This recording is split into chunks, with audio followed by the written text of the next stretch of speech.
Ready? Good morning. I'm Robert White, council member at large and chair of the Committee on Housing. Today is Tuesday, May 12th, 2026. The time is 12:06 p.m. and we are meeting in room 412 of the John A. Wilson Building and on Zoom. I'm calling to order this budget oversight hearing on the DC Housing Finance Agency, or DCHFA, and the Department of Housing and Community Development, or DHCD. Before we begin, I want to briefly explain why budget oversight hearings matter. On April 14th, Mayor Bowser transmitted her FY27 budget proposal to the council. That proposal is the starting point, not the final word, on how the district will spend public dollars in the year ahead. These hearings allow council members to ask agencies tough but necessary questions. They also give residents a chance to speak directly about what they are experiencing and what they need from their government. Because the budget is not just a spreadsheet, it is whether a family can stay in their apartment. It is whether a senior can keep the home that they have lived in for decades. It's whether a first-time home buyer can buy a home and raise their kids in a city that they love. It's whether a multifamily building is repaired before conditions become unlivable. Today, we're hearing from two agencies that are central to the district's housing system: the Department of Housing and Community Development, which administers major housing programs residents rely on, including the Housing Production Trust Fund, or HPTF, the Home Purchase Assistance Program, known as HPAP, inclusionary zoning, or IZ, affordable housing preservation tools, rental housing programs, and community development initiatives. The DC Housing Finance Agency helps finance affordable rental housing and home ownership opportunities through bonds, 4% low-income housing tax credits, multifamily financing, and home ownership programs like DC Open Doors. Together, these agencies help the district build more housing, preserve the housing we already have, support home ownership, and protect residents before problems become emergencies. And this year, that work is especially urgent. The HPTF is oversubscribed, meaning we've committed to supporting more projects than we can afford. Many affordable properties are showing signs of financial and operational stress. DCHFA has a watch list of at-risk properties. The warning signs are there. So today, I don't just want to hear that our agencies are aware of the problems. I want to hear the plans. At our last hearing, we heard that critical housing support programs are at risk due to lost federal funding. These supports have helped residents avoid eviction, stay housed, and build wealth. If federal resources shrink, local tools will need to be stronger, clearer, and better coordinated. This hearing is about whether this budget meets the moment. Behind every line item is a person: a tenant worried about their building, a senior trying to pay their mortgage, a parent hoping their kids have a safe place to sleep, or a family trying to buy their first home. They deserve more than a list of programs. They deserve a plan. And today, that's what I'm asking for. Before we start hearing testimony, I want to lay out our ground rules for public witnesses. Everyone should have received a copy of the witness list yesterday. I'll call folks on the witness list in panels. When I call you, staff will promote each witness to Zoom attendee. If you are virtual, when you are promoted, you'll drop out of the hearing momentarily and come back into the hearing as a panelist, at which time you will be able to unmute. If you are here in person, you will sit at the witness table in front of me, which, as you can see, has a limited number of chairs. Public witnesses will have 4 minutes to testify, and advisory neighborhood commissioners will have 5 minutes. After that, we will hear from our government witnesses who have 10 minutes to testify. Last note, if you see me and my team looking down during your testimony, which you frequently will, it is almost certainly because I am taking notes. That's how I keep track of testimonies and make sure I'm focused on what you're saying. My team is managing the Zoom and taking notes as well. So please know that we are listening, not scrolling through Instagram, and very much appreciate your testimonies today. So with that, I will call up our first panel of witnesses: Tyrell Holcomb, Vice President of External Affairs with Jubilee Housing; Gilma Marino; Ophelia Alvarez; Maria Murillo. I see Mr. Holcomb here in the restroom. Okay. Let's see. They will be able to testify soon. Clarita Velasquez. Okay, okay, Took a long time to get this here. you got it. Okay. Um, let's, we'll start your testimony and then they can join when they come in. Welcome. Thank you, Chairperson White, and to the committee and staff. Good afternoon. My name is Tyrell Holcomb, and I serve as Vice President of External Affairs at Jubilee Housing. Thank you for the opportunity to testify today. Before our residents come forward, I want to briefly frame what's at stake in this budget. The Housing Production Trust Fund remains the backbone of deeply affordable housing in the district. At a minimum, we support maintaining the fund at no less than $100 million from our local funding. As a member of the coalition, Jubilee Housing also supports the recommendation of the fund being $120 million to better reflect the scale of the need and the realities of producing affordable housing in today's market. Jubilee has some of the first 10 buildings ever financed through the Housing Production Trust Fund. That is worth remembering. This is not a new program or a theoretical concept. It is one of the district's most effective tools for creating and preserving deeply affordable housing here in our city. This work is personal for me. Though I grew up in Ward 7, my grandmother lived on 14th Street in Columbia Heights, and I spent many of my school breaks in this part of the city. I remember what Adams Morgan and Columbia Heights looked like in the 90s. And while I've also watched how rising costs have pushed many longtime residents out of neighborhoods they have helped build, the Housing Production Trust Fund is one of the reasons families still have a pathway to remain in communities that offer opportunity, stability, and a chance to thrive. The residents testifying after me are members of the A-Team. It's Jubilee Housing's resident advocacy branch. The A-Team is rooted in a simple belief. The people closest to the challenges are closest to the solutions.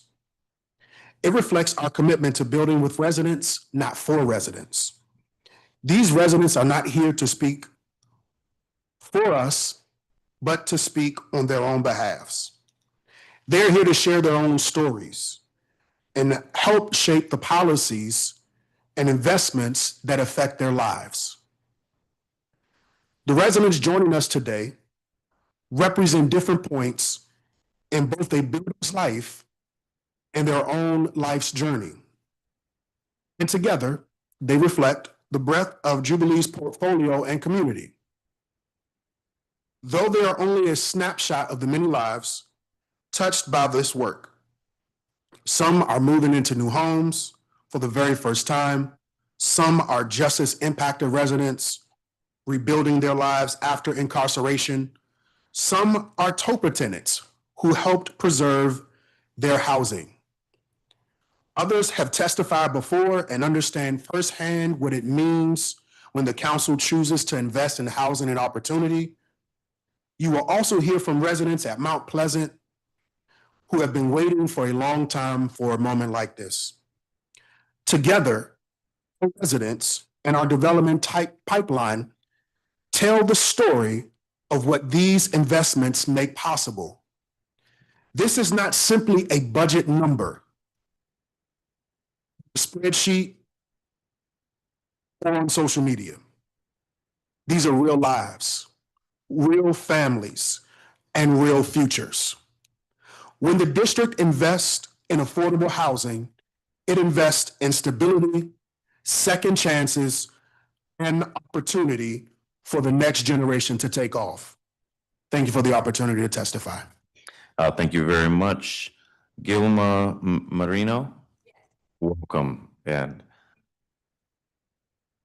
Marino. 1 second, Ms. Marino. There we go. We were turning your mic on. You are good to go.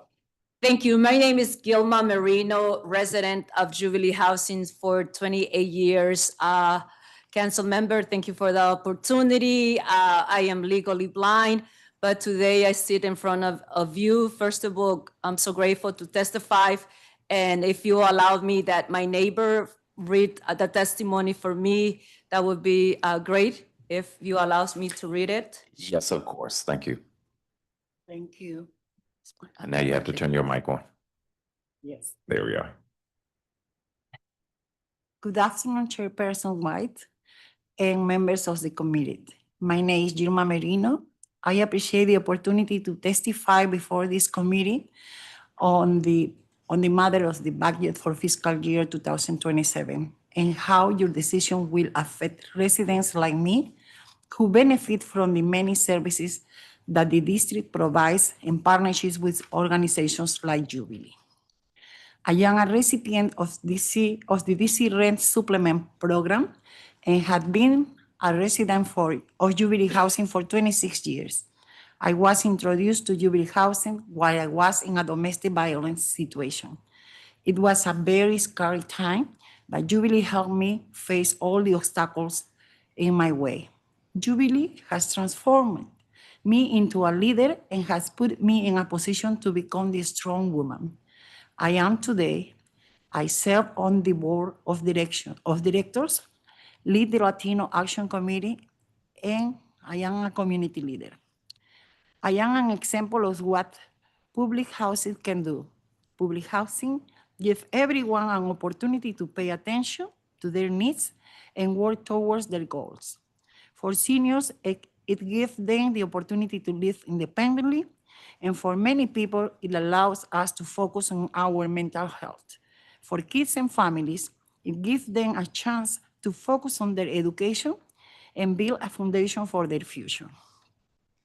It is important to fund programs that make a real difference in affordable housing because they give people a chance to believe in themselves.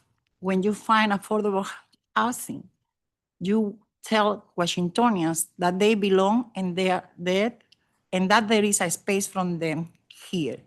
Thank you for representing our interests as Washingtonians and for your work serving our communities. I am grateful for the opportunity to testify to you today, and I welcome any questions. Thank you very much, and thank you for reading that. Thank you You're so welcome. much. From my bottom of my heart, I ask you to set in your heart a life of families like me who are disabled, who are in for a need affordable housing. That is opportunity in Washington to have a space that there's no capacity that you have in your heart to keep advocating for justice, for housing. It is very important because at the end of the day, you're fighting for a life, you're fighting for a family, you're fighting for justice, for seniors, for disabled people. And I ask you to take that with you and consider it because life people matters. Investing on people's life, like me and others. Thank you, council member. Thank you very much.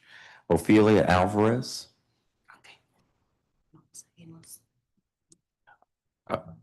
Ms. Marino, you can stay there if you'd like till the end of this panel. I'm going to ask questions. Thank you. Councilmember Ophelia needs someone who's going to translate for her. Okay. Okay. Because of the notice, we don't have a translator. So We have some- we do? Oh, Yes. there we are. Wonderful. All right. So here's what I'm going to do. I'm going to have him take your seat for a moment. Thank you.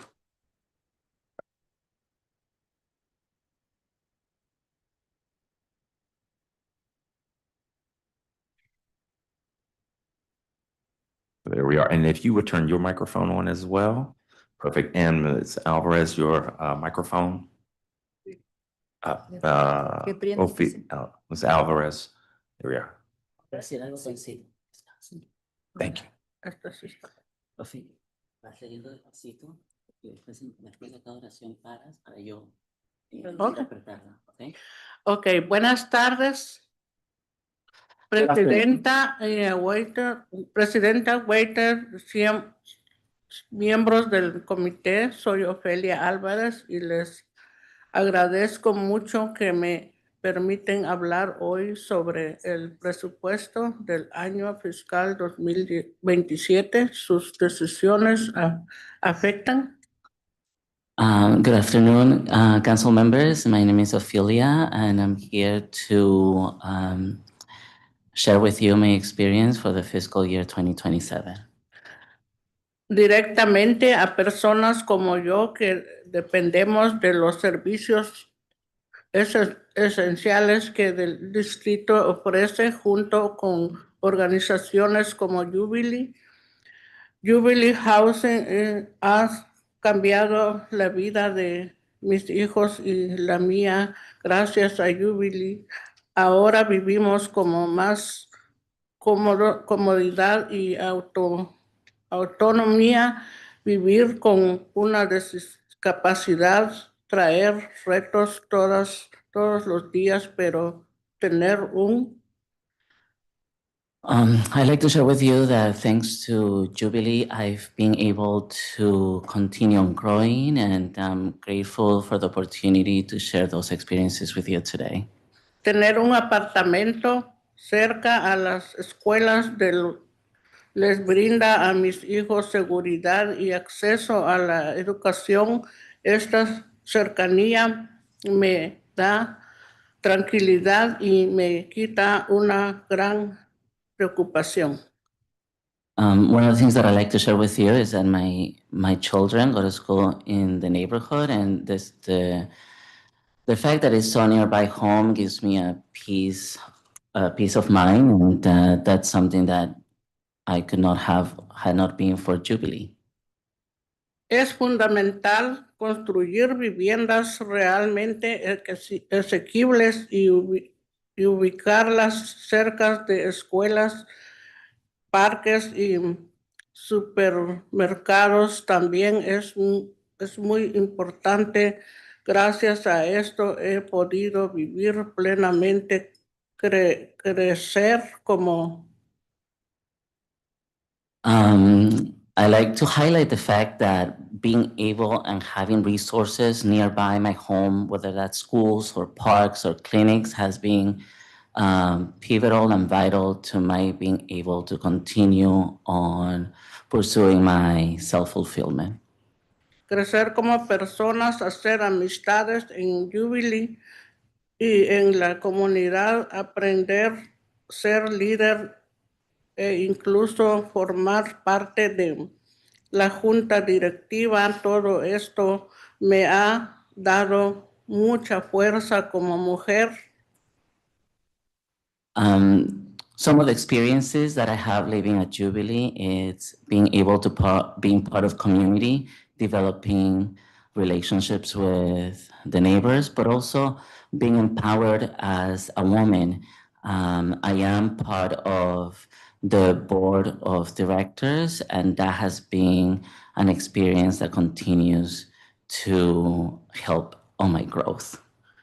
Vivir vivir con problemas de salud mental no ha sido fácil, pero eso no afecta ha sido un apoyo que me ha permitido crear a mi familia en un hogar seguro y de calidad. Me ha inspirado la motivación a mis hijos.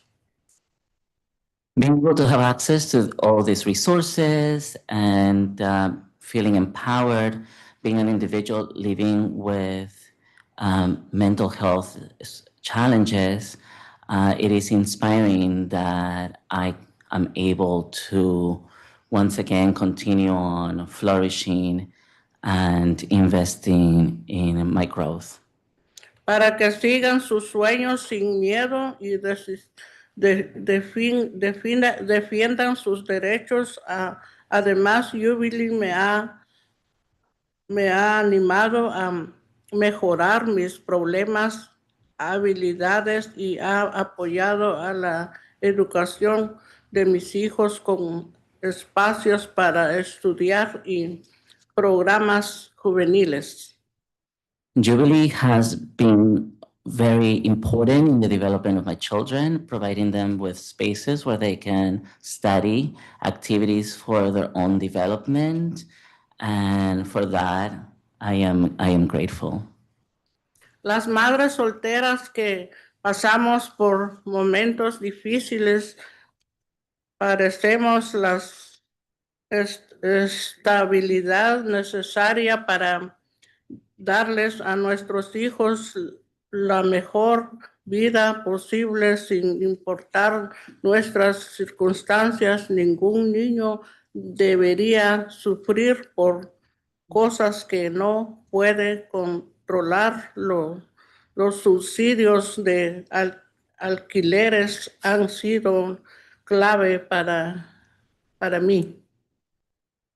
Housing subsidies have been vital for my ability to provide shelter to my children and continue on accessing the many resources that Jubilee offers in order to co-create a space where my family and I, as a single mother, can face the struggles of everyday life. Me han permitido darles a mis hijos no solo un techo, sino un hogar de verdad. Gracias por defender los intereses de quienes vivimos en Washington y por su dedicación a nuestra comunidad. Les agradezco mucho que me hayan permitido compartir mi experiencia y quedo a su disposición si tienen alguna pregunta. I want to acknowledge your support for our community and the time that you have given me to share my experience. And I'm here available to answer any questions that you may have.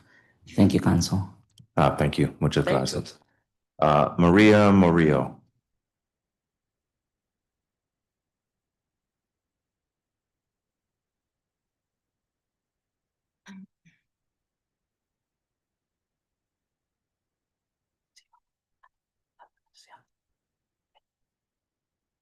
Buenas tardes,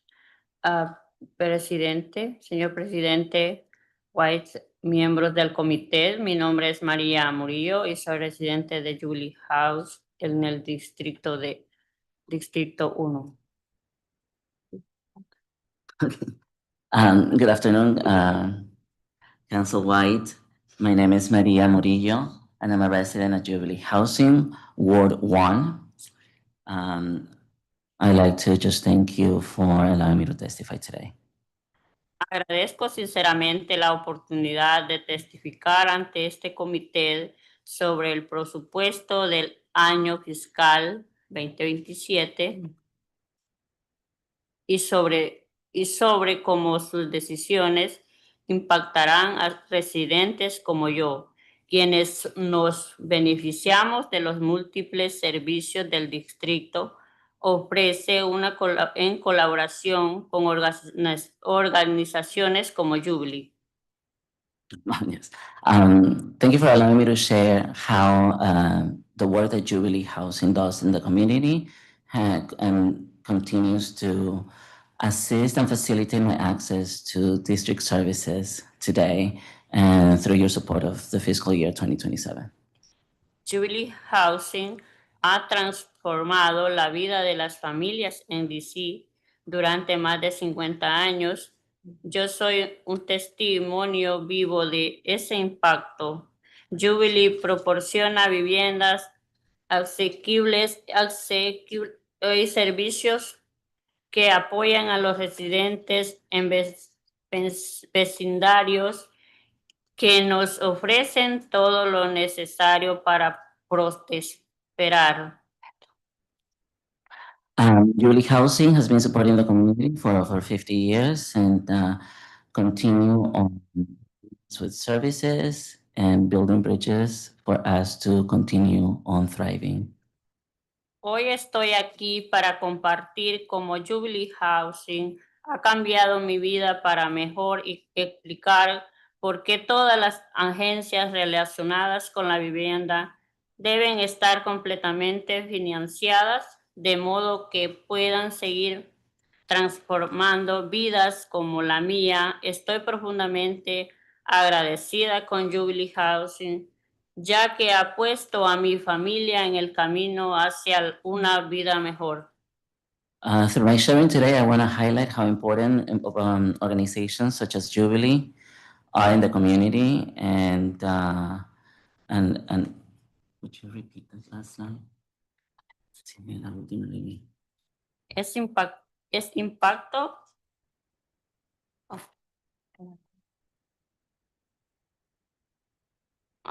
Estoy profundamente agradecida con Jubilee Housing, ya que ha puesto a mi familia en el camino hacia una mejor vida. And I like to take this opportunity to thank Jubilee as he continues to place my family and myself on a path to success.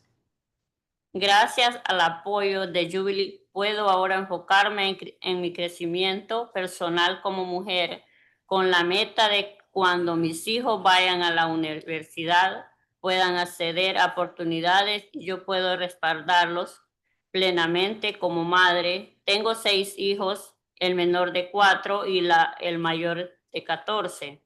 Y anhelo que todos prosperen en el distrito y cuenten con todo lo necesario para convertirse en personas exitosas. Thanks to Jubilee and the support for my children, I have 6 of them, one being the youngest being 4 and the oldest 11, has allowed me to invest in myself, in my growth as a woman, and continue to show up for them today. Mis hijos asisten a la escuela primaria Bancro, a la escuela San Miguel, ambas excelentes instituciones educativas que además están cerca de mi hogar. Esto es parte de lo que a Jubilee House es tan especial como desarrollador de viviendas asequible en el distrito. No solo consideran que las personas y las familias tengan un techo sin... My children attend schools nearby Jubilee, and once again, the location is really important as I feel that I can attend to them if need be. sino también que están cerca de servicios esenciales como escuelas, supermercados y clínicas, además de ubicarse internacionalmente en zonas desarrolladas. Jubilee ofrece diversos servicios de apoyo para sus residentes y jóvenes, de los cuales mi familia se ha beneficiado enormemente. Being by the location of Jubilee Housing, I've been able to facilitate access to many resources, parks, schools, and that's something. La comunidad lo es todo y Jubilee me ha brindado precisamente eso. Desde que me convertí en residente, deseo seguir creciendo para ser un ejemplo y apoyo para otras madres solteras que enfrentan dificultades y buscan vivienda asequible o de bajo ingreso. I'm grateful for the fact that from the moment that I joined Jubilee Housing, it's been an ongoing support for growth.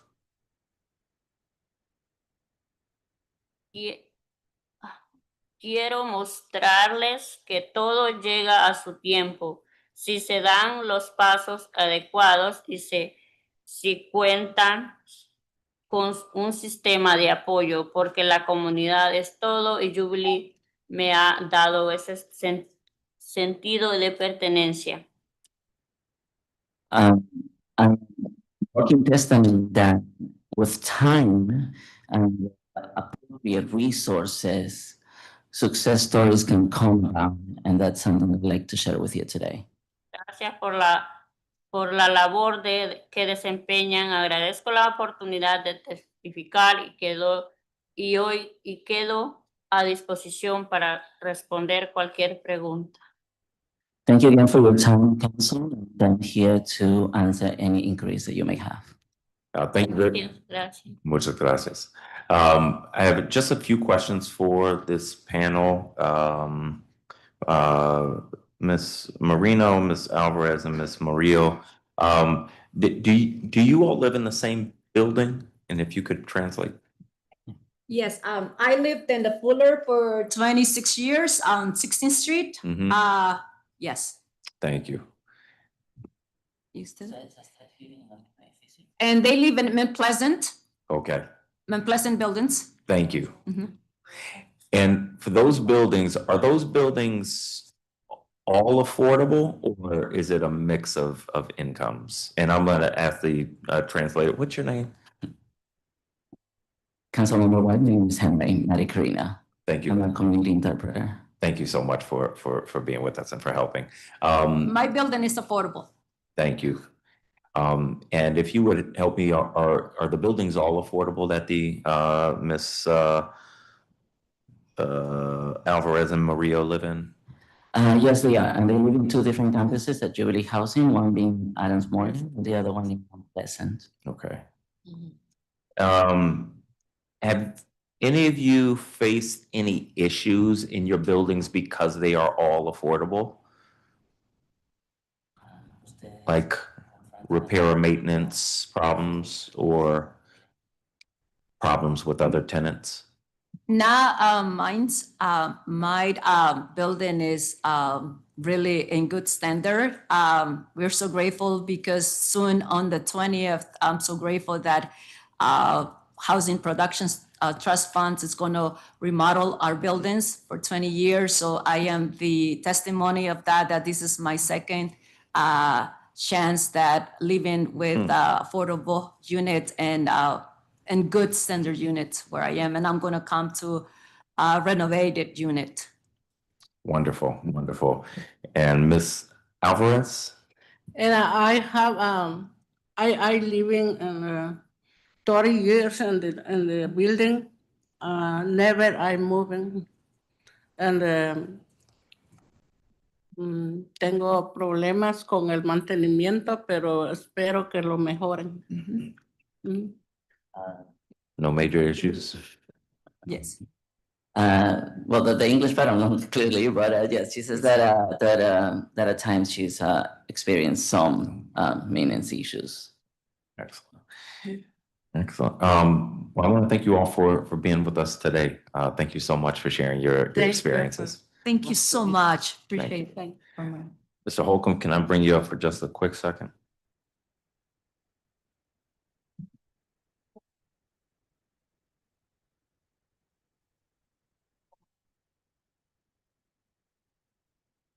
Just very quickly on the Housing Production Trust Fund, your request to maintain it at no less than 100 million, ideally closer to 120 million. So I say for the sake of others, it's been at 100 million for over a decade. I credit Mayor Bowser with that. What $100 million was 10 years ago is not what it is now. So not the same purchasing power. But there's some indication that money isn't going out the door, and there's some indication that projects aren't moving these days. So if we were able to somehow add money to the Housing Production Trust Fund, why do you believe that the projects would keep going? Thank you. Councilmember, really great question. I think the reality, first, I want to say we recognize that we're in a tough time as it relates to budget constraints. And so we're not asking for the moon in the sky, but we are asking that, investments in terms of the opportunities remain as it has been. I would say that dynamic of where the investment opportunities are, as I shared yesterday in some conversation, there are real opportunities we see, and not from a selfish perspective, but as we think about our portfolio. So many of our residents today are going to represent the vast majority, represent a vast diversity of our portfolio. So we've got folks who are part of those early buildings that we invested in, as much as to one of our buildings that we cut the ribbon on last summer at 1724 Calorama, right? So we see within our own portfolio, there are dynamics of the investment opportunities that we've seen. And the 1724 was actually a conversion, office space conversion. And so it's family size units. So thinking about what that means for us portfolio wise, we've got three buildings that will produce well over 100 units of preservation, that are part of deals that we acquired through TOPA. And so that's in the in the Mount Pleasant community. Within Adams Morgan, there's a building that we're currently utilizing as our headquarters at 1800 Columbia that will produce 50 units. Half of them would be dedicated set asides for reentry residents. I don't go to a lot of ribbon cuttings, but I did go to one of Jubilee's recently in Adams Morgan. Beautiful building, beautiful vision for the building. That building started years ago in a different market. Are buildings starting now, or have you all had any projects move forward, break ground in the past year? New projects or preservation? New projects. Some of the preservation ones that you were mentioning, have some of those started in the past year? The preservation ones, no, we're actually, those are still a part of our pipeline. Okay. The project that you mentioned, the Ontario Place KEB, that's one that we broke ground on within the last year or so. So we've had projects move, but we've also seen the dynamic in terms of not being selected for funding for the TOPA properties that the three TOPA properties that I mentioned that are in Mount Pleasant. Okay. And I've been squeaky wheel on this for over a year now, the need to focus on preservation a lot more, especially right now. Do you all it seems like you all see room in your portfolio to do preservation work to maintain affordable housing without it kind of falling apart? Yeah, we see that. I think we also see that two things can be true at the same time. While we need to do work to preserve, there is still opportunity to build. We cannot be sharing with our young people to go away to college and get an education and come back to a city and they don't have anywhere to live. As much as we can expect that, the folks who have been in this city, that have built this city, that have worked in the city, to not have anywhere to go. My mom actually relocated to one of the newer buildings on 7th Street, right across the street from Howard U Metro. And so, her having that opportunity in a beautiful building is something, 20 years ago wasn't necessarily top frame of mind for her, but that opportunity to stay in the neighborhood, in a neighborhood that is, robust with opportunity right there off of in the Shaw neighborhood is something, again, the work becomes personal when you see it through a lens of the impact, whether it's in your own life or from a professional perspective. And so I see that lens from both. And I think as an organization, we recognize that there's opportunity when you talk about preservation, but then also new builds. Thank you very much. Thanks for being with us. Thank you.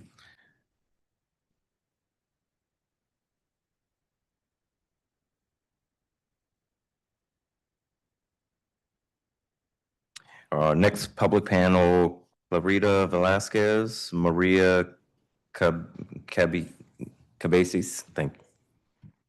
Clarissa Rivas, Yanelith Rivas.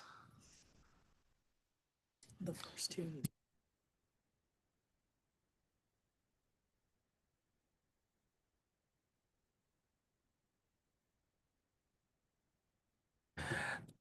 And we're going to pull up a chair for the interpreter. So he'll sit to the side and we'll share that first microphone. The first two needed information according to Tyrell. Okay.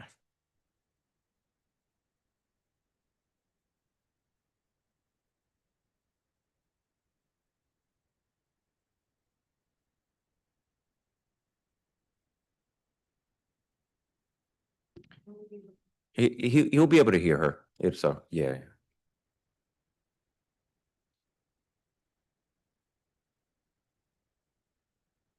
All right. Clarita Velasquez is who?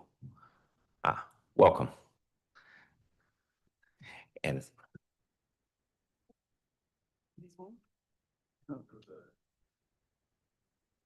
Buenas tardes, presidente y miembros del comité. Mi nombre es Clara Velázquez.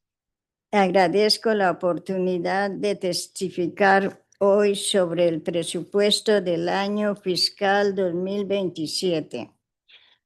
Sus decisiones.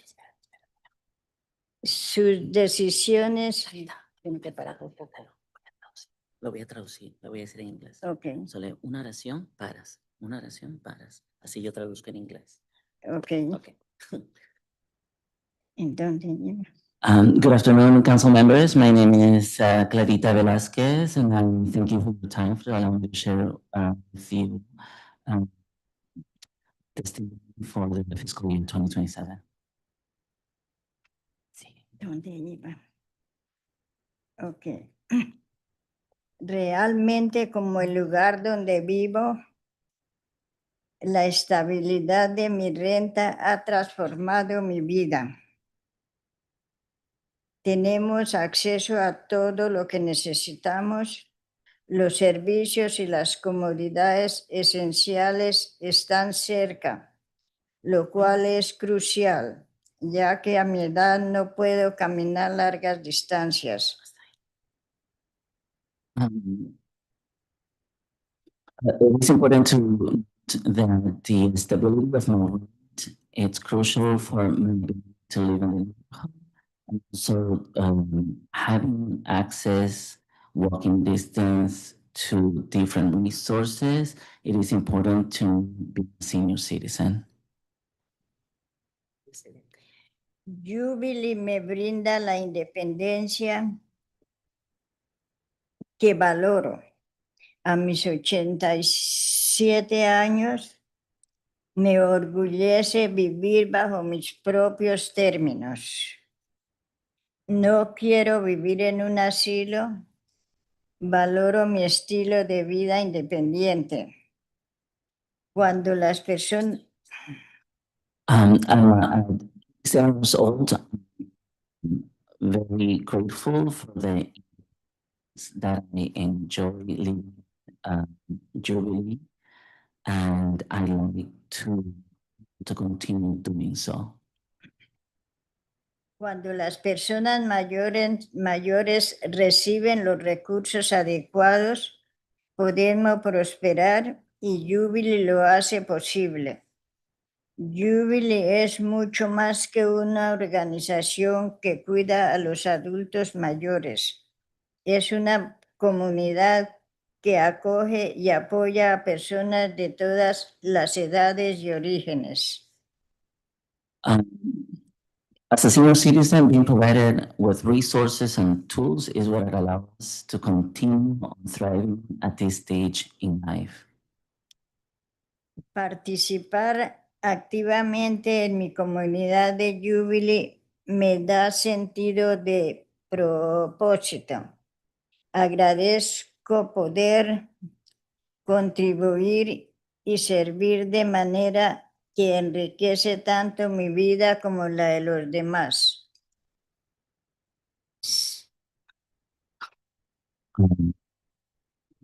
Being supported by Jubilee allows me to be a key participant in the community.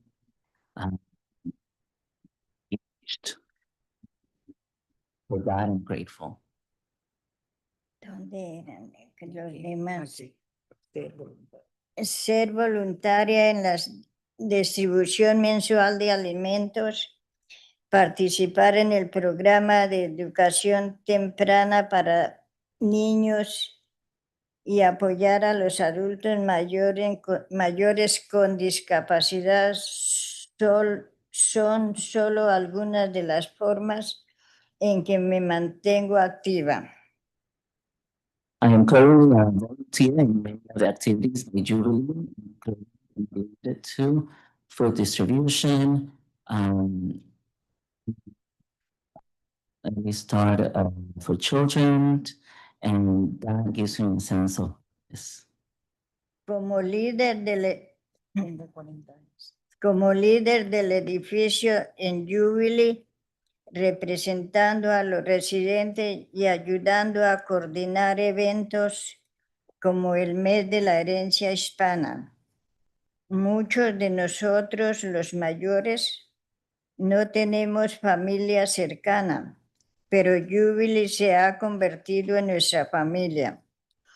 Al crecer juntos, hemos construido una verdadera comunidad en la que no solo vivimos, sino también prosperamos. Things I'm involved with is participation in Hispanic Heritage Month, among other activities, and that continues to be a field for me, but also it allows me to have a sense of belonging in family, as I do have a family nearby. Jubilee es una organización exclusiva que da la bienvenida a todos. Resido en viviendas de Jubilee desde hace 42 años. Coordino citas y gestiono el seguro médico, servicios que como adulta mayor me brinda estabilidad que necesito. So during resident services, I'm able to access my healthcare benefits, and that allows me to have a sense of security and peace. A todos en Jubilee se les trata con respeto, desde niños y adolescentes hasta adultos y mayores. Su compromiso de servir a toda la comunidad es lo que hace que Jubilee sea tan impactante.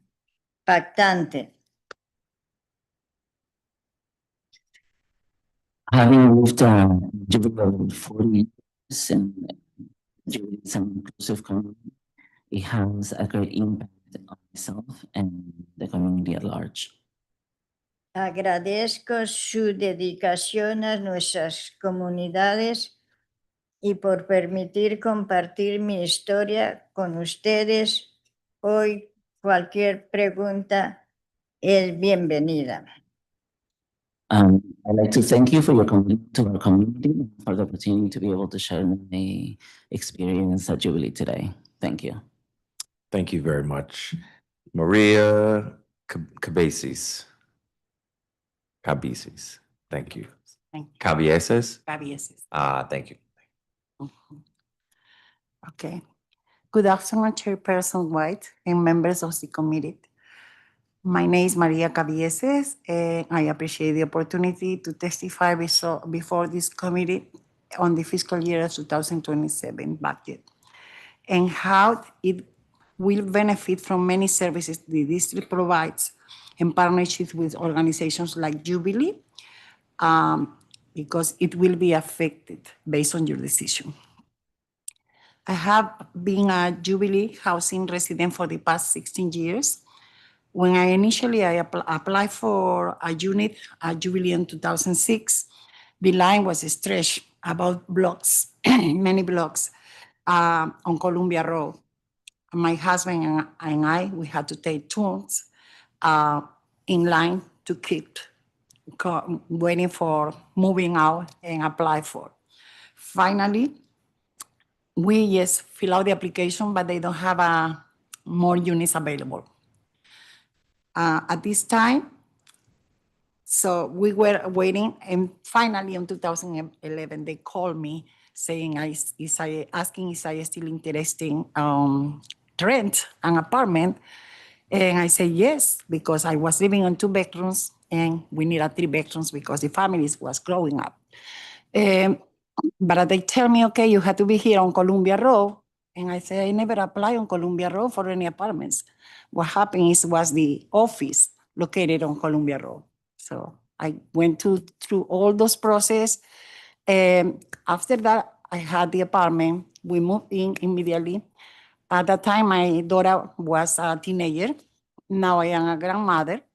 So the Jubilee gave me all those opportunities to live from there.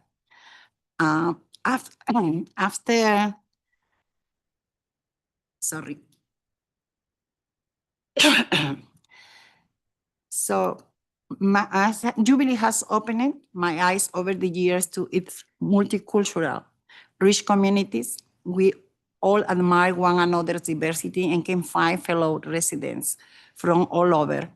We know one another, we look out from one another, and we take care of our property and our community. We are collectively an extension of our individual families, our community, and strong and bold. We love our neighborhoods, and we show it. Since living in Jubilee for nearly two decades, I have come to realize that community and that sense of my family are truly real. Before Jubilee, I could barely get a proper good morning to out to the fellow residents in the last apartment I was living. But there at Jubilee, everyone is so friendly and invited. This community is strong because of Jubilee.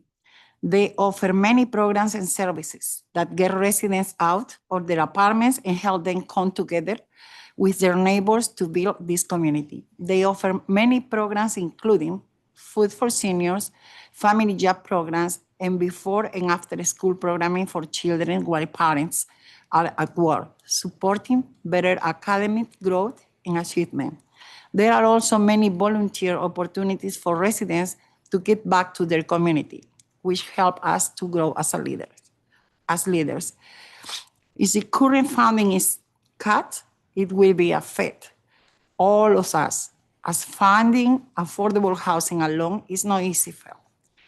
While paying for an apartment can be difficult for a low income to moderate senior, to low moderate income senior to constantly get ahead as a finance fluctuate. We will be in a crisis if the proper funding is not allocated as needed. We need our government help to keep progress alive. Jubilee has broke ground on a renovation project for all their other mortgage properties, including the place I am living now. We are on the Mozart building on Fuller Street.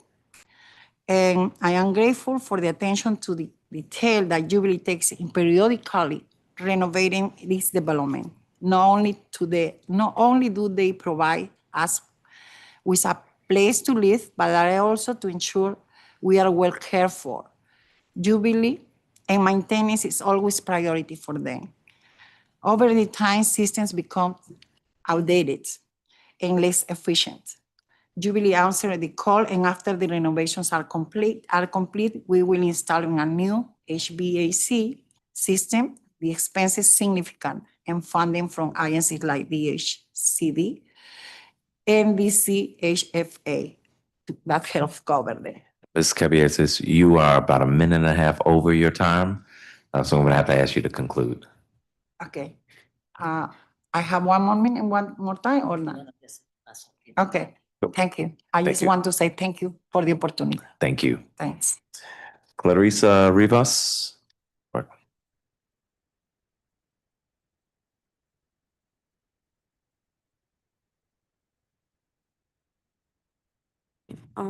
Good afternoon, Chairperson White and members of the committee. My name is Clarissa Rivas, and I am a Jubilee Housing resident living in Ward 1. I appreciate the opportunity to testify before this committee on the fiscal year 2027 budget and how your decision will affect residents like me who benefit from the many services the district provides in partnership with organizations like Jubilee.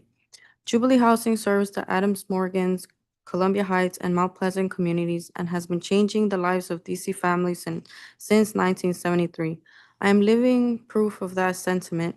Jubilee provides housing that is deeply affordable with nearby supportive services in thriving neighborhoods. I'm here to tell you a little bit about how Jubilee Housing has changed my life for the better and to amplify why all housing-related agencies should be fully funded so that they may be able to continue to uplift families like mine. I am highly grateful to Jubilee Housing for providing affordable housing for low-income families. As one of many families, Jubilee has changed my family's life. Prior to residing in a Jubilee housing apartment building, my family lived in our grandparents' basement where I had no personal space of my own. We lived there for many years, and I wished to have my own room. This was one of the worst experiences of living in such a small space without privacy. The area was isolated and my school was far away. However, when my mom told me about the apartment, I was so excited because I had been waiting for this moment for a long time. I remember when we viewed the apartment for the first time, I already began to see myself living there. When we moved in, I remember decorating my room the way I liked it, and the best part of all was having privacy. My school was now nearby with other amenities like clinics and stores. Therefore, I am very grateful to Jubilee Housing for providing my family and me with such a nice apartment that is in a safe and welcoming environment where we can thrive. That is why I'm asking the council to continue funding the agencies that help organizations like Jubilee, as it has helped many families and me have a better living opportunity. Thank you for the work you do and the help you provide. I'm thankful for the opportunity to testify today. I welcome any questions. Thank you. Thank you very much. Yanalith Rivas. Good afternoon, Chairperson. Good afternoon, Chairperson White and members of the committee. My name is Yanilet Rivas. I appreciate the opportunity to testify before this committee on the matter of the budget for fiscal year 2027 and how your decision will affect residents like me. I am here today to express my gratitude for the support I received and still am receiving from Jubilee Housing. Growing up, I didn't have much. Me and my family lived in a basement where the 5 of us all slept and lived together in a living room. We shared one bathroom and did make the best with our situation at the time. Traveling to school was hard, and I had to wake up earlier than most students just to get to school on time. My schedule was crammed and I felt isolated, and I had very little time for myself. I had a hard time getting my schoolwork done due to poor Wi-Fi connection, and I did not have adequate access to DC Library's resources and support. This was an everyday struggle for me until one sunny day, my mother came to me with great news. We were approved for an apartment in Adams Morgan that was one of her many wishes. We were set to become Jubilee residents. When we moved into our apartment, it was a very special day for me and my family. When I walked into the apartment, I was overwhelmed with the amount of space we now had. I was more than happy because me and my sister finally had a decent place to live and our room was very spacious. Throughout my years of education, living in my new apartment changed my life. School became so much easier to arrive to and get my work done.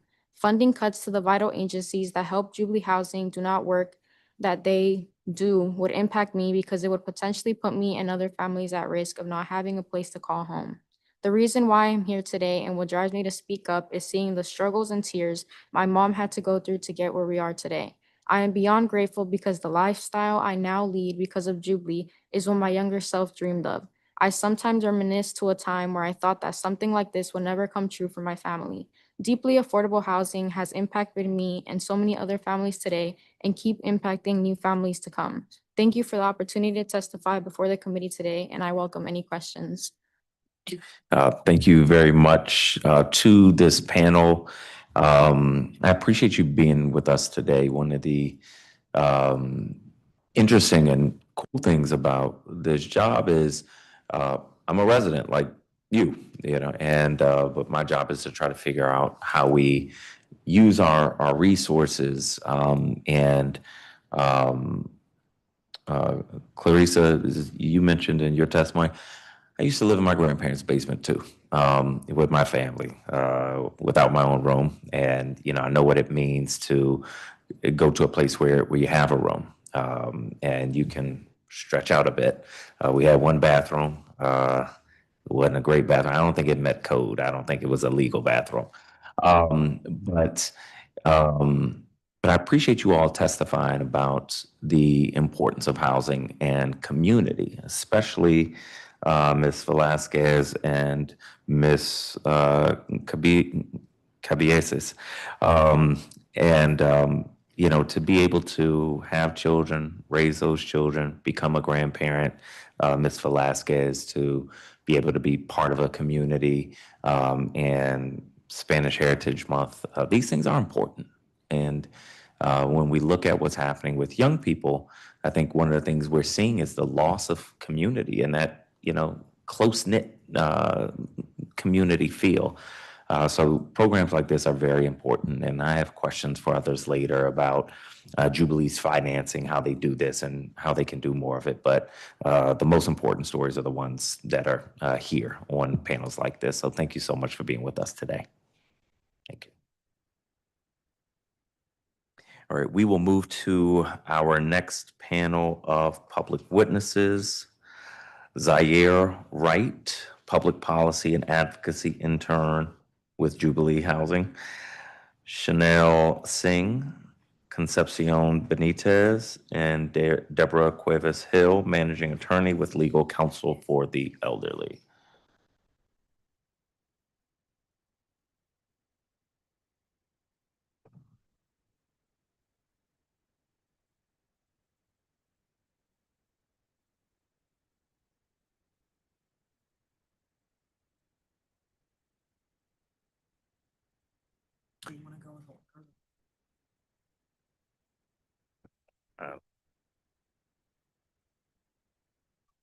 All right, Zaire Wright, begin your testimony. Good afternoon, Chairperson White and members of the committee. My name is Zaire Wright, and I'm the Public Policy and Advocacy Intern at Jubilee Housing Incorporated. I appreciate the opportunity to testify before this committee today regarding the budget for fiscal year 2027 and its impacts on funding for agencies like HCD and DCHFA. For the past few months, I have had the opportunity to live in the district and experience the city in a meaningful way. I visited all the monuments and immersed myself in communities and the culture that make DC unique. Through my internship at Jubilee Housing, I have gained a deeper understanding of the district's housing ecosystem, the importance of public and private partnerships, and the collective work required to support and serve Washingtonians. Access to dignified, deeply affordable housing is essential. Under the current proposed budget, many district families and individuals who are working to remain stably housed face significant risk. Proposed cuts to the Emergency Rental Assistance Program and the Housing Production Trust Fund would have serious consequences for Jubilee residents and communities across Washington, D.C. If these reductions are included in the final budget, homelessness will increase and housing instability will deepen. During my internship at Jubilee Housing, I've had the opportunity to meet with many residents we serve. I have heard firsthand how stable housing has transformed their lives and have seen the sense of relief and hope that comes with having a safe place to call home. Jubilee is more than a nonprofit, deeply affordable housing developer.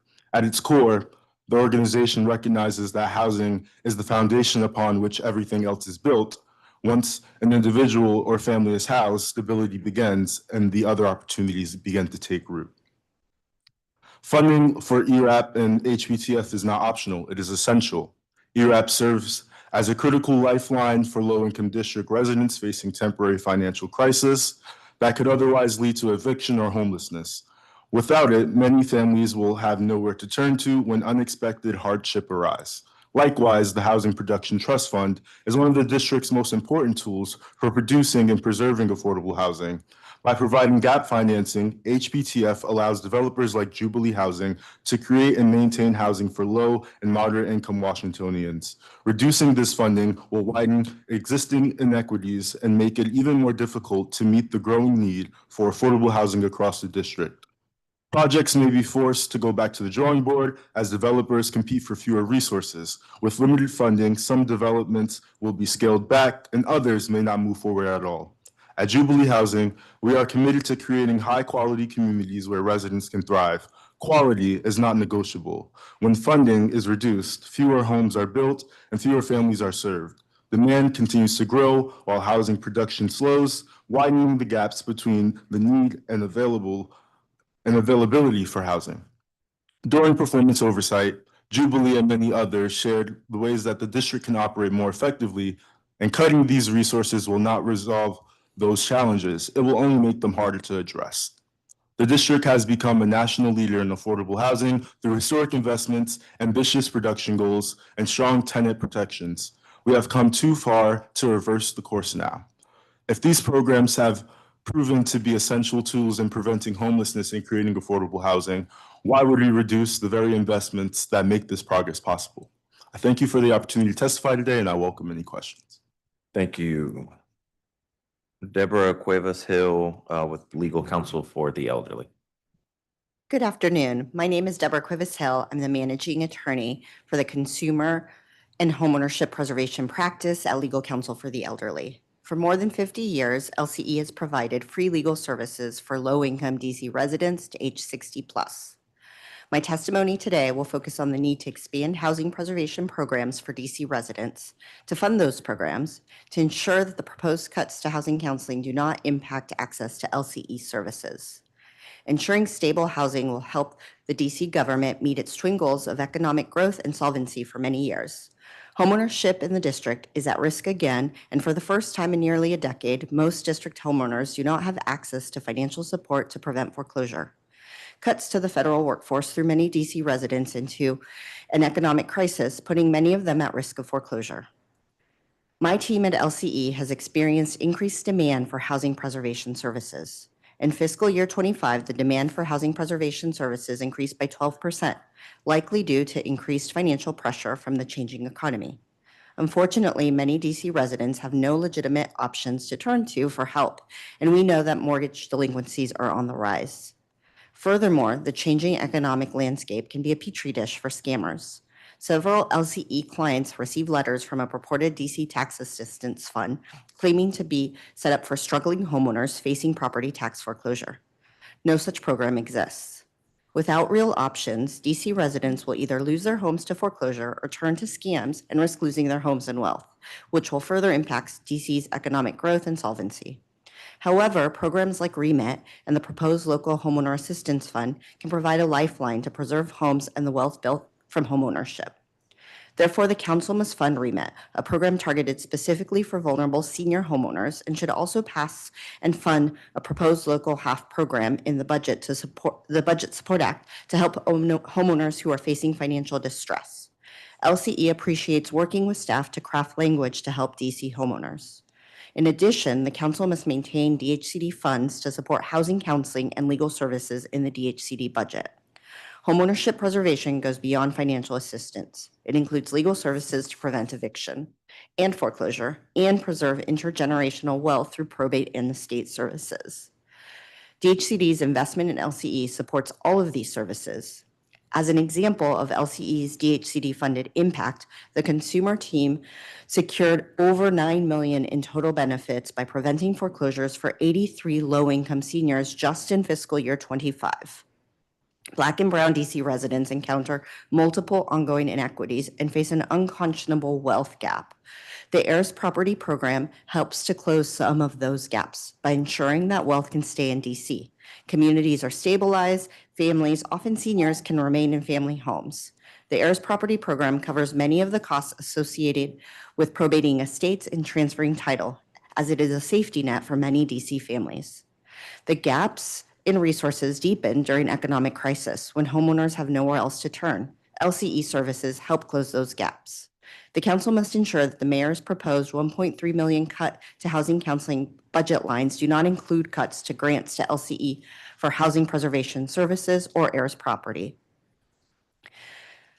Housing preservation will help homeowners and the district government stay solvent and grow wealth.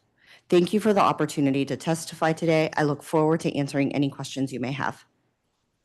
Thank you very much. Chanel Singh, welcome. Good afternoon. Good afternoon, Chairperson White, and members of the committee. My name is Chanel Singh, and I'm a Jubilee housing resident in Ward 1. I appreciate the opportunity to testify before this committee on the matters of budget for fiscal year 2027 and how your decision will affect residents like me who benefit from many services that the district provides in partnership with organizations like Jubilee. I was once a teen mom. After graduating high school in 2003, I had my first child. Today, I'm a mother of 6. Since taking on the role of motherhood, I faced adversities due to constant state of homelessness. Despite that, I have never forgotten my sole duty in being the best mother to my children and providing them with the best life possible. Today, I can say Jubilee, hope, that hopes and promise is being fulfilled. In 2009, I found out I was pregnant with my 4th child. I went to New York to find shelter. I didn't want to continue to be homeless with 4 children. In December of 2011, I lost one of my children and later discovered I was in stage 4 kidney disease, a terminal illness that no one could prepare me for, a battle that I had no choice to fight because in a world where my children only had but so much and I could not allow them to lose me. I affirmed to myself that I would get through having kidney disease and taking care of me and my children with all of my being. I was on dialysis for 2 years and 11 months. And in 2020, I was blessed with a kidney. This transplant not only saved my life, but gave me strength to be the strong woman that my children needed. It has made me value life even more. The love I have for my children is what kept me here, and for them, I am eternally grateful. I was first introduced to Jubilee when I saw there was a waiting list open, and my uncle is a Jubilee resident, and his life changed for the better, and I wanted that for me and my family. Mr. Jones and Ms. Davis from the compliance team walked me through the entire application process, and they were wonderful. I now live in one of the newer Jubilee developments, and if it wasn't for the programs like HPTF, I might not even be standing here today. My uncle has, oh no, Miss Audrey from the Youth Center, Youth Services introduced my children to Jubilee after school and summer camp programs. My uncle, too, has worked with the Jubilee advocating for the organization and its residents, so I thought it would be fitting for me to join the cause too.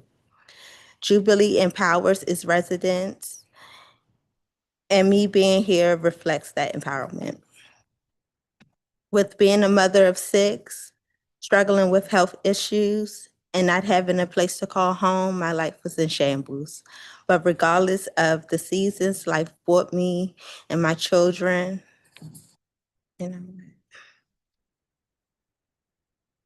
Life brought me and my children. I'm sorry, I'm nervous. My children were one to help me find joy in all circumstances. Everything I do is for them. Because I love them. 1, because I love them. 2, because they didn't ask to be here. 3, because it's my job to give them an even brighter future that was bestowed upon me. Jubilee has helped me to establish a place for me and my family to call home and maintaining the roof over our heads that we can call our own. For me and my family, I'm grateful for Jubilee, for what Jubilee has done, the care they have provided, and the communities that uplift so families can transform. Thank you for your opportunity to testify today, and questions are welcome. Thank you very much. Thank you. Concepcion Benitez, welcome. Good afternoon, Chairperson White, members of the committee. My name is Concepcion Y. Benitez, and I'm grateful for the opportunity to testify before you today regarding the fiscal year 2027 budget. Your decision will directly impact residents like me who rely on the vital services the district provides in partnership with organizations such as Jubilee. My apartment at Jubilee was truly heaven sent. I spent 12 years on the rent supplement program waiting list before being approved. During that time, I faced serious health challenges and began to decline. However, once I moved into a Jubilee apartment where I knew my children's safety and security were assured, my health improved dramatically.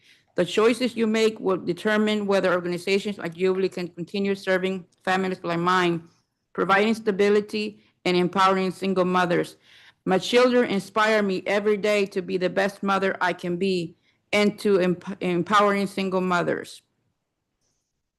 I'm sorry, it can be to give them the best life possible. I urge you to remember the power you hold to change lives and create new possibilities.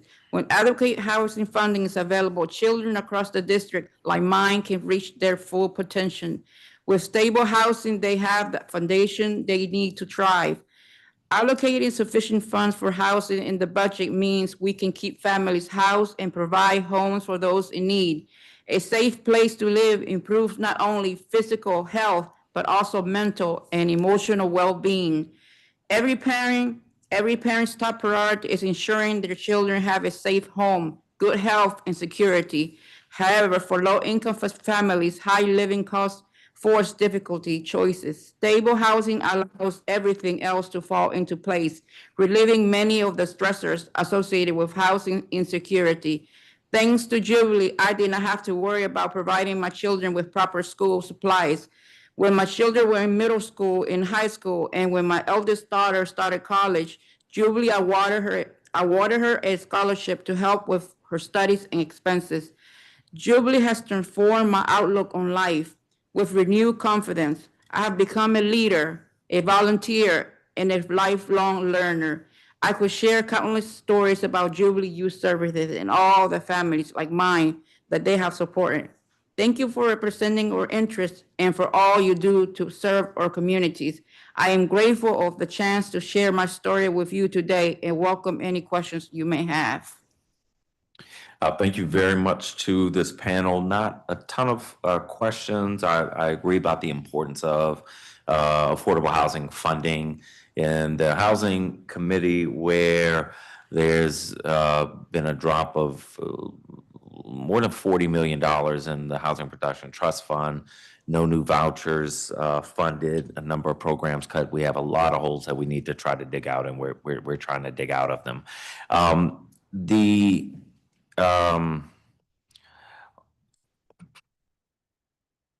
Ms. Cuevas Hill, you said demand for housing preservation services increased by 12%. Can you say more about that?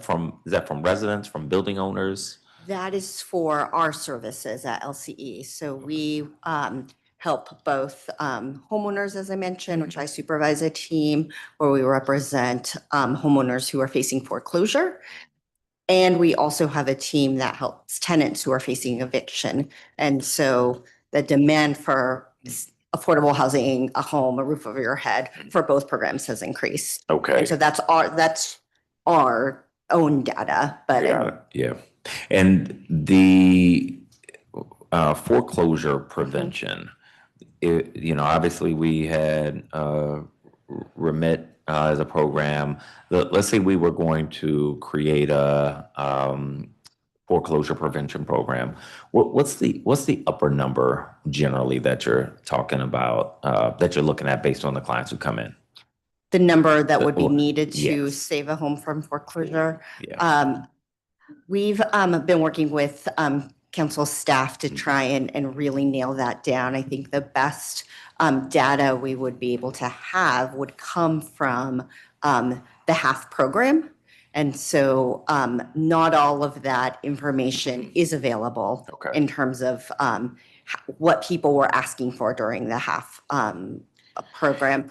I would say at a minimum with looking at the local, a local half mirroring what people are in need for remit. For remit, it's 40,000. Yeah. And for remit, the numbers are less, right? We don't actually typically see folks exhaust that 40,000. Okay. I think with a mortgage, it really depends because someone who's behind on mortgage might be behind on their property taxes. They might also be behind on condo dues, things like that. Mhm. And so I don't have an exact number for you today, but we are working with your staff to get you as much information as is available. When people come to you now for foreclosure assistance, where do you direct them today? So if they have an active case, so they are actually facing foreclosure, because folks that are at risk of foreclosure typically would need a housing counselor, right, to have those conversations early on. If they are have active litigation and they qualify for our services, we'll take on those cases, meaning they're 60 plus, they're income eligible. If they don't qualify for our services, we might refer them to housing counseling services, legal aid DC, for example. Also helps with folks that are under our age limits. Does that answer the question? Yeah, so let's say they qualify for help from you all for what is it you can do? Explore different options with them, right? We will see if they have a reverse mortgage. We're the only legal services organizations that helps with reverse mortgage foreclosures. So we'll look at will they qualify for an exemption? Are they above the age of 80, for example, so that we can help them apply for what's called an exemption to foreclosure, that risk exemption. When funds for remit were available, we would help them apply for remit, for example. Now we might explore a payment plan. If they are facing a forward mortgage foreclosure, we will refer them to housing counseling services and work closely with them on sort of a loan modification and see if they might be eligible for that. There might be counterclaims in a case if there's litigation, not I got the like gist. that type of, Okay, yeah. yeah. We're just, We were wondering if they're funding, like, so, okay. funding is a problem. I think that was sort of the point of my testimony is we I can't appreciate let them apply for anything. Yep. Well, I appreciate this panel, Zaire Wright. Thank you for being with us. Agree with you. Housing Production Trust Fund and housing vouchers are critically important. Ms. Singh, thank you for being with us, for sharing your story. Happy belated Mother's Day. And Ms. Benitez, I appreciate your testimony, particularly around housing instability. It is just so important. So thank you very much. Thank you to this panel.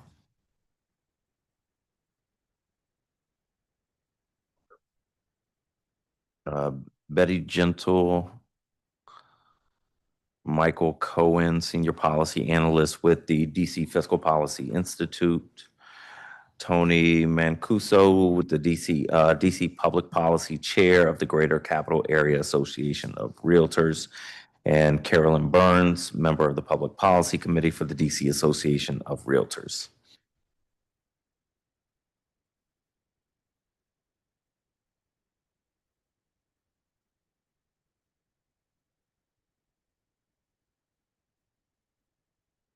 And Betty Gentle, you can begin your testimony. Welcome.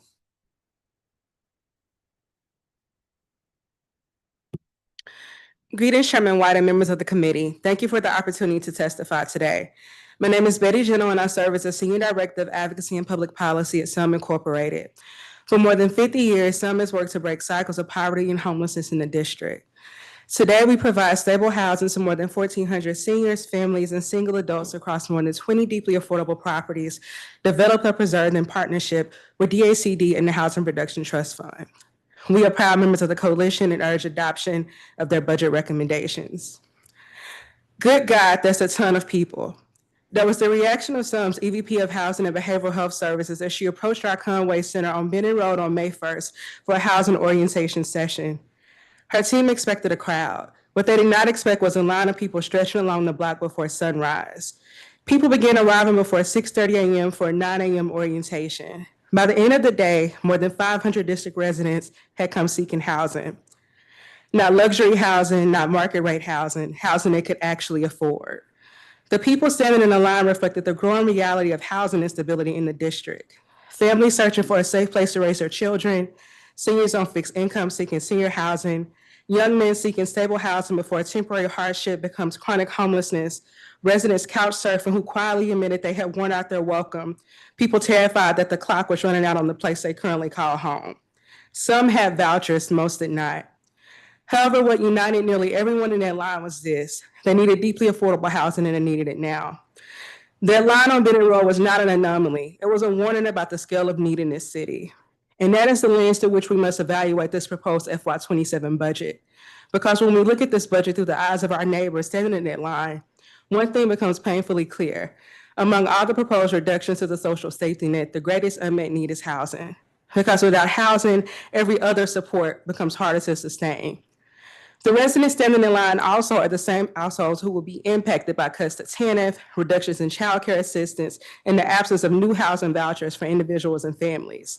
They have been asked to absorb rising costs, fewer supports, and increasing instability all at once. Taken together, these choices create a dangerous reality. More residents will fall into housing instability while fewer pathways out remain available. This is not the moment for the district to weaken its commitment to affordable housing. It is the moment to strengthen it. That is why investments in the Housing Production Trust Fund are so critical right now. HPTF remains the district's most important affordable housing production tool, and at a time when affordable housing development has slowed, financing costs have increased, and lenders have grown more hesitant to invest in DC projects, strong local investment matters more than ever. HPTF is not only a source of funding, it is also one of the clearest signals the district can send that deeply affordable housing remains a priority. We were encouraged to see the trust fund fully funded at FY26, but the FY27 proposal funds HPTF at only about half, $52.7 million, of the mayor's longstanding $100 million commitment. We support the coalition's recommendation to fund HPTF at $120 million. We also urge the committee to prioritize extremely low-income housing where the need is greatest through full investment in the local rent supplement program. This budget must also prioritize preserving existing affordable housing, expanding pathways to ownership, and ensuring vulnerable residents, such as unhoused seniors, are not overlooked. Ultimately, this budget is about choices and priorities. Of the hundreds of district residents who stood in line outside SUM's Conway Center that morning, some will eventually find stable housing, but many will not, unless this council chooses to act with urgency. Housing is not a secondary issue within the social safety net. It is a foundation that every other support rests upon. Our neighbors are doing everything they can to find or maintain stable housing and remain part of this city's future. This budget must respond with strong investments in affordable housing and stability. No one should have to sleep outside, couch surf, or stand in line before sunrise just to find an affordable place to live. Thank you for the opportunity to testify. Thank you very much. Got the order. Okay, yeah, Tony Mancuso with the Greater Capital Area Association of Realtors. Mr. Chairman, members of the committee, thank you for the opportunity to testify. GCAR and our 11,000 members are the leading fact-based and collaborative voice for real estate professionals, small housing providers, homeowners, and renters who live and work in the District of Columbia and Montgomery County, Maryland. We want to recognize that creating budgets for the district is not an easy task. The agencies, departments, and programs we choose to prioritize today have lasting impacts on the growth and culture of Washington, D.C. Housing has been a priority for the mayor and the council, and because of this, we are seeing positive results. But there is still a staggering need for more housing in the district, and we are urging the council to continue prioritizing funding that supports housing production, supportive programs, and homeownership. As the council considers funding for housing initiatives in the district, there are some points that we would like to remind you of. One, according to DHCD performance oversight responses, there were 264 home sales that closed under HPAP in fiscal year 2025. The total funding used under the HPAP came out to $30,569,463. It should also be noted that the majority of HPAP recipients in fiscal 25 were under the age of 40 years old, and the majority of HPAP recipients come from populations that have historically been underserved. EHAB has also been helpful to district employees who sought to make DC their home. 115 applicants received a total of $2.857 million. These figures outline that these programs bring in younger and historically disadvantaged home buyers who want to call DC their home. Investing in HPAP and EHAP services serves as an investment in the district as these new residents expand our tax base. We also want to take this opportunity to discuss some administrative observations with how these programs are run. When it comes to CBOs, their role needs some evaluation. Currently, CBOs serve in a number of ways that duplicate the efforts of the industry. By taking a look at the role CBOs play in this process, we can reduce duplicative efforts, shorten delays in response times, and make the lending process more efficient for program participants. This communication is vital to applicants and their agents. Better communication between CBOs and applicants will go a long way in ensuring the process proceeds as smoothly as possible. Along the lines of duplicative efforts, HPAP administrators also tend to serve as secondary underwriters, even though the applicant has already undergone extensive underwriting for their first trust loan review. Minimizing underwriting from being performed twice would allow for quicker market-aligned processes for the application. Similarly to our points above, adopting a first-in, first-out approach to EHAP and HPAP funding would further minimize delays. This is something that would not only help applicants find homes faster, but help keep things manageable for the CBOs as well. We've had previous conversations on the maximum allowable home amounts. We'd like to suggest the council consider reducing the current allowable loan amount while increasing the closing cost assistance that will allow more applicants to receive funding while structuring the total receivable amount in a more constructive format. And we'd also like to express our appreciation that HPAP is back to a first-come, first-served basis rather than a lottery system. With the challenges that this program faces, moving away from the lottery system has helped restore a sense of predictability and understanding for the new applicants.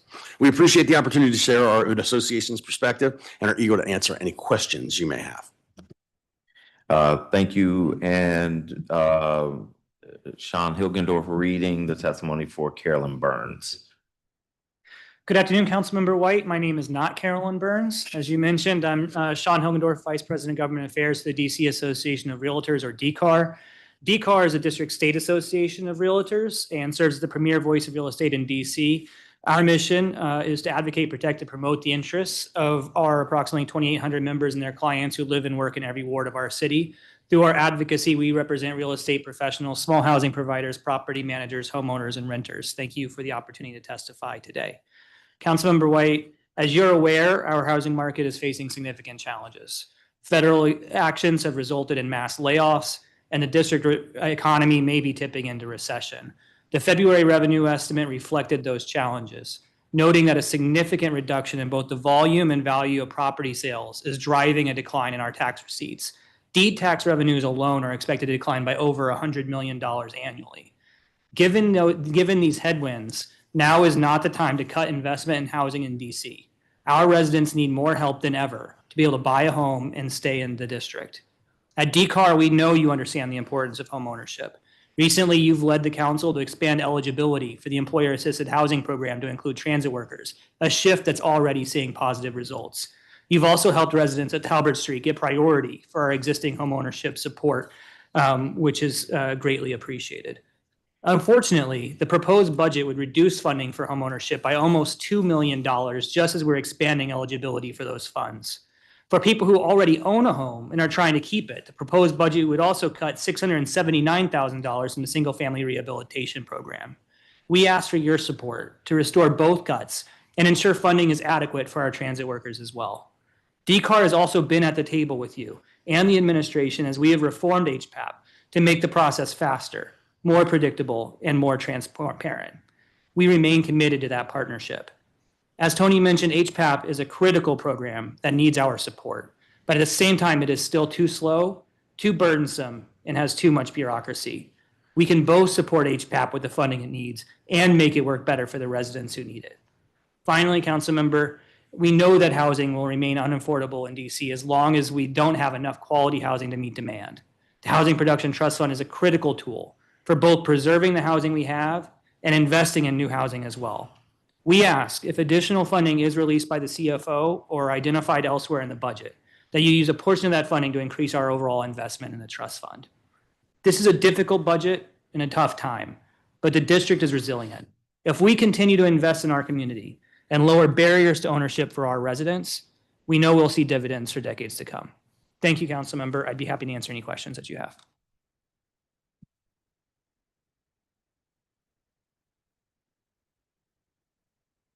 Thank you very much. Michael Cohen with the DC Fiscal Policy Institute. Good afternoon, Chairperson White. Thank you for the opportunity to speak today. My name is Michael Cohen. I am a senior policy analyst at the DC Fiscal Policy Institute. As you may know, DC is experiencing an affordable housing crisis. Most renters with low incomes are housing burdened. Evictions are at their highest number in the last decade, and affordable housing buildings are in financial risk. A crisis of this scale requires a comprehensive approach informed by data and an understanding of housing conditions. Unfortunately, the district currently has a dearth of information about our rental housing stock, tenant experiences and conditions, and landlord finances. This information gap has resulted in a patchwork response, one that has relied almost entirely on punitive measures. The Rental Act reduced tenants' rights and protections, limited TOPA rights, and sped up eviction timelines and processes. The Emergency Rental Assistance Reform Act narrowed the qualification criteria for emergency rental assistance. And unfortunately, the FY27 budget continues this trend, including either stagnant or reduced funding for housing programs such as permanent supportive housing, the LRSP vouchers, emergency rental assistance, and the trust fund.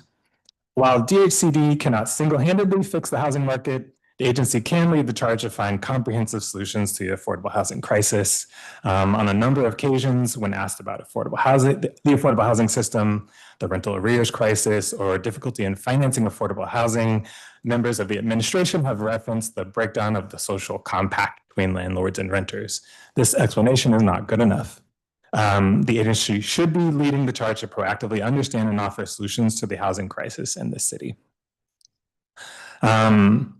The council took positive steps in the FY 2026 budget to dedicate HPTF funds to preservation.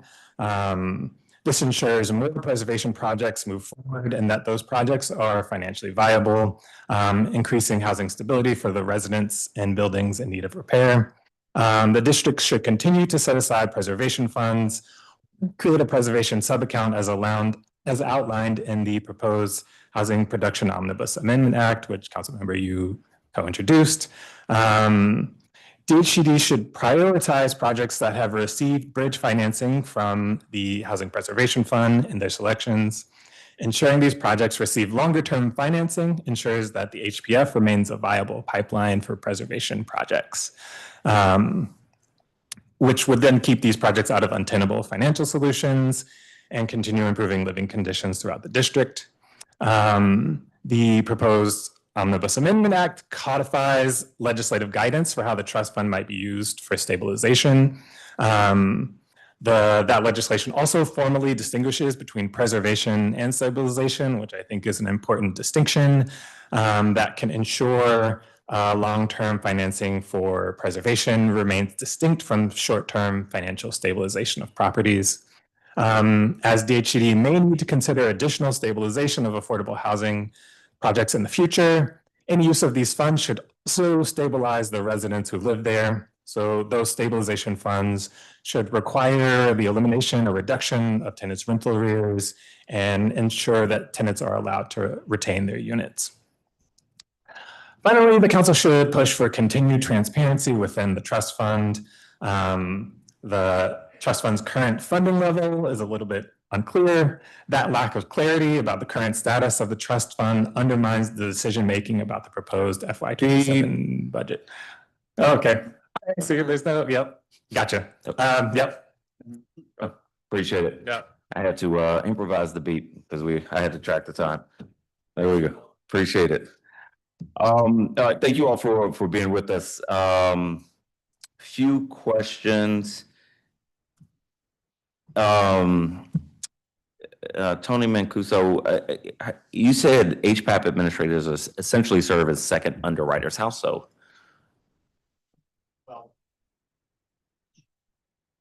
Microphone. Sorry. Yeah, so basically once they go through a loan processing form, they go through an initial underwriting with someone, and then once they get the contract, and then goes back out and goes through the same process basically again. Okay. Yeah. And I think one of your recommendations at the end is increase the allowable amount for down payment Is that right? Correct. What's the limit now? Is there a limit? On the down payment, I don't think it's 202, but I'm not sure that they've broken it up into what the allowance is, both for the main number and for. Okay, yeah. It would be better if we would use some of it towards some of the down payment to allow. Well, that would make sense. Exactly. Yeah, I'll need to learn more about that because that seems to make sense. So I'll need to just understand it. Sure. I agree, the single family rehabilitation program, HPAP, HPTF are very important. Yeah, I need more funding than they're getting. But we continue to hear in the housing committee from developers, including affordable housing developers, that there are no new projects coming.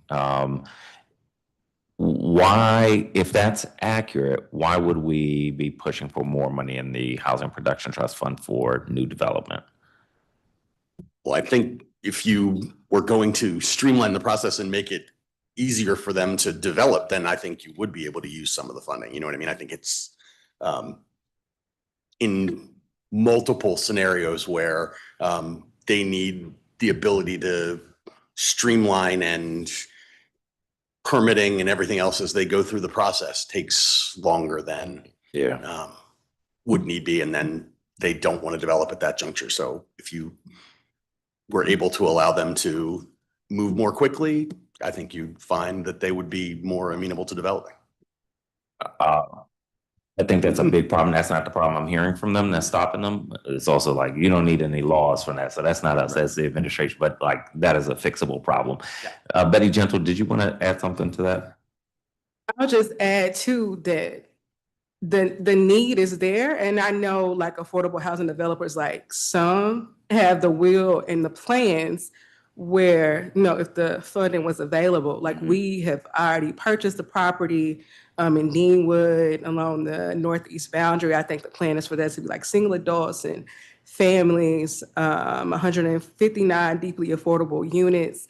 But yes, we've also experienced delays in being awarded things from DACD, and it taking substantial amounts of time for things to close, even things that's more simple as like a acquisition loan for something that doesn't even have to be developed. But I feel like often we come up against this where process delays that we don't really control then put a negative cast over the need that we actually need, because we need, I just talked about, we had a housing organization, 500 people showed up. So the need is there. And I think, and you heard from Jubilee Housing, they have things in their pipeline. I'm sure if you talk to anybody in the coalition, that they have something that they would like to work on and develop, and that specifically meets that extremely low income needs. So I understand we also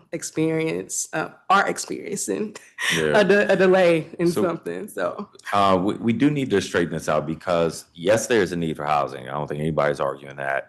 Yes, the permitting system is very broken, takes an obnoxiously long amount of time. That doesn't help us. That doesn't incentivize anything. But I'm hearing pretty consistently from housing developers that they're not getting financing. So the Housing Production Trust Fund only works if you got other money in the stack. And everybody's saying we're not getting, no one's investing in DC. So we have to figure that out, because it wouldn't make any sense to put, if we find money and no one is lending for multifamily housing in DC, then it wouldn't make sense to put money in the Housing Production Trust Fund, because it wouldn't get used.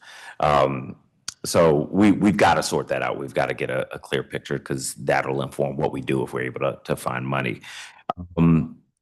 Last topic, foreclosure. Remit ran out of money. Have the realtors worked at all on foreclosure issues? Do you have a thought, an idea around the need, or whether that's something you think we need to be focused on? How so? Like just generally, money for foreclosure prevention. Yeah, I mean, anything that keeps people in their houses, you know what I mean? Like it would be the ability to stay where they are and not on the street. Like, obviously I think that's critically important.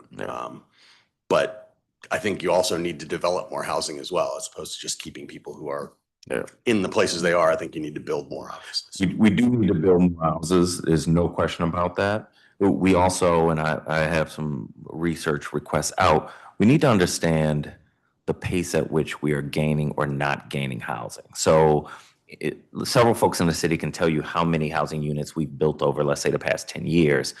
But I don't know if we've built them at a faster pace than we've lost units or not. And that is important. You know, it's increasingly important that we measure the right thing. So, yeah, so we've got to understand that we're just at a critical juncture where the dollars are tight, and we've got to figure out what's the best use for those dollars. And the type of housing as well. That's right. That's right. Well, I want to thank you all. Michael Cohen, anything I didn't ask, I should, because I had to beep you. Well, I appreciate that. Maybe the only thing that I would add is your question about adding additional money to the trust fund. I think particularly given the structure of the bill that you introduced, that would free up additional other uses of the trust fund to, say, like, create deeper affordability, to do more creative financing at the city level. Increasing the amount in the trust fund could make those sort of other uses, those more creative uses, more viable. Good point. I appreciate it. Glad I asked.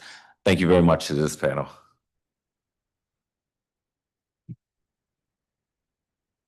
Gabby Morris Flores, Bria Hodge, Mel Zond with Legal Aid DC. I know I saw you. Christian Oliver Smith.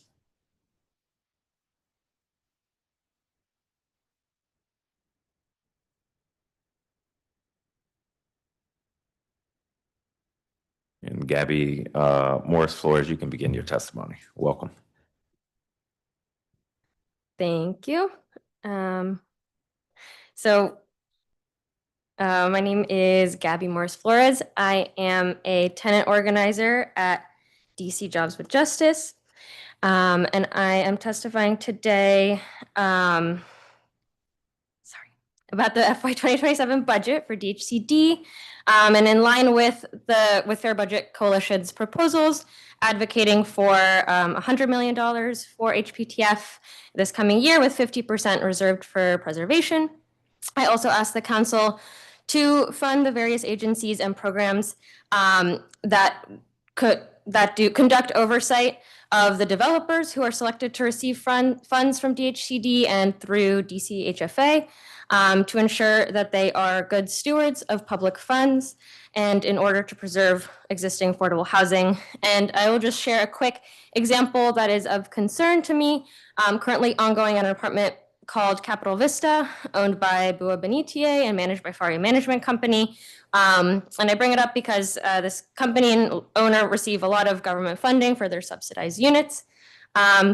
So one tenant that I'm very close in touch with is on a permanent supportive housing voucher and had been ringing the alarm for months about potential flooding in her apartment through a dishwasher that wasn't working properly. Then a couple weeks ago, her unit did flood from the dishwasher area, covering the floor with water.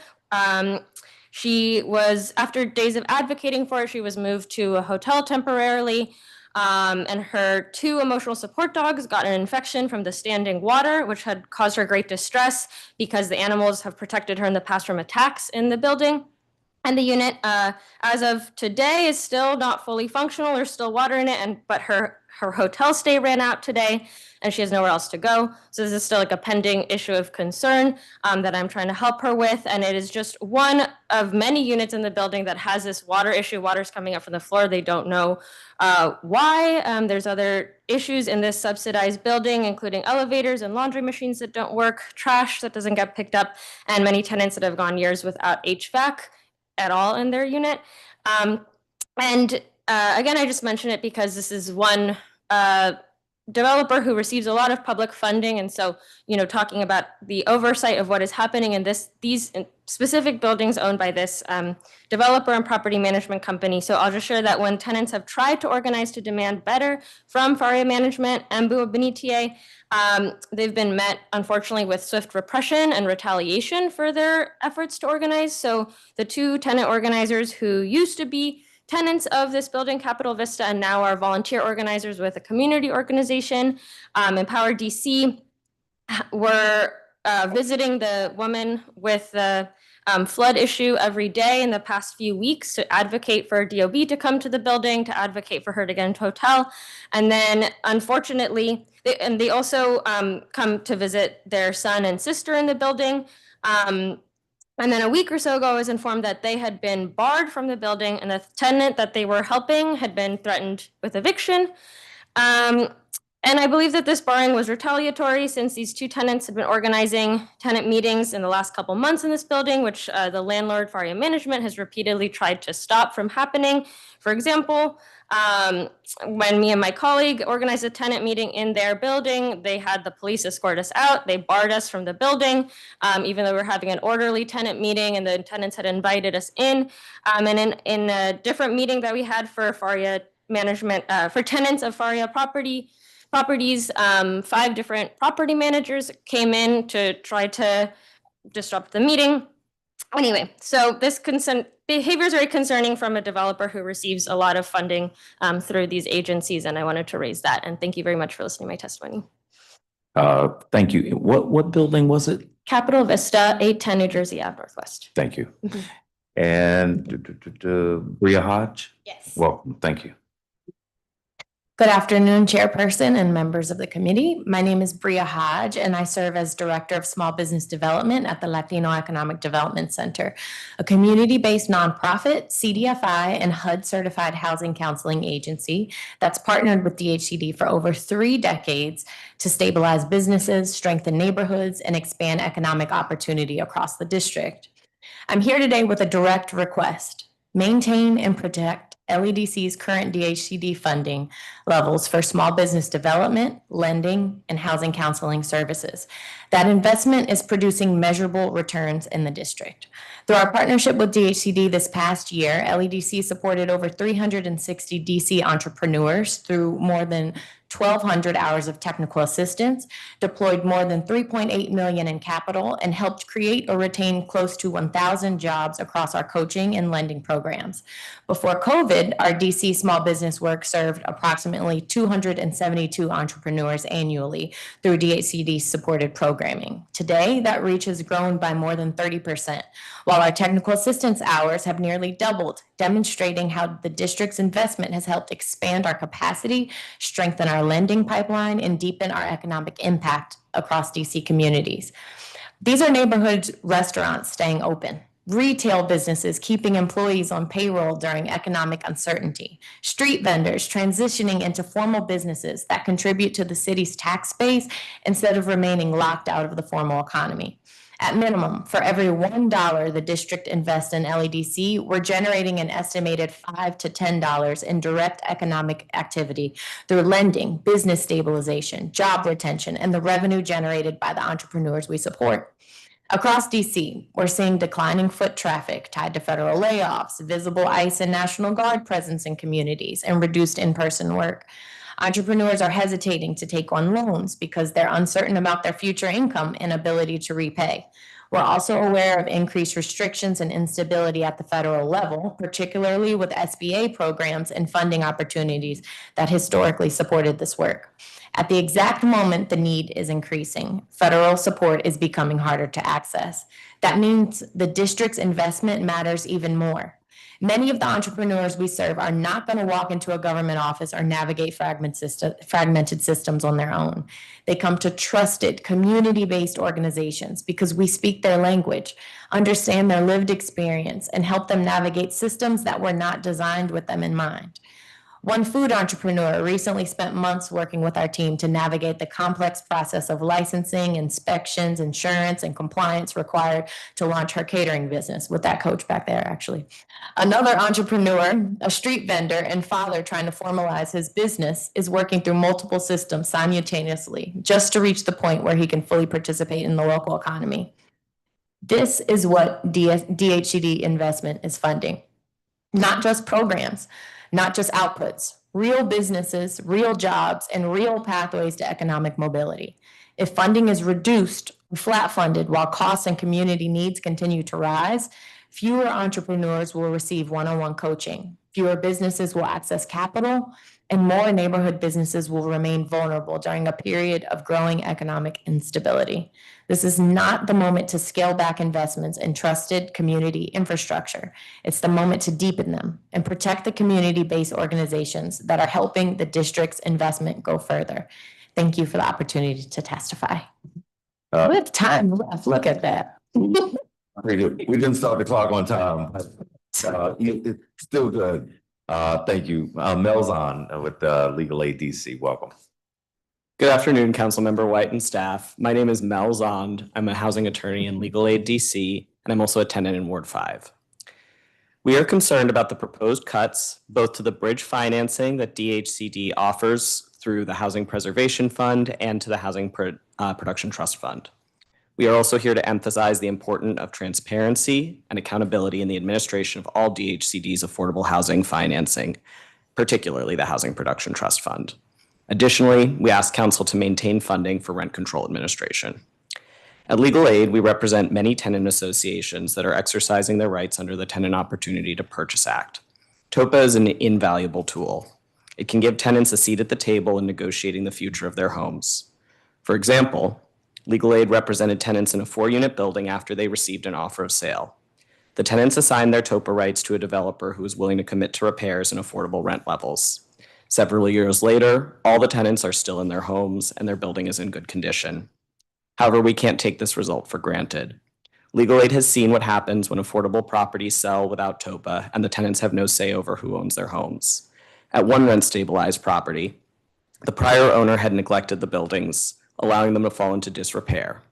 The property was ultimately sold through foreclosure, so the tenants didn't get to exercise their TOPA rights.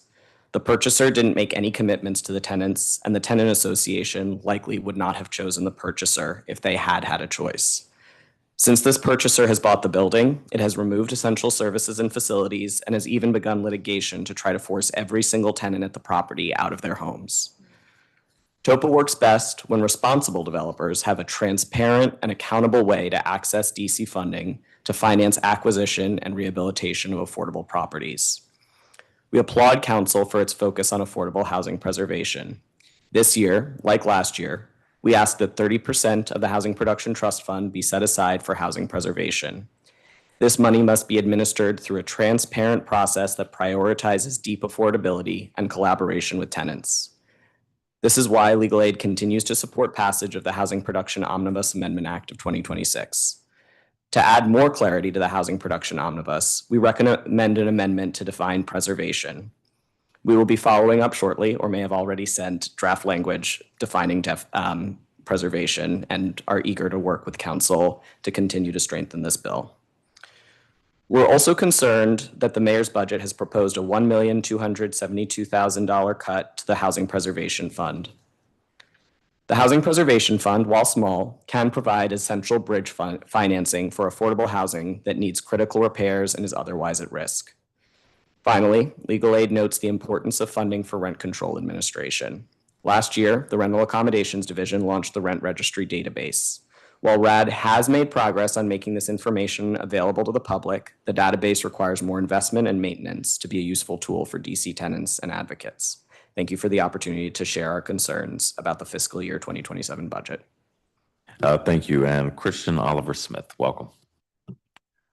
Thank you, and good afternoon, Chairperson and members of the committee. I am Christian Oliver Smith, an Economic Development Associate for the Coalition. The coalition is an association of 166 members working to foster just and equitable community development solutions that address the needs and aspirations of low and moderate income districts of Columbia residents. Our members represent a broad spectrum of nonprofits, for-profits, government agencies that fund, finance, produce, preserve, and provide affordable housing and neighborhood-based economic development to benefit district residents. The coalition requests the council commit $4.5 million in fiscal year 27 funding for the Department of Housing and Community Development Small Business Technical Assistance Program, an increase from the mayor's proposed $4.13 million allocation. This additional investment will ensure SBTA providers can continue delivering critical high-quality technical assistance training and one-on-one support services to small businesses and entrepreneurs across the district, particularly in underserved communities and commercial corridors. Increased funding will help providers keep pace with the steady demand for business support services while continuing to help businesses start, stabilize, and grow in an increasingly challenging economic environment. The SBTA program plays an essential role in supporting entrepreneurs and small businesses throughout every stage of the business life cycle, from ideation and startup to stabilization, expansion, and long-term sustainability. Through workshops, webinars, cohort-based programming, and one-on-one technical assistance, providers help businesses access capital, navigate licensing and regulatory requirements, secure commercial space, and develop the tools necessary for long-term success. The scale and breadth of these services can be seen in data collected through our partners for fiscal year 2026, which shows that SPTA providers collectively hosted at least 371 workshops, trainings, networking events, and entrepreneurial programs across the district. Beyond direct services, SPTA providers serve as trusted community-based partners that help entrepreneurs navigate the challenges of starting and sustaining business in the district. Through the DHCD-funded network of SPTA organizations, providers work directly with businesses on a daily basis and are often the first to identify emerging issues related to licensing, access to financing, and navigating district processes. One persistent challenge identified through ongoing engagement with SPTA providers is the challenge navigating the commercial leasing process and certificate of occupancy requirements in the district. Because SPTA providers work closely with small businesses, they can play a critical frontline role in helping businesses better understand regulatory requirements and navigate the commercial retail environment. These services are especially important for small businesses operating in underserved communities in low to moderate income corridors, where many small businesses may have limited access to technical assistance, professional networks, or administrative support services. For immigrant and non-English speaking entrepreneurs, language barriers and unfamiliarity with government systems can make it more difficult to navigate licensing, permitting, and the regulatory process. All small businesses, particularly first-time entrepreneurs and businesses with limited operational capacity, may face challenges related to accessing capital and establishing banking relationships, financial management, and navigating complex administrative requirements. By providing culture responsive and community-based technical assistance, SPTA providers help businesses strengthen operations and build long-term capacity. Without sustained investment in technical assistance infrastructure, many small businesses, particularly those operating in these historically underserved communities, and would face greater barriers to accessing support, knowledge, and relationships necessary to start, stabilize, and grow their business. In closing, the coalition is asking, again, the council to continue supporting the SPTA program by committing $4.5 million in the FY 2027 budget. This investment will ensure that existing and new small and micro businesses have access to essential services that are fundamental to a healthy small local business community and ecosystem. Thank you for the opportunity to testify. Thank you very much. I don't have a lot of questions, but so we're coming to a period where budgets are going to be very tight. All right, we're going to have to make some difficult decisions on the council. There's no way everything that lost funding is going to get funded across the council.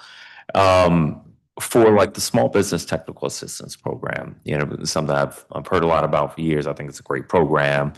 Heard some of the folks who use it, but how do we measure the success of the program? So we can't measure it by how many people engage in a workshop. That doesn't tell us whether it's working well. How could we measure it? Let's say I was going to other council members and saying, hey, I know there are a lot of needs, but we need to get money to this. What's the best data-driven argument? Jobs created. It's direct, it's creating jobs for the economy. So there's different business owners, that's one job. Now they're gonna employ someone else that's contributing to the prosperity of the folks in the district, direct. Do we know how many businesses get started because of the technical assistance program?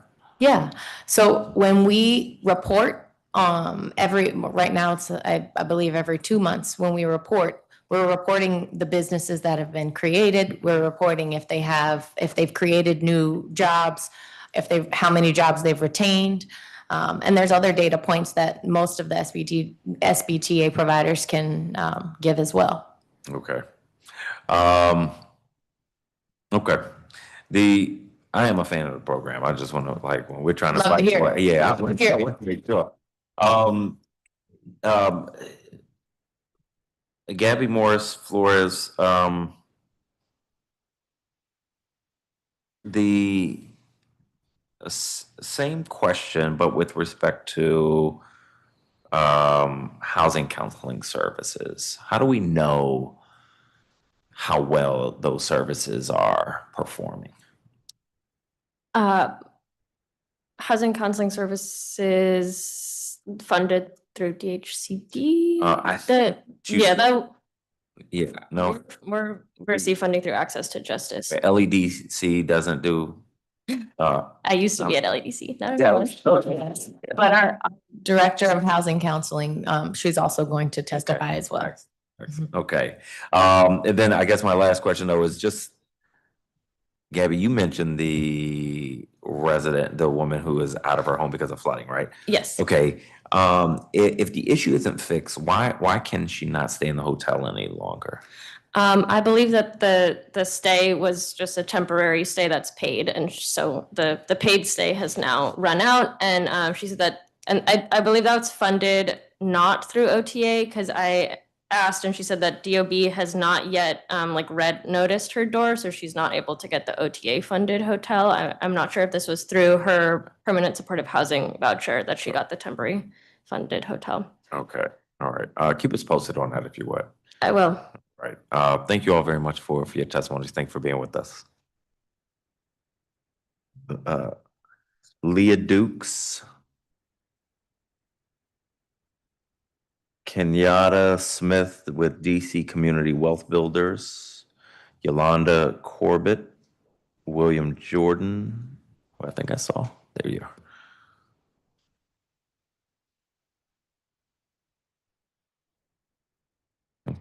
Wade Taylor.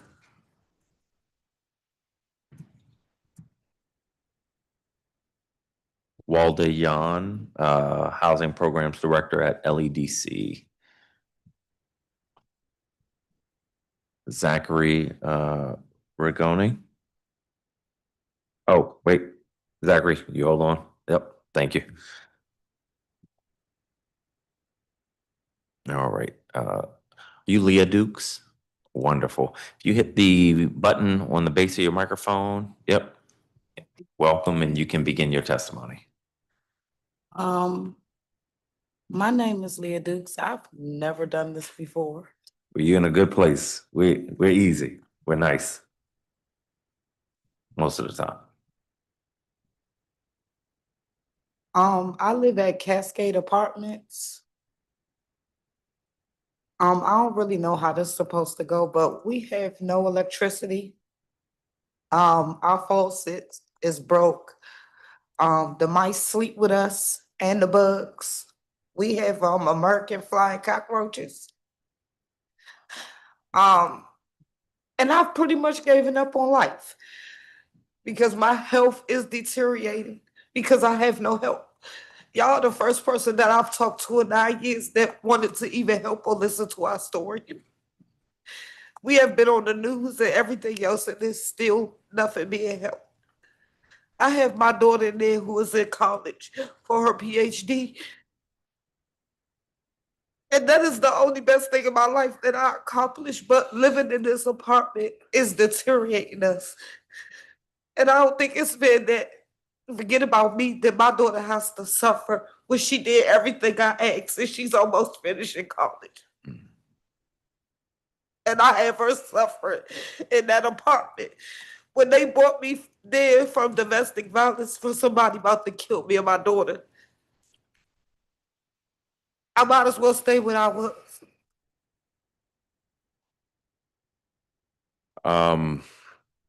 He- Here's what I'd like to do. You can testify more here if you'd like. Otherwise, what I'll do is pull you aside. I want to find out a few things about your case so we can more quickly figure out how we can help and get to working through that. Does that work for you? Yes. Okay. If you have a seat right over there, my team will be with you in just a moment. But I'm glad you're with us today, so thank you.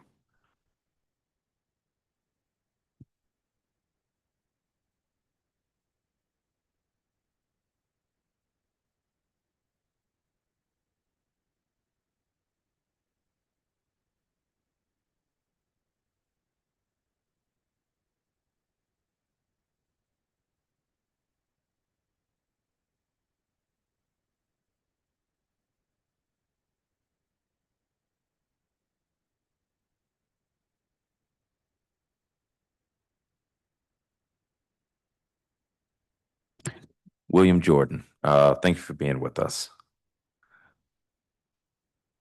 Good afternoon. My name is William Jordan. I'm testifying concerning DHCD as well as the Housing Finance Agency. DC's housing market centered around large-scale affordable rental projects is comatose and will be for at least the next 2 years. The tragic collapse of the Donatelli, Denped, WMATA public-private empire calls into question all of the underpinnings of DC's affordable housing rental policies and regulations and investments, including IZ, vouchers, disposition of large-scale dispositions, the Housing Production Trust Fund, as well as public-private partnerships in general, as well as the city's commitments to racial equity, especially for Black families. We need a progressive, fundamental solution change. My suggestion, I also wanted to point out that at another hearing, the city talked about trying to attract 150,000 new residents and building 100,000 units over the next years. But the key thing about that's 1.5 person per unit, which means the city is planning on a future with no family size units. So we really need a radical change. And I think that change has to begin with DHCD and the Housing Finance Agency. And that happens by radically shifting what we're funding. We need to move funding away from these large scale projects and instead fund smaller homeownership, smaller apartment buildings, and hybrid deals. And I'm saying change that percentage to approximately 80% of all funding focused on these kind of things, as well as a total relook at what we do by LIHTC financing, which I call LIHTCing finance. And I'd say that because back in 2000, when everything got started and we came up with this 80-20 split between market rate and affordable with these public-private partnerships, the theory was that the 20% would be done by LIHTC investment. Well, it turns out the LIHTC buyers or market would not handle that ratio. So then they came back to the community and told us by 2006 that if it was 70% market rate buildings with 30% affordable, LIHTC would step in. And of course, they did not. Then they switched it. If you go 30% market rate and 70% affordable, then the LIHTC market would step in. That didn't happen. So now we have projects where they're 100% LIHTC. But the problem is the promise for everything is that these projects will be stable if it was 30%, one third. And so now we have projects that are LIHTC projects. We had Dante's partners say 40% of their project was, what do they call it, financial vacant, because we're now expecting large-scale projects to be supported with moderate and low-income people without the market rate. And so the one third model never happened. The whole thing is screwed. And so we have to go back to smaller projects, home ownership for the next 2 years, small apartment buildings, things we can finance within our tools, and then we can come back to these mega projects. Thank you. Thank you very much. Oh, that's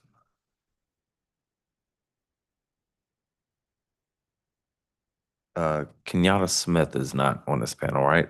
Okay, Yolanda Corbett. Walter Yan, welcome.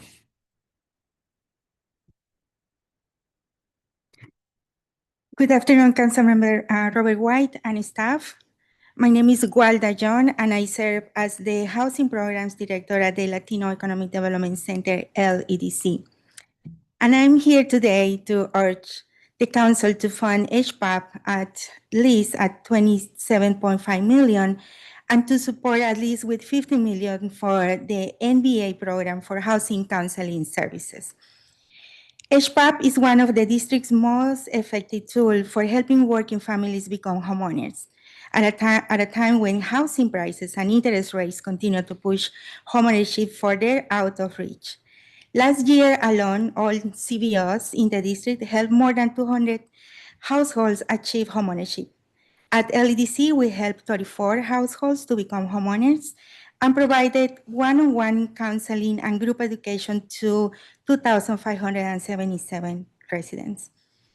For IC income certifications, we worked with a portfolio of 24 properties with available rental and for sale units.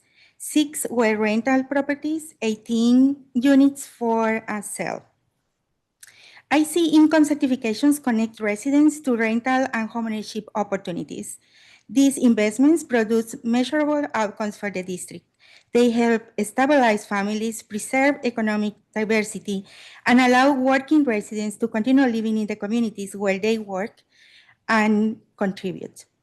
The IC program is one of the district's key affordable housing tools. The program requires developers receiving zoning benefits to reserve affordable units for low and moderate income residents. But those units only reach eligible families if the certification process works efficiently. That is where community-based organizations play a critical role. Organizations like LEDC help residents navigate the complex eligibility requirements, complete certifications, and successfully access affordable housing opportunities. This support also helps the district and developers move affordable units more efficiently and ensures public investment achieve their intended impact. I've been seeing firsthand how useful these programs can be. Recently, a young couple completed LEDC's home buyer education program and used HPAP to purchase their first home in Dingwood, Ward 7. After years of preparation, they were able to remain in the district and begin building long-term stability through homeownership. Without full funding for HPAP and the MBA program, which includes IC certification services, fewer families will access affordable housing and homeownership opportunities, and the district risks weakening some of its most effective housing investment. These programs are working, and the need continues to grow. We urge the Council to fully fund HPAP, the MBA program, in the fiscal year 27 budget. Thank you for your time and consideration and the opportunity to bring this information to you. Thank you very much, Wade Taylor. And Zachary Rigoni, I'm going to add you to this panel, so you'll go after Wade. Good afternoon, Chairman. My name is Wade Taylor. I am also a tenant at Capital Vista. It's a 104-unit affordable housing complex. The Housing Production Trust Fund loaned them $18,600,741, as well as also $16,640.811 through HUD as well for the LIHGC. I'm here today to ask a question and give testimony. It's not a question about mold, although my apartment was condemned for mold on August 16, 2023 by the Department of Buildings. The OTA provided me 3 weeks of housing, and still it was never actually taken care of still. It's not a question about the retaliation that I've had to be subject to through a possessory claim for 4 years without even having the proper corporate registration or the proper rent registration. It's about the $18 million loan repaid from the 50% cash flow on hand. At a time that we are on the limited funds with the city, these payments are based solely on 50% cash on hand at the end of the year. So that's 50%, not 80, not 70. So something like a project like Capital Vista, which is 96% publicly funded, they're only paying back 50% at the end of the year. So the other half is cashed back to the developer. That is entire architecture of the transition, the public risk, capped repayment on private cashback. And then this is kind of how I believe the district's kind of being cheated, because they are being paid back 50% cash back on hand. When the developer was revoked, the corporate entities are still, which is DP Management, which does business as Faria Management. They were officially dissolved in 2023, but they still have been collecting fees, membership fees, all on top of it, while not performing any of their duties. That money should have been going back to the HPTF, again, at that 50% cash on hand. But they're paying out the developers who do not have the right to have that money because, of course, they're revoked or dissolved. The entity should not be getting any business from the city while they are not actually up with corporate standings, because they have not done any of their actual paperwork. Faria Management, DP Management was dissolved in 2018 and 19 because they haven't paid their 2016 federal taxes. So again, my unit, and I know we were talking a little bit earlier about the actual apartments with the flooding. They admitted in court on August 14th that it was building-wide water intrusion. They just haven't told the other residents. They haven't told anyone about what's going on in the building, and everyone, the court system actually knows. It's building-wide water intrusion. Nothing's being done. I was in, like I said, for 3 weeks in the OTA. I actually financed and stayed in emergency housing for 13 different times. They were held in contempt of court 3 different times. They've actually had to pay $15,500 into the court registry, and they were the ones suing me for eviction for withholding my rent when they were not due repairs. They sued me for eviction the very first month, but again, they're the ones that actually had to put the money into the registry because they're not doing repairs in the building.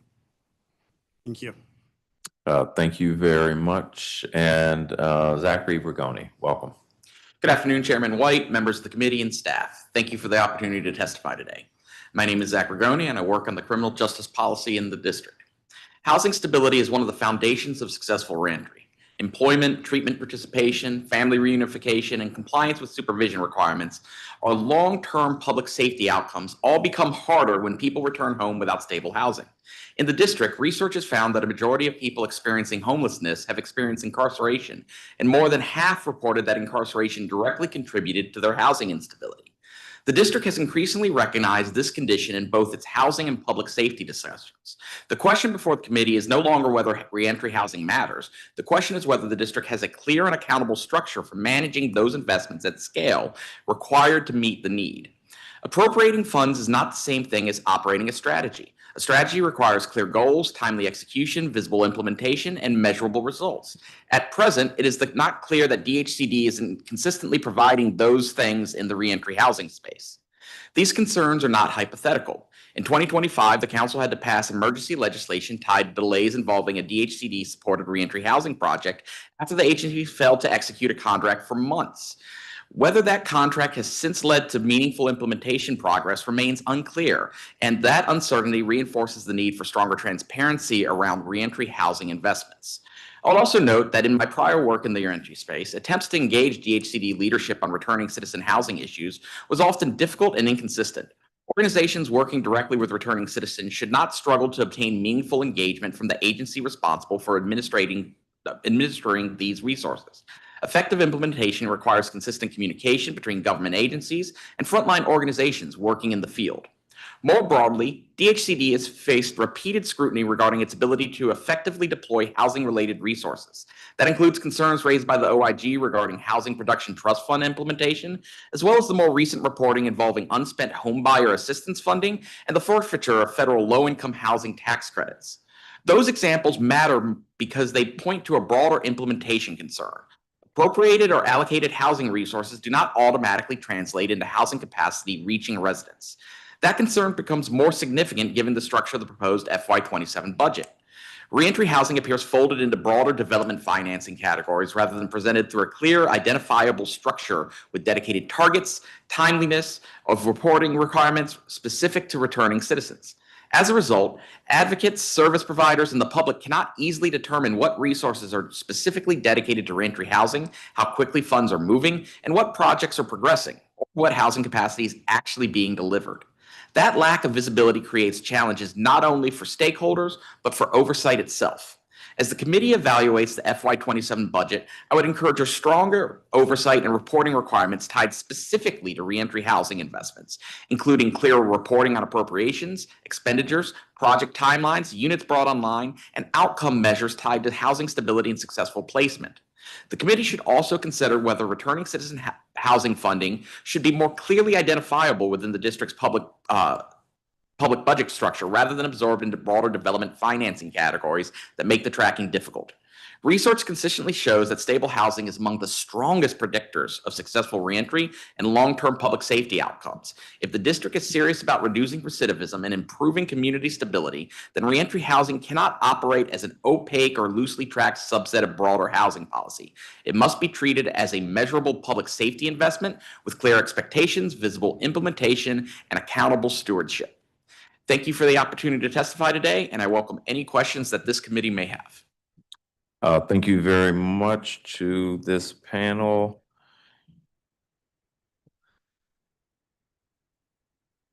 A few questions. So, William Jordan, the idea of moving funding away from larger projects to smaller ones, I think would have two results. It would make it more expensive to build, and we would have less housing, which would make housing more expensive theoretically. Well, what's your response? It's the opposite. The smaller buildings are cheaper, especially when you do a lot of them. So the goal would be to do many smaller projects, not, larger projects. Second, the larger project housing is always 5 or 6 years away. What matters in the market is what we produce in the next year, month, 2 years, right? So smaller projects actually hit the market, bringing down it would address the need because it's happening immediate versus big projects where it's always in the future. Those units don't count in the market that people live in. That's the market that developers develop in. So it's two different markets. So when I'm looking for a house, I want something the next few months or the next year. And if you're building housing, smaller projects, they're coming online in the next year, 18 months, and et cetera. When you do large projects, they're coming online in 5, 6, 7 years. And even though they produce more units, they're not available, so they don't impact the market. So it's the opposite. Okay. Wade Taylor, I was having trouble understanding. You kept mentioning that the building owner has 50% cash on hand. What do you mean? So that's actually the payback of the HPTF. So they're paying out their management company fee. They call it the integrated model, which is they're paying out for RIA management before they actually pay back the HPTF money. So when the entity becomes revoked and you're not supposed to be doing business with them anymore, the city is still paying them, the federal government's still paying them, but they're not actually, they're taking out their fees above before what, I should say, before what they pay back to the actual city. So we never actually get the HPTF money back. It's all turning into more or less a grant instead of a loan. Because again, they're taking out those fees and the management companies are not actually doing the repairs that they're saying they're doing. It's just not possible because you have Cascade Park, Orchard Park, Apple Vista. These are all building buildings. They're all harmed with residents. Okay, so you're saying they're not paying anything back to the city? They pay back 50% cash on hand at the end of the year. So when you take away your management fees, which you're paying out to all the people on top of it, it's less money than what they should be paying back, and they're effectively undercutting the city. Okay. I don't know what the standard practice is there, so it's hard for me to say offhand if that's different than the standard practice. And then did you say ARIA Management's license was provoked or their business license was Yes, it revoked? was actually dissolved in 2023, and their license was revoked as far back as 2019. The city has been signing covenants with them, just like they signed with the actual ones for Capital Vista, and they have to have a property management company in good standing overseeing the actual buildings. FREA has never been in good standing. It hasn't been able to be in good standing because it's literally been revoked since 2019, and they had a federal tax lien against them. They currently have also a water lien against them for $64,000 right now. They're suing their former property management for $100 million for the exact regulatory fraud. But okay. Sorry to throw a lot at you. No, I appreciate the clarification. Zach Bergoni, I'm with you on returning citizen housing. I'm sort of more interested in getting it built and getting funding than sort of tracking it at this point.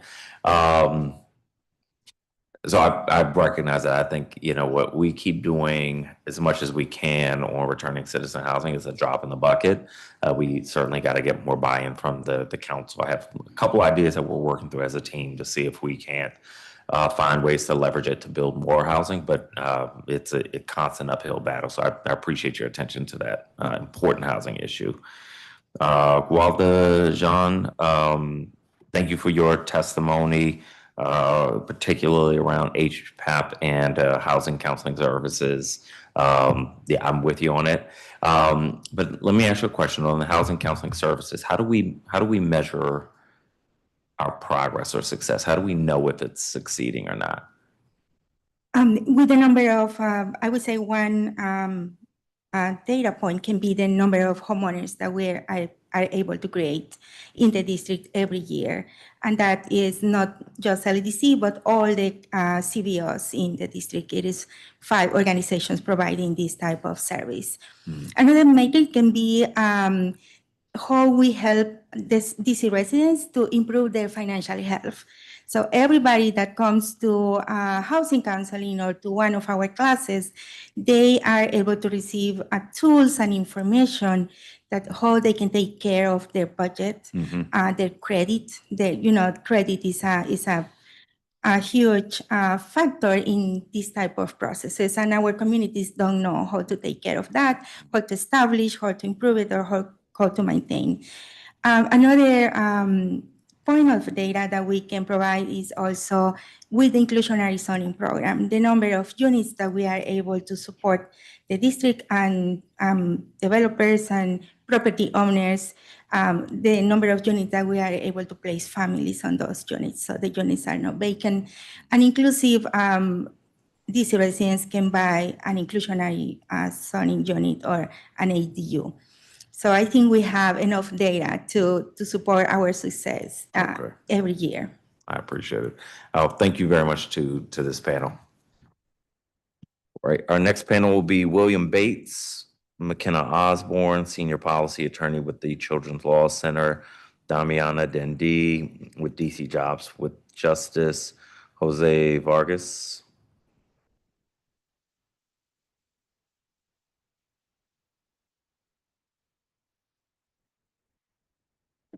There's 2 people.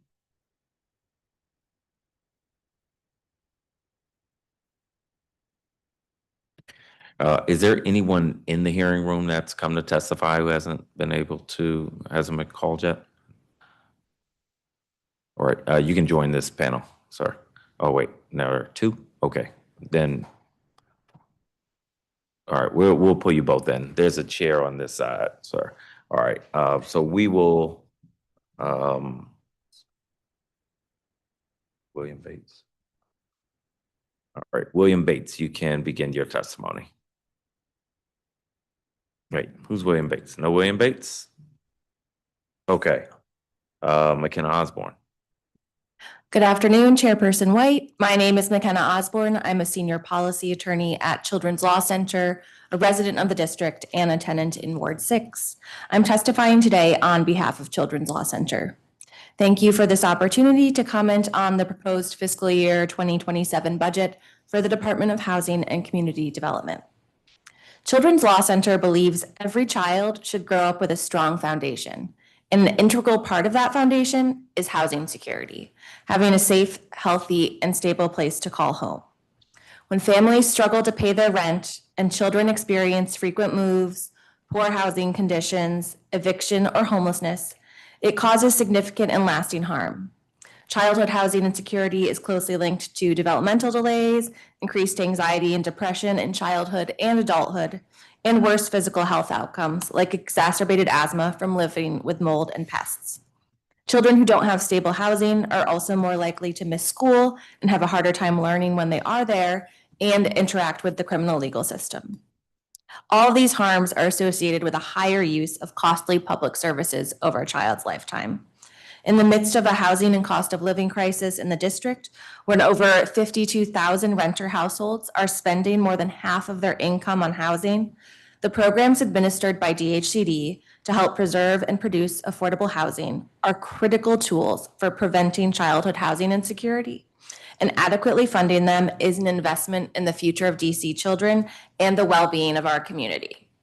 In my testimony today, I'd like to emphasize first the need for transparency in DHCD's funding practices, and second, the importance of cost effectiveness of dedicating funding for the preservation of existing affordable housing. On transparency, as you've alluded to, DHCD reportedly intends to take back Housing Production Trust Fund funding promised to certain outstanding projects if they do not close by the end of June 2026. It's Children's Law Center's understanding that some of these projects have not closed, not because they're not feasible or because the applicants have not been responsive, but rather due to administrative delays outside of applicant control. We're concerned that projects that are already far into the planning process and near closing won't move forward when they lose the Housing Production Trust Fund money they were initially awarded, and that housing developers and providers will be more hesitant to base new projects in DC in the future due to the uncertainty of these awards. We asked the committee to discuss these plans in detail with DHCD leadership today, and we need to have a clear understanding of which projects could be impacted, why their closing is outstanding, and if that issues preventing closing could be resolved, and how pulling the award of funding back would impact DC families in properties that had been awarded the funding. On preservation, preserving existing affordable housing is faster and more cost-effective than producing new units, and it's especially effective at preventing displacement. Therefore, Children's Law Center strongly supports this committee's intention to dedicate 30% of FY27 Housing Production Trust Fund dollars to preservation. In doing so, we encourage the committee to be clear and intentional about what it hopes this dedicated funding will achieve and tailor its approach accordingly. Especially given the district's current financial constraints, it's vital to ensure the committee's actions promote the most cost-effective and efficient use of Housing Production Trust Fund funds and other resources to meet our shared goal of housing security for low-income families. If the committee wants to support the preservation of existing affordable housing properties that are aging and in need of repair, it should explore prioritizing projects with Housing Preservation Fund loans to receive HBTF allocations.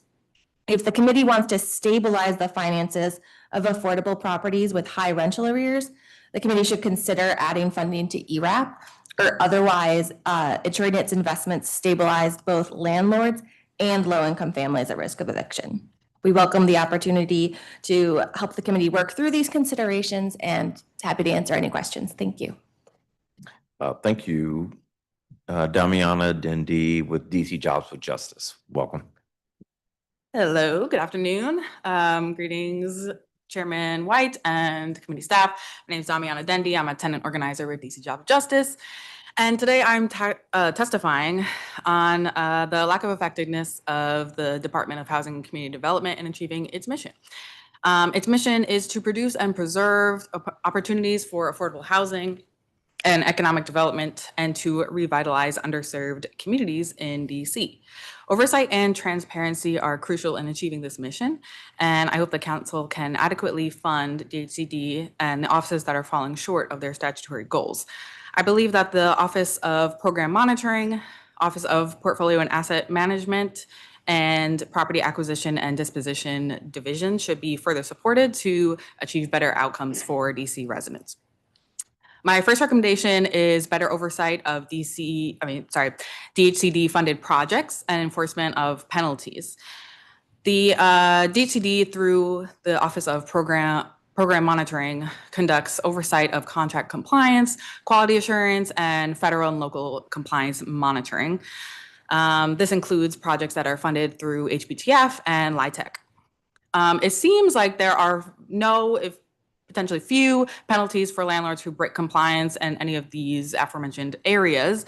And you've heard of Faria Management already today. I'm also going to bring them up. The Dumas Collective, of which Faria is a part, receives a lot of money from the district. Most of their buildings are funded through HBTF and with LIHTC. Faria has filed over 80 eviction cases that lack legal standing, have retaliated against tenants who have requested inspections with DOB, which you've heard, have threatened unlawful eviction against tenants who organize resident meetings, and have not completed recertification in years, which is a requirement for the LIHTC program. And these violations would not be possible if DHCD were able to carry out effective oversight. DHCD should be funding projects that are backed by good stewards of our public dollars, and the Office of Program Monitoring and Portfolio and Asset Management Division should be funded at a level that will ensure effective oversight and subsequent enforcement of those penalties under the law. My second recommendation is to standardize reporting on DHCD's dispersion of funds and progress in its mission. And in order to ensure that compliant actors are given funding rather than bad stewards of our money, the DHCD should be required to produce timely and regular publications of reports that share the department's progress towards meeting affordability targets and detailed scoring and selections that are made by the department through the RFP process. My third recommendation is broader and more effective use of the Property Acquisition and Disposition Division, which is tasked with stabilizing neighborhoods and acquiring abandoned properties and lots to transfer them into affordable and market rate rental and homeownership opportunities. As previously stated, the district consistently fails to meet its affordability targets, and I think this division can assist in expanding the supply of affordable units by acquiring more properties and transforming them for the community. It seems as though in the past year, only about 3 to 4 properties have been acquired through this division, and the division could be funded at a higher level so that we have more opportunities to convert dilapidated properties into housing. And then in line with the Fair Budget Coalition, I want to advocate for the full $100 million for HPTF, although the exact number currently is unclear to me, but 120 would be great. And thank you for your time. Thank you very much. Jose Vargas. Good afternoon, Councilmember White and members of the committee. My name is Jose Enrique Vargas, and I live in Anacostia in Ward 8. I am the Small Business Development and Capital Access Specialist for the Latino Economic Development Center, which is a U.S. Treasury Certified Community Development Financial Institution, a CDFI. LEDC's Small Business Development mission is to stimulate the economic advancement of Latinos and also all our neighbors by providing small business technical assistance, and access to capital to achieve financial prosperity. So my testimony today will focus on the importance of the Department of Housing and Community Development, DHCD, and their support for LEDC's work with small businesses in DC. We provide technical assistance via industry-specific cohorts and one-to-one coaching. For example, through our food venture initiatives, we have served DC residents from the idea stage to thriving, certified, insured, licensed food businesses who have certificate of clean hands and good standing. So our clients are starting at shared commercial kitchens and going on to opening food trucks, catering businesses, and brick and mortar restaurants. So we are developing entrepreneurs who address this issue of food scarcity, for example, in Ward 8. LEDC provided in Ward 8 assistance to 15 entrepreneurs who are now food safety managers, certified, insured, and licensed caterers in partnership with a community kitchen that was available at Martha's Table, a project that we spearheaded.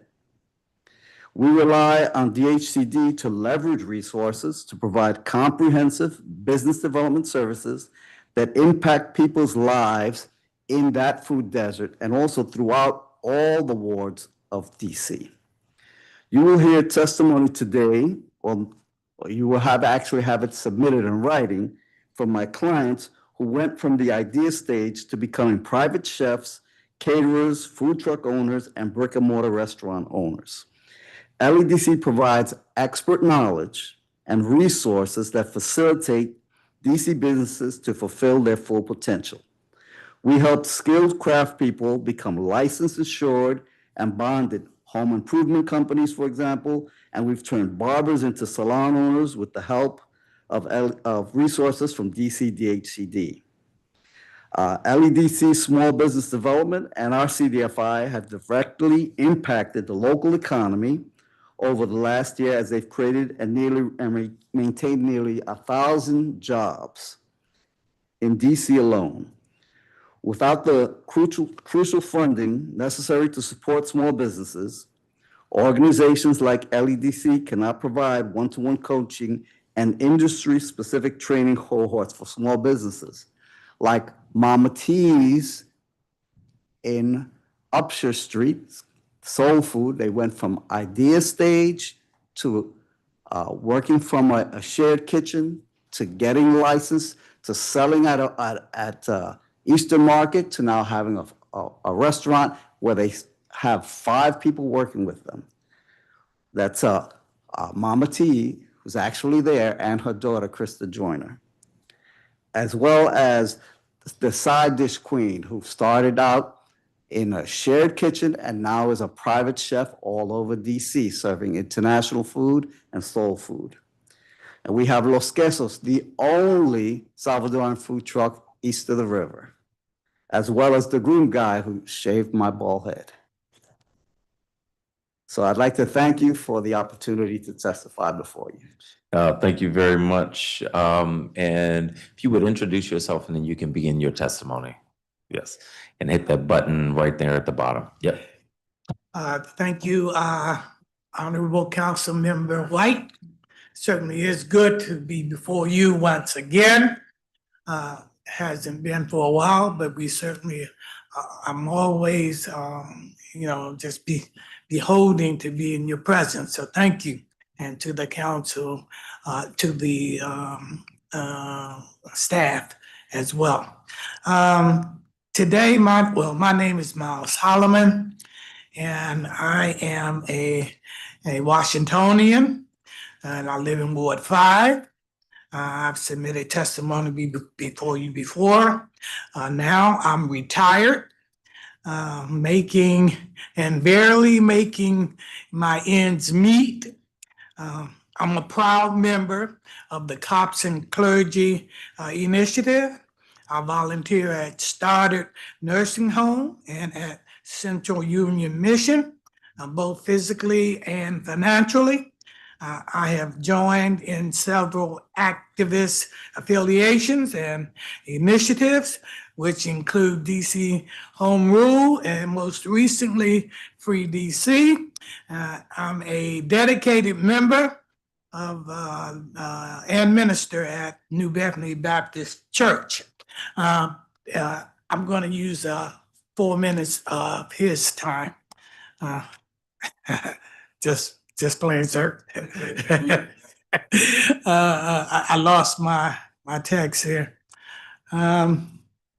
But today, I appear in support of a fair budget coalition because if there was affordable housing available, I could actually continue to reside in DC and continue to be an administrator to helping those less fortunate than I.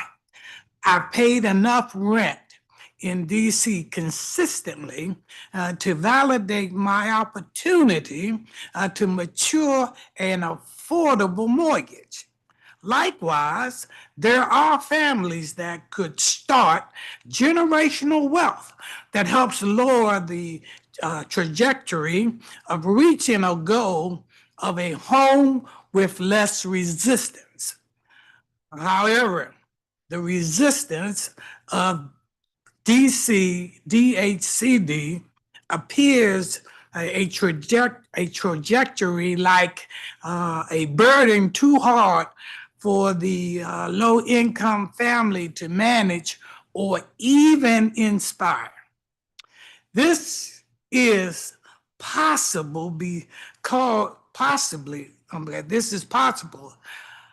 This is possibly caused by the failure of DHCD to meet affordable housing targets for extremely low-income residents, the lack of monitoring rent control units, and slow projected tracking. There are records indicating sufficient areas of non-compliance. This may be a cause of too much to do with too little to get it done. I can understand the orbit, but my hope is that the trajectory starts to accommodate the low-income residents as it was intended. And thank you for this opportunity. Thank you very much to you and to this entire panel. Have one more. Oh, I'm sorry, ma'am. Please state your name for the record. My name is Barbara Miles. Barbara Miles. Welcome, Ms. Miles. And this is my first time here speaking in front of you, Mr. White. All right. Promise to be nice then. Okay. I will. I live in a senior building, 809 Kennedy Street Northwest, apartment 305. My HVAC went out 2 years ago. I went down. I've been calling and calling for someone to come out to fix my HVAC. No one has been out to fix it. I went down to the courts last Friday to put my money in escrow to not pay my rent until they come out to fix my HVAC. No, last Thursday. I'm sorry. And Friday, I was in my unit cleaning, doing cleaning and cooking my breakfast. Someone came, man, they sent out someone to fix my HVAC, but I did not allow them in my apartment because they did not give me notice because they saw me went to the court to put my money in escrow. So they sent out someone to fix my HVAC, so I did not let them in my unit. So then I went downstairs to the management to see was somebody in management office. No one was in there. So I went back to my apartment. So 20 minutes later, my phone rang. So management was calling me, telling me that I needed to let them in to fix my HVAC. And I told them no, because they're giving me a notice. So they got smart with me on the phone. So telling me that I needed to let them in. And I said, I'm not letting nobody in to fix nothing because nobody gave me a fair warning to come in to fix it. So now y'all want to bum rush me to come in and fix my HVAC. so I did not let them in. So I'm here to let you know that I'm not gonna let them in until they, give me a fair warning to fix it. And I'm gonna hold my money. I'm not gonna spend it, but I'm gonna hold my money until they fix my HVAC in my apartment. Because I've been in there 2 years without it being fixed. No heat, no air. So I'm waiting for them to come, someone to help me, to get stuff started. How much notice are they supposed to give? I guess 48 hours, but they came the next day when they saw me put on the court to put my money. And some people will see that as good news, them coming immediately, but you want notice. Seems resolvable. Are they going to give you notice? Do you know? Have they said they're going to give you notice? Well, he said that he was going to send someone back this week, but they told me they need to order a part. But they come with a jug saying they wanted to put Freon in it. But if you need to order a part, why are you coming now to try to put Freon in it?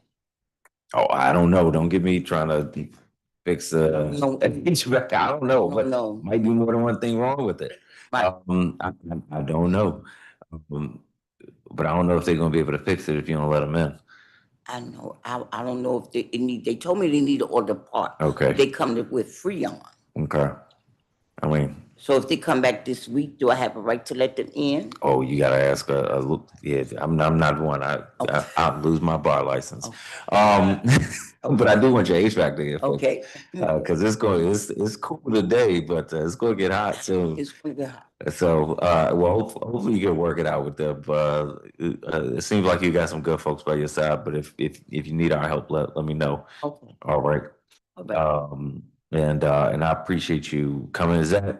That's the main issue with your building? Then where we have rodents in our building and they in the ceiling and the smell is real bad when you come in our building, you can smell the smell of the rodents in the lobby.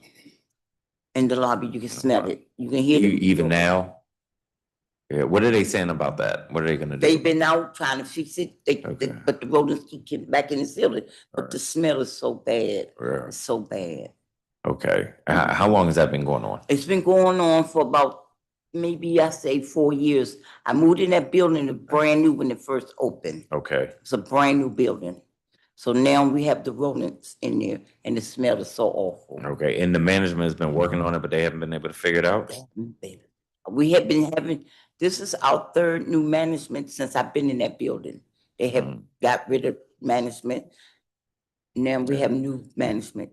But no one's there every day, and they're basically by ourselves. We don't have security because there's only like 30-something units in our apartment building. Okay. I'm concerned that they haven't fixed a rodent unit in years. Christian Whisker on my team will give you his card so we can stay in touch about this.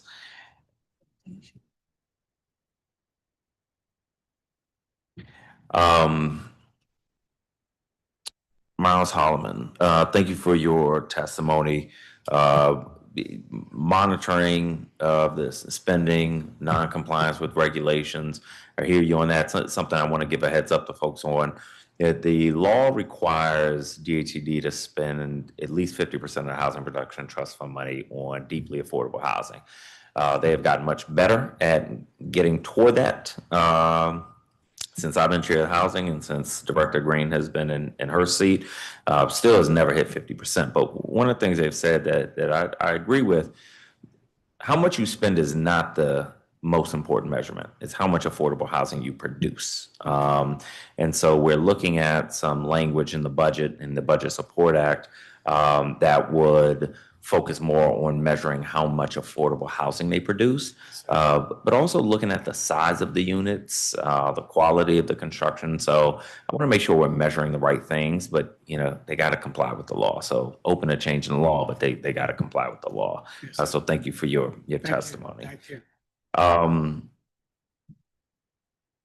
Jose Vargas, I have a note that says 15 licensed entrepreneurs, and I don't remember what that was in reference to. Well, that was just an example of a project that we did in Southeast. Okay. And so I noticed you asked my colleague Mhm. Bria, well, what is the measure? What is the Yeah. direct impact of Yeah. this work? I mean, are you just talking to people? Well, that was an example of a clear project that we did in Southeast where we turned people from idea stage into licensed caterers working out of a shared Mhm. commercial kitchen. And many of them then moved on to open up other businesses like food trucks, like catering businesses, Right. and brick and mortar restaurants. So I just wanted to give Yeah. you a concrete example of how these resources from DHCD are being used to turn DC residents into licensed, certified, permitted entrepreneurs. I appreciate that. Thank you for bringing the data. Damiana, Dendi, particularly on the transparency around scoring and selections, I think that's important. I think people competing for those funds would agree that it's important. I know I've had this conversation with DHED before. I cannot remember if they gave me a reason why they don't share more information. So I need to go back to that with them. So I appreciate that. And McKenna Osborne.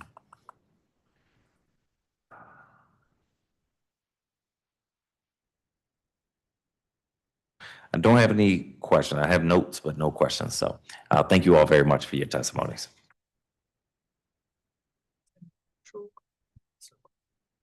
All right, we're going to move to a virtual panel.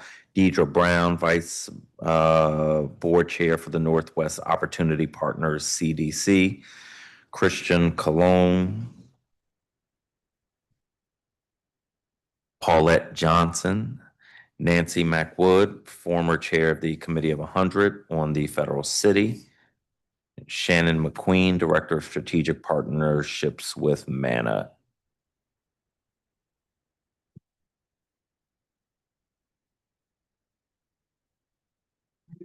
Deidre Brown, welcome. You can begin your testimony.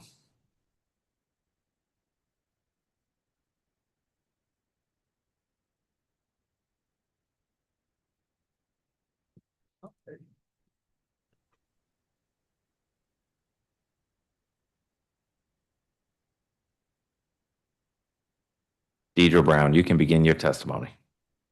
Oh, great. Good afternoon, members of the Committee of Housing. Thank you for the opportunity to testify today. My name is Deirdre Brown. I'm testifying on behalf of Northwest Opportunity Partners Community Development Corporation. We work to expand housing opportunities, economic mobility, and equitable development in Ward 3 and across the district. Everyone says Ward 3 needs more affordable housing. Advocates say it, planners say it, elected officials say it, community members say it, but naming the problem is not the same as solving it. We believe that if you work in Ward 3, you should have a fair chance to live in Ward 3.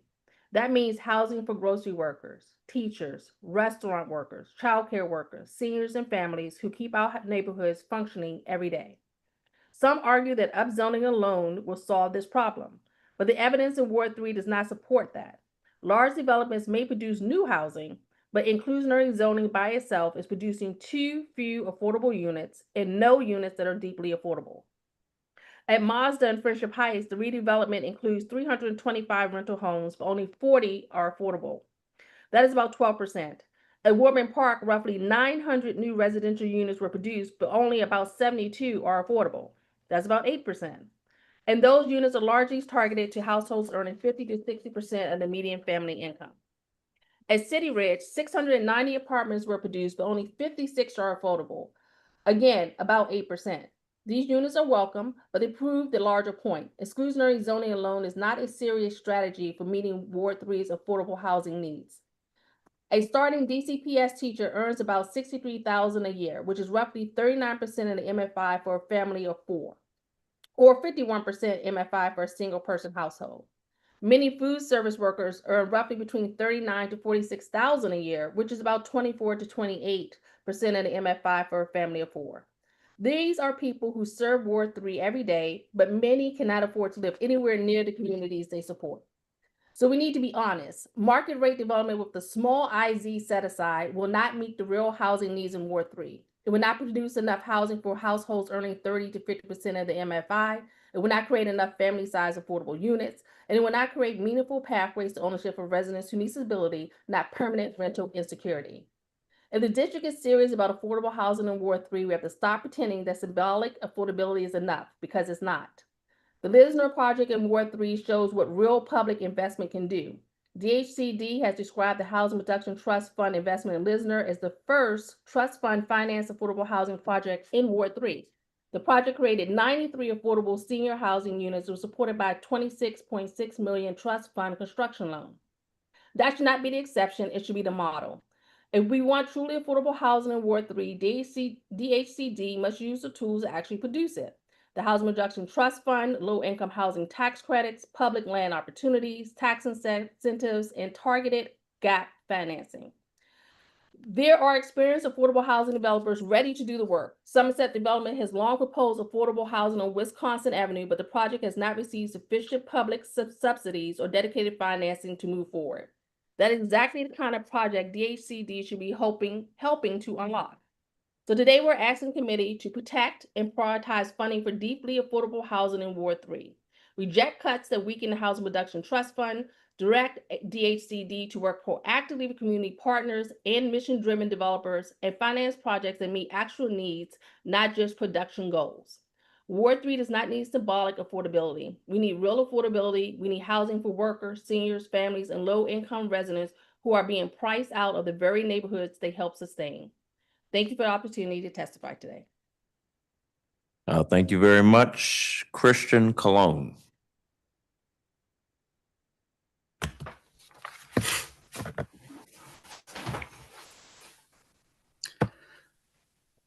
Hi, good afternoon. My name is Christian Cologne. I'm a longtime DC resident, Ward 6 resident, and president of the 701 K Street Northeast Cooperative. I'm here today speaking in support of increasing funding for a traditional housing production trust fund, specifically for limited equity cooperatives and resident-controlled housing. I come before you not only as someone involved in housing management, housing development, and eviction prevention, but also as someone who has personally seen the importance of cooperative housing and preserving affordability, stability, and community in the district. Not only am I living in one of the buildings facing uncertainty due to financing challenges, I'm also a victim of what happens when we don't preserve affordability and bad landlords take over who to come up and buy property in DC with no investments on the residents or in the communities they take over and leave tenants living in horrendous conditions, making housing unaffordable, illegally evict, and displace residents only to push for higher rents and public money to claim they provide affordable housing, but only profit in housing vouchers, higher rents at the cost of displacing residents in naturally occurring affordable housing, and still leaving buildings in unsafe, inhabitable conditions, but continue to receive government funding and consistent rent payments through DCHA. Limited equity cooperatives are one of the few housing models that truly protect long-term affordability while still allowing residents to have ownership, stability, and a voice in how their housing is operated and how they live. These buildings are not driven by profit or speculation, they're driven by community. Residents work together to maintain their homes, keep costs affordable, and preserving housing for future generation of Washingtonians who would otherwise be displaced from this city. Today, the residents of 701 K Street Northeast Cooperative face severe uncertainty due to DHCD's lack of access to additional funding opportunities for resident-owned buildings. It's deeply concerning that it's deeply concerning that cooperatives whose mission is strictly to preserve affordability continue to have limited access to funding despite there being no private party seeking a profit from these developments or asking for public dollars to generate wealth. These are communities simply trying to survive and preserve affordable housing. The residents of 701 K Street Northeast are longtime Black and Brown residents, with some families having lived in the building for nearly 40 years. The neighborhood has also experienced some of the most rapid gentrification in the city, and without stronger support for cooperative housing, many longtime residents risk displacement from the very communities they've helped build. Traditional HPTF funding is critical because cooperatives often do not fit neatly into private financing models. Many cooperative buildings are older properties with significant capital needs, but they are also deeply rooted in communities that have remained affordable for decades without public investments. These buildings are at risk of deterioration, financial instability, or conversion into housing that longtime residents can no longer afford. The district already recognized the value of this model when it supported the acquisition of properties like ours. There was a promise that affordability, resident control, and cooperative ownership mattered. That promise should not end after acquisition. The cooperatives need continued support to stabilize buildings, complete rehabilitation projects, and remain financially sustainable long term. The current application for HPTF funding significantly disadvantages cooperatives and only lets us apply for 1/3 of the amount of funding that rental properties can receive. If the district truly wants to preserve affordable housing and prevent displacement, then we must invest not only in creating new affordable units, but also preserving the affordable housing in communities that already exist. We are pleading the council to urge the agency to increase subsidy limits and expand access to funding for limited equity cooperatives. These communities should not be left behind because they don't fit the conventional development structures. Thank you for your time and for the testimony. Thank you. Paulette Johnson, welcome. Good afternoon, Chair. Good to see you again. I'm the president of 635 Edgewood Street Northeast, the seniors building. And my concerns, which I've heard a lot of others who shared before me about their concerns. So we still have rodents here. The communication here at 635 with the managers are awful. They don't communicate with us. We have young managers here and they don't listen to our concerns. You know, I would really like to see or have them to invite me as the president to their meetings when they're making changes or for the good. So the message can be relayed to the seniors here. So we just thank you so much for your appearance on January the 6th. We now have hot water and heat, but now the weather's changing. Our air is working as well. Our rugs, they want us to keep our apartments clean. We seniors now.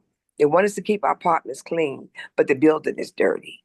You know, we only have 2 housekeeper people that work Monday through Fridays. We need housekeeping 7 days a week to keep down the germs and the filth in this building. We need security 24 hours for our safety. You know, so management, our cameras that we have are inactive. So when things are being stolen out of our apartments, they can't tell you who did it, or they don't notify you or do a follow-up to let you know who the persons were and have they been reprimanded or not. So like I said, communication is awful and they need to get better. You know, we are seniors. I done paid my way and I refuse to sit back and let young people just do what they do. I understand they're young people. They're going to think like young people. I am a senior. And I'm so sorry that the other persons who spoke before me, that they don't have representation as a tenant association or a resident council to help them advocate for themselves. But I'm begging you to please help us in that area. You've done a great job this far. And I'm planning on and hoping that you'll continue to help us out. Thank you. Thank you very much, Ms. Johnson. Sharice Liu, attorney with the Washington Legal Clinic for the Homeless. Welcome. Thank you. Good afternoon. I am Sharice Liu with the Washington Legal Clinic for the Homeless. There are concrete economic and affordability challenges facing the District of Columbia and the nation. Now it is more critical than ever that DC Council remains steadfast in its commitment to create and preserve affordable housing. The proposed budget neglects to recognize that housing is stability, healthcare, and public safety. Mayor Bowser's proposed budget makes no investment in housing vouchers to end homelessness or the creation and preservation of affordable housing. While DC's median rent is approximately 54% higher than the national median, an estimated 44% of DC residents are rent burdened. Over 87% of those that are rent burdened live below 30% AMI. Recent data shows homelessness remains above pre-pandemic numbers, and the United States Marshal Service reported that 2025 eviction filings increased by 250%. If DC permits these trends to continue, it will undoubtedly cause an avalanche of socioeconomic devastation for residents. Black DC residents are 91% of those experiencing homelessness and will continue to be the most impacted. DC Council must use all available tools to stop the harm and slow the displacement of current residents. Currently, the Housing Production Trust Fund is a primary resource for the creation and preservation of deeply affordable housing for residents with extremely low incomes. It is the most effective tool to remedy the dearth of deeply affordable housing in DC. DC Council must protect and strengthen the progress DC has made over the last few years to prioritize the creation of deeply affordable housing.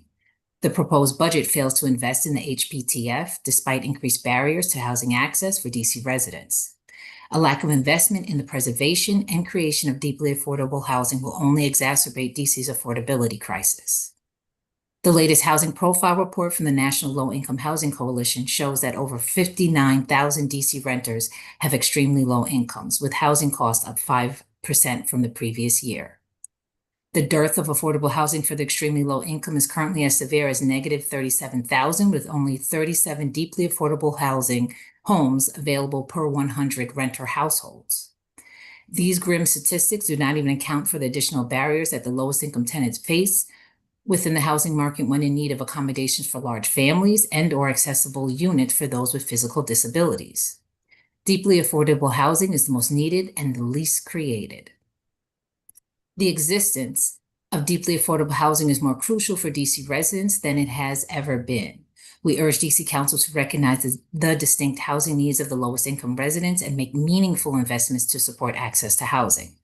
DC Council should oppose any legislative efforts to deprioritize the creation and preservation of affordable housing for residents in the 0 to 30% AMI bracket and maintain the legislative commitment to use 50% of the funds to create and preserve affordable housing for the most vulnerable. The Council must also create additional legislative protections and enforcement mechanisms to ensure funds intended for 0 to 30% AMI are spent appropriately, including separating 50% of the funds intended for the extremely low-income housing to ensure better transparency and compliance with the allocation of funds. The Council must maintain sufficient LRSP matching and operating funds.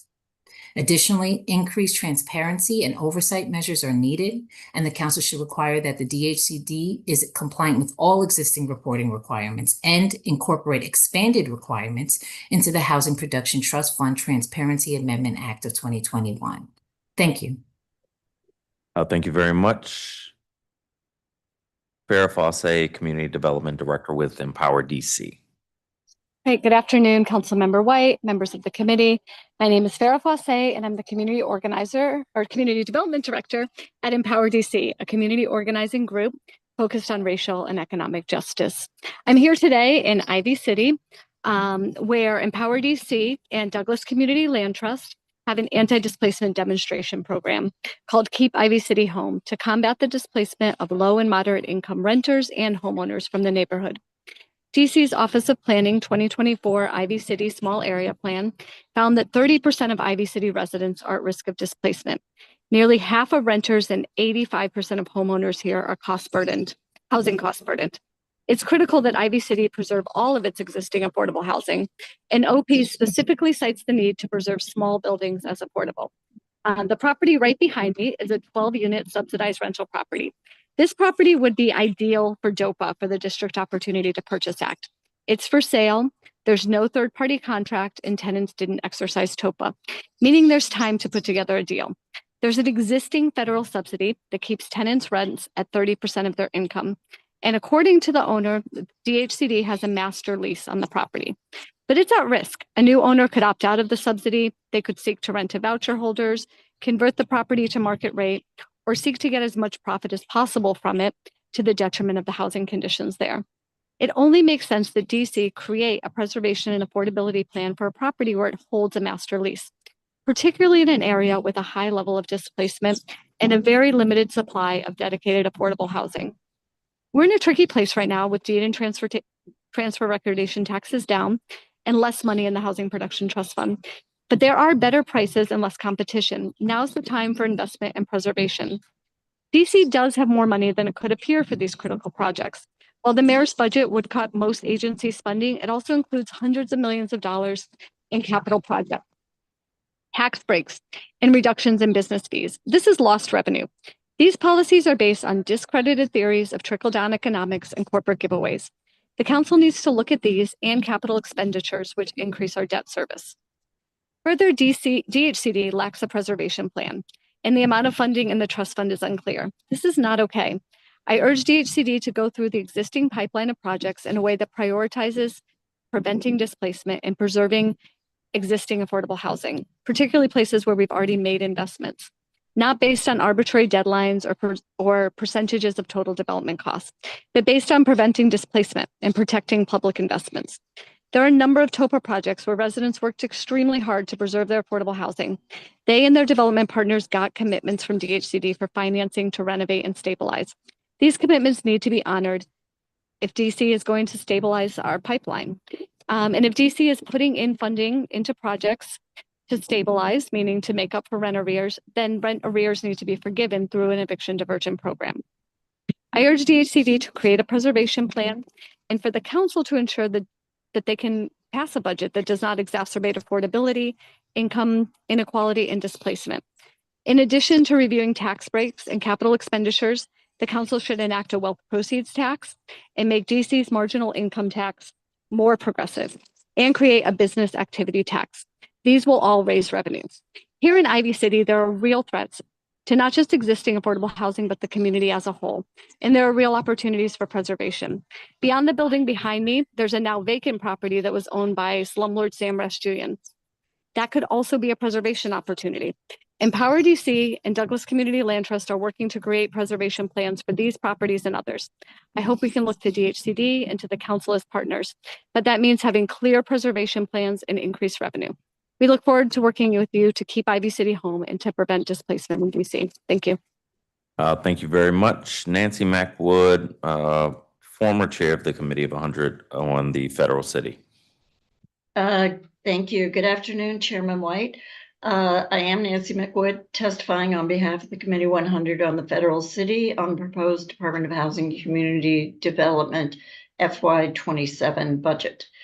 Revenues, as we know, are down for DC, and the federal contributions to our budget are also down. This financial crisis results in large part from employment layoffs, higher inflation, and lower or stagnant incomes.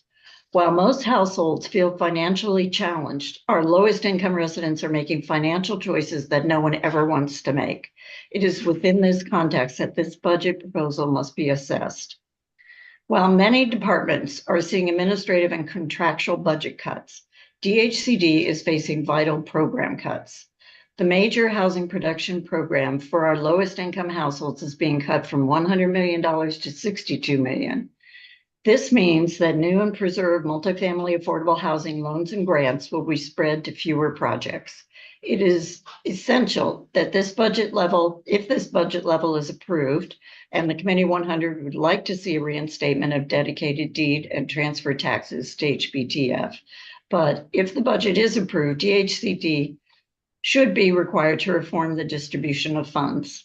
Council must act to require DHCD to 1, target available funding to parts of the city that have the lowest number of extremely and very low income housing units.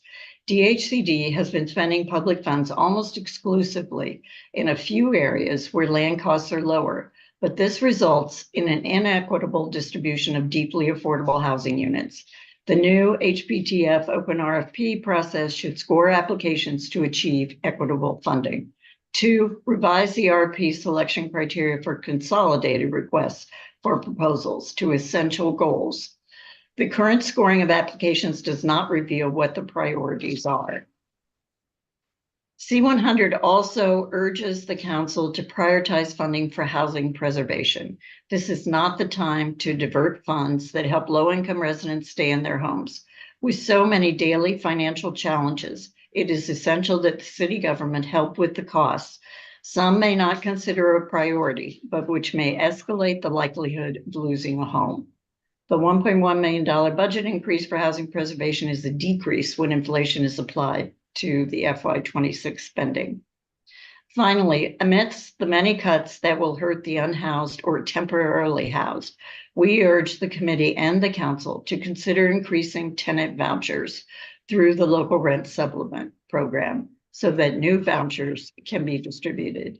We know that revising the determination of rent reasonableness could result in more vouchers, but even with this reform, it is necessary for the council to issue more vouchers to reduce the wait list and ensure the homeless have safe and healthy quarters. We also asked the committee to get a guarantee from DHCD so that HBTF-funded housing projects can operate when completed, even if the FY27 budget does not provide funding for sponsor and project-based vouchers. It would be short-sighted not to fund this voucher program if it means that affordable housing will remain vacant because operating funds through vouchers are not available. Thank you very much. Thank you. And Shannon McQueen, Director of Strategic Partnerships with MANA. Hello, good afternoon, Councilmember White and members of the committee. Thank you for the opportunity to testify today. I'm Shannon McQueen, and I serve as the Director of Strategic Partnerships at MANA Inc., a nonprofit affordable housing developer and HUD-approved housing counseling agency that has been serving DC residents for 44 years. Every day we work with residents who are trying to stay in the city that they love, stabilize financially, and build long-term wealth through homeownership. We see firsthand what these investments make possible and what's at stake when they are cut. I want to acknowledge first that this is a difficult budget year, and we appreciate the council's continued commitment to housing despite real fiscal pressures. And I want to highlight today 3 urgent priorities. Someone is knocking on my door during this. Thank you. Oh, anyways, I want to highlight 3 urgent priorities. So 1 is to protect HPAP funding. So HPAP remains one of the most powerful tools in the district to close the racial wealth gap and help residents access homeownership in an expensive market. And we are glad that the proposed budget includes approximately $27.5 million, and we hope that that investment will hold. Last year, MANA supported 79 first-time homebuyer transactions, leveraging more than $4.2 million in HPAP, $213,000 in EHAP, $34,000 in NEHAP, and over $21 million in first trust mortgage financing.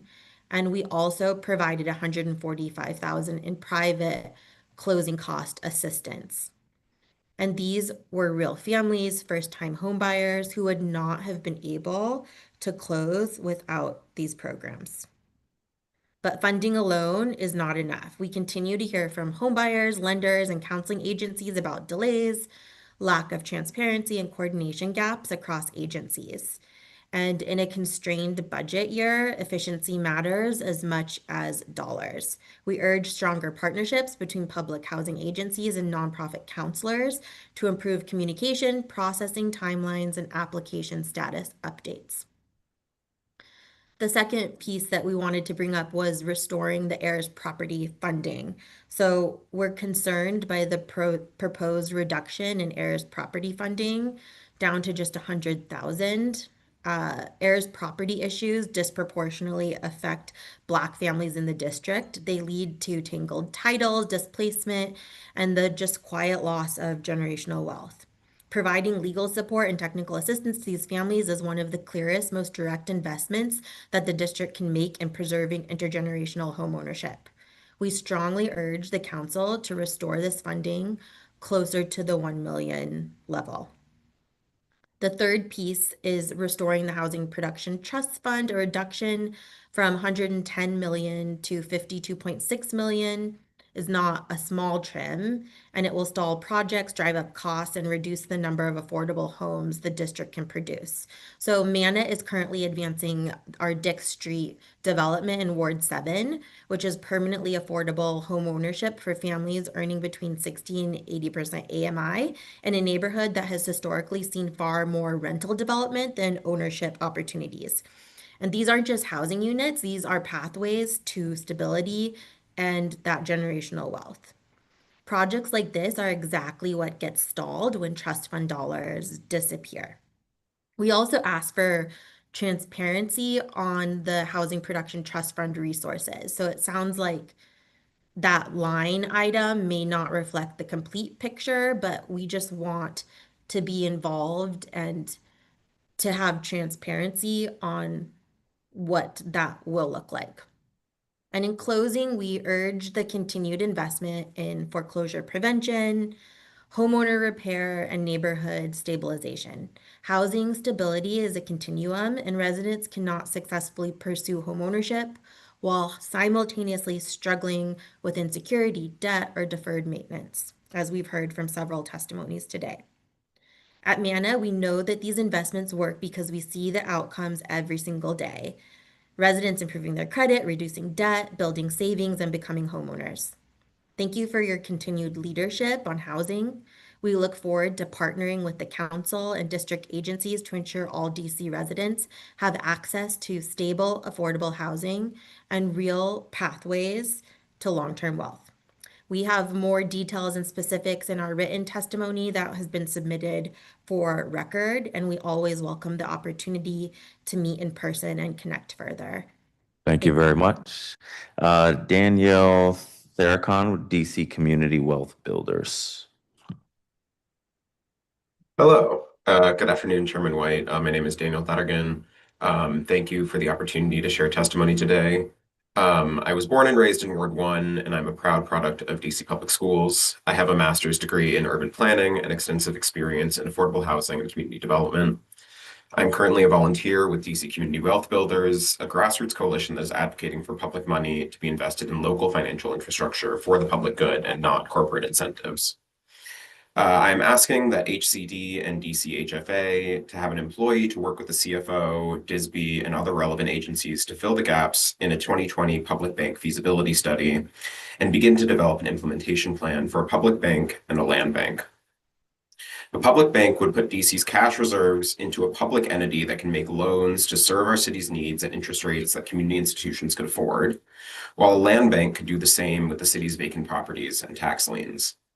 DC has already done the groundwork for this, and it is time to capitalize on this work. It is a necessary investment in sustainable, equitable, long-term solutions to the housing quality and affordability issues that plague DC. Our current model of affordable housing and economic development is broken.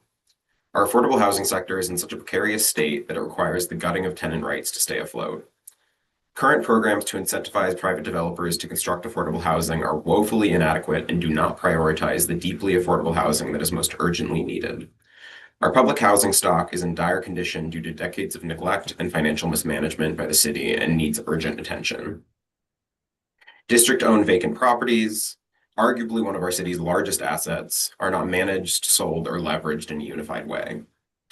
Funding for affordable housing from private investors, even for projects eligible for LIHTC and trust fund financing, is sporadic and unreliable. At worst, developers and property owners can receive public funds despite their housing being in derelict condition. It's obvious that the status quo is not working for DC residents struggling under burdensome housing costs. It doesn't have to be this way. Through the implementation of a public bank and a land bank, DC would ensure that our money is used to advance equitable and sustainable solutions to our biggest problems, notably in housing and community development. We can invest in community land trusts that ensure deeply affordable housing is available in perpetuity. We could leverage the district's assets to finance the rehabilitation of public housing without displacing residents. We could ensure that district-owned vacant land is properly managed and promptly returned to the tax rolls in a manner that is aligned with our affordable housing goals. All of these would go a long way to help solve DC's affordability crisis. I know that the city is going through a budget crunch due to many factors outside of our control. I must emphasize that this is a financially judicious move. The infrastructure and planning for a public bank and for a land bank already exists within the DC Housing Finance Agency, the DC Green Bank, and by partnering with other CDFIs and community institutions. A robust study was already done by DISB in 2020. We need the DC Housing Finance Agency and HCD to work with other agencies, notably the CFO and DISB, to get this study over the finish line and begin the implementation process. If we wish to survive and thrive in the current economic moment and ensure that DC is affordable for future generations, we must use public money to invest in the public good. Thank you for your time. Thank you very much. And finally, Vic Gunkov as project manager with advocate and advocacy specialist with Mikasa. Good afternoon, Chairperson White and members of the committee. My name is Vic Goncalves. I'm a project manager and advocacy specialist at Mikasa. Mikasa is an affordable housing nonprofit dedicated to providing quality affordable housing and technical assistance to DC residents at low income levels. We ask that the Housing Production Trust Fund, First Right to Purchase Program, Local Rent Supplement Program, and Permanent Supportive Housing be funded at levels that meet the need of this moment. We work with tenants through the TOPA process to preserve affordable housing in the form of limited equity cooperatives or permanent affordable rental housing. The process ensures that families are not displaced and that existing affordable housing is preserved as a community asset. This work depends on funding being available for acquisition and renovation when it's needed. Affordable housing preservation needs to be prioritized through the budget, as well as through policies that support the implementation of this budget. Before we get to the budget, I want to ask you, Councilmember White, to ask the agency about some worrying policy decisions that have recently occurred regarding HPTF administration. In the current RFP, for HPTF financing, limited equity cooperatives are only able to apply for $115,000 per unit, while rental properties are able to apply for up to $260,000 per unit.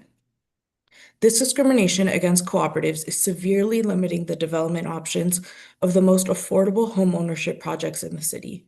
We have not been told why this change in policy occurred, and it has really disrupted the development plans of many cooperatives. Some limited equity cooperatives are at risk of foreclosure due to this recent change in policy. Additionally, I've spoken with your staff about the funding being taken back from projects that were previously awarded HPTF funding. Many of these projects have not closed due to delays from the agency or delays that are outside of their control.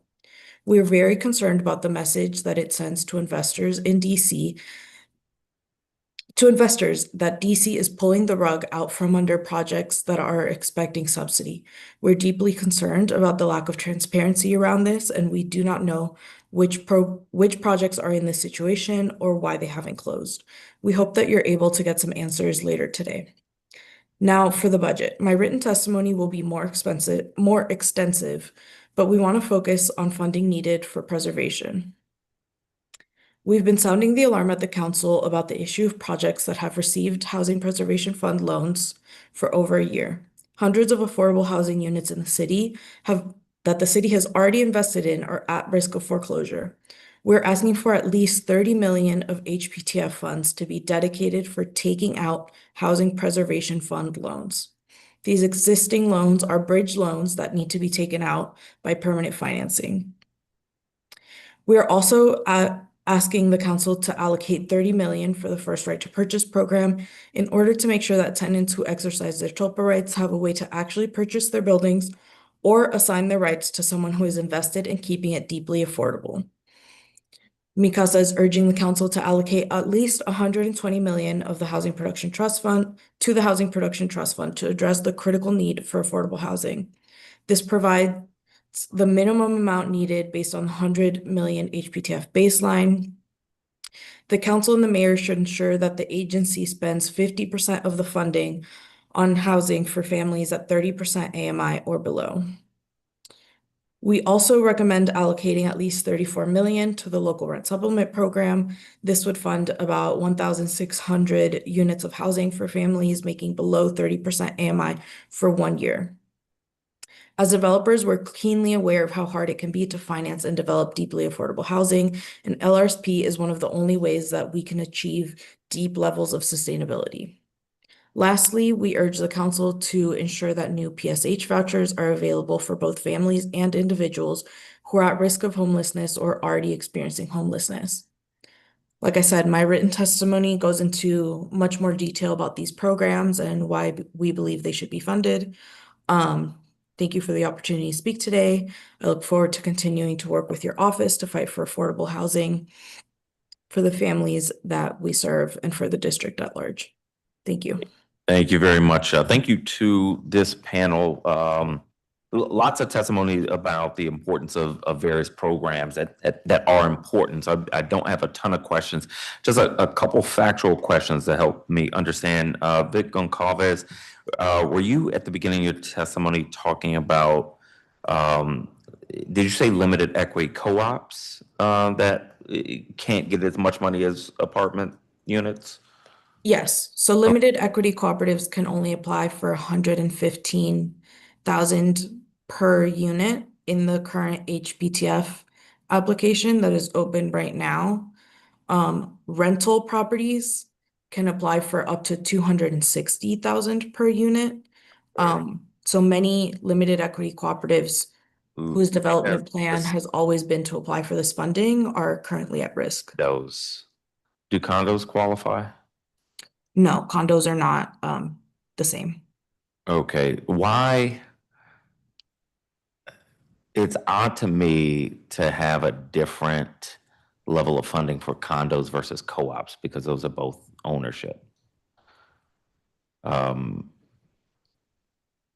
you're saying that the co-op should be funded at the level of apartments, but do you have a thought as to whether condos should qualify?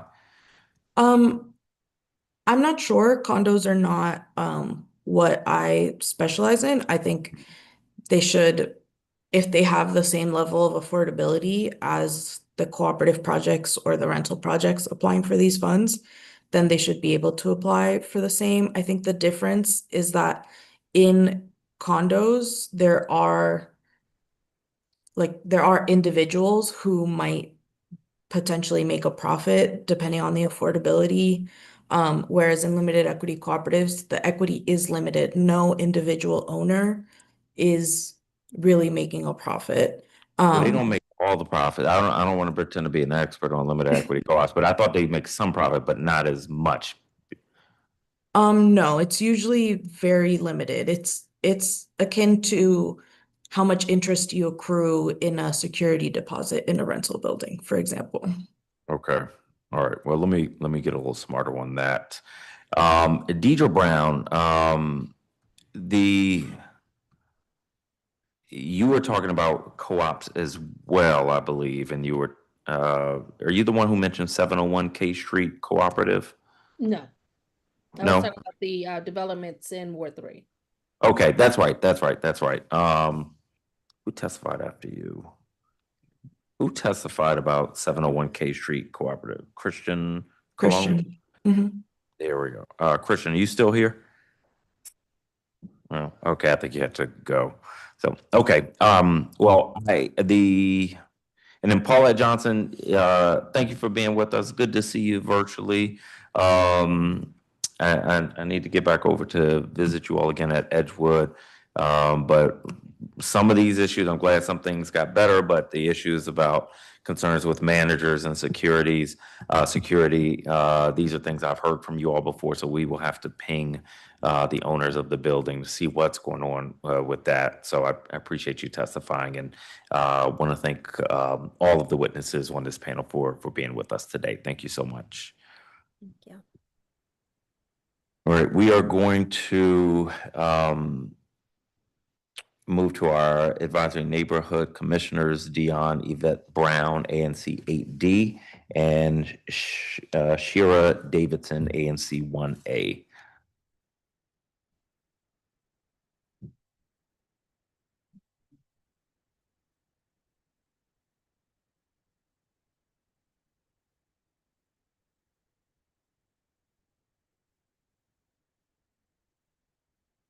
Commissioner Brown, good to see you. Thanks for being with us. Thank you. You can begin your testimony.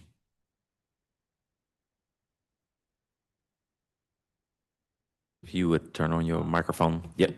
Good afternoon. I greet you as the chair of ANC8D. I testified before this committee at DCHD's performance oversight hearing on March 5th and made several points that I will not belabor today. There's one issue I cannot let go. 3 members of our commission testified at the DCHD's property acquisition and disposition division hearing almost a year ago requesting they suspend the solicitation to surplus the real property at 199 Chesapeake Street Southwest for private development. DCHD did not meet the statutory requirements of the DC Surplus Property Disposition Act for official notification and community engagement. DCHD also never approached the commission, held public meetings, nor explored alternative uses.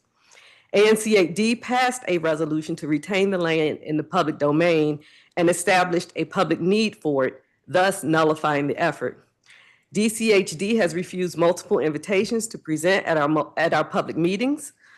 An email from Ralph Marshall, a PAD project manager, the day after our April public meeting, which Director Green refused to attend, informing us that DCHD has been fast-tracking the plans to build 24 houses on the lot in question, despite the commission's well-reasoned position and absolutely no community engagement.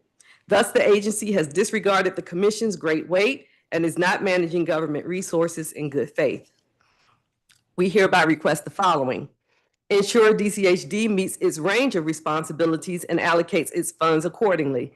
The agency is not only charged with housing and lining developers' pockets, community development is intrinsic to its name and mission. Some degree of performance-based budgeting is in order. 2, ensure DCHD meets the requirements for exploring a broad range of uses for public land to serve the communities where they are located with proper interagency coordination before attempting to offload them to private developers. They should be in partnership with the Office of Planning and the Office of the Attorney General's Land Use Division to optimize livability equitably. The DC auditor needs to review how well the agency has complied with the law in its stewardship of properties in its portfolio. 3, monitor the use of the Housing Production Trust Fund to ensure it's being used to meet critical needs. Several advocacy organizations have testified, and they're more knowledgeable than I am, and I do stand in solidarity with them. We had a request presented to us recently for $4 million for the apartment building at 4001 South Capitol Street, which is only 6 years old. The stated rationale was to address operating expenses related to property damage, a high vacancy rate, and enhanced security. We invited Director Green and a representative of the owner corporation to make their case at our last public meeting, to no avail. We did not want to set a precedent for dipping into the government's coffers for every cash flow decline, while the public does not benefit from businesses' profits in the same fashion. We also wanted them to address what a nuisance that property has become. 4, transfer the real property at 199 Chesapeake from DCHD to DPR for the construction of a rec center as we requested before.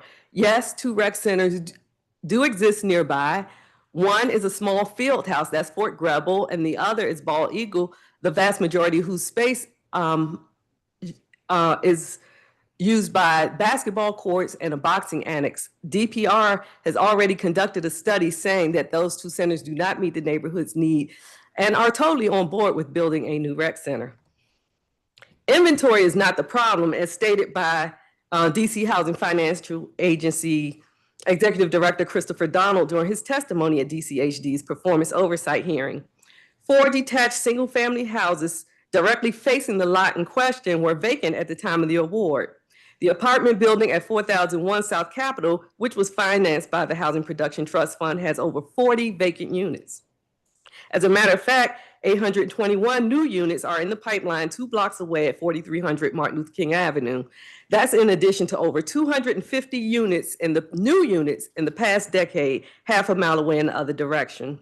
Structural inequities continue to make housing beyond the reach of residents.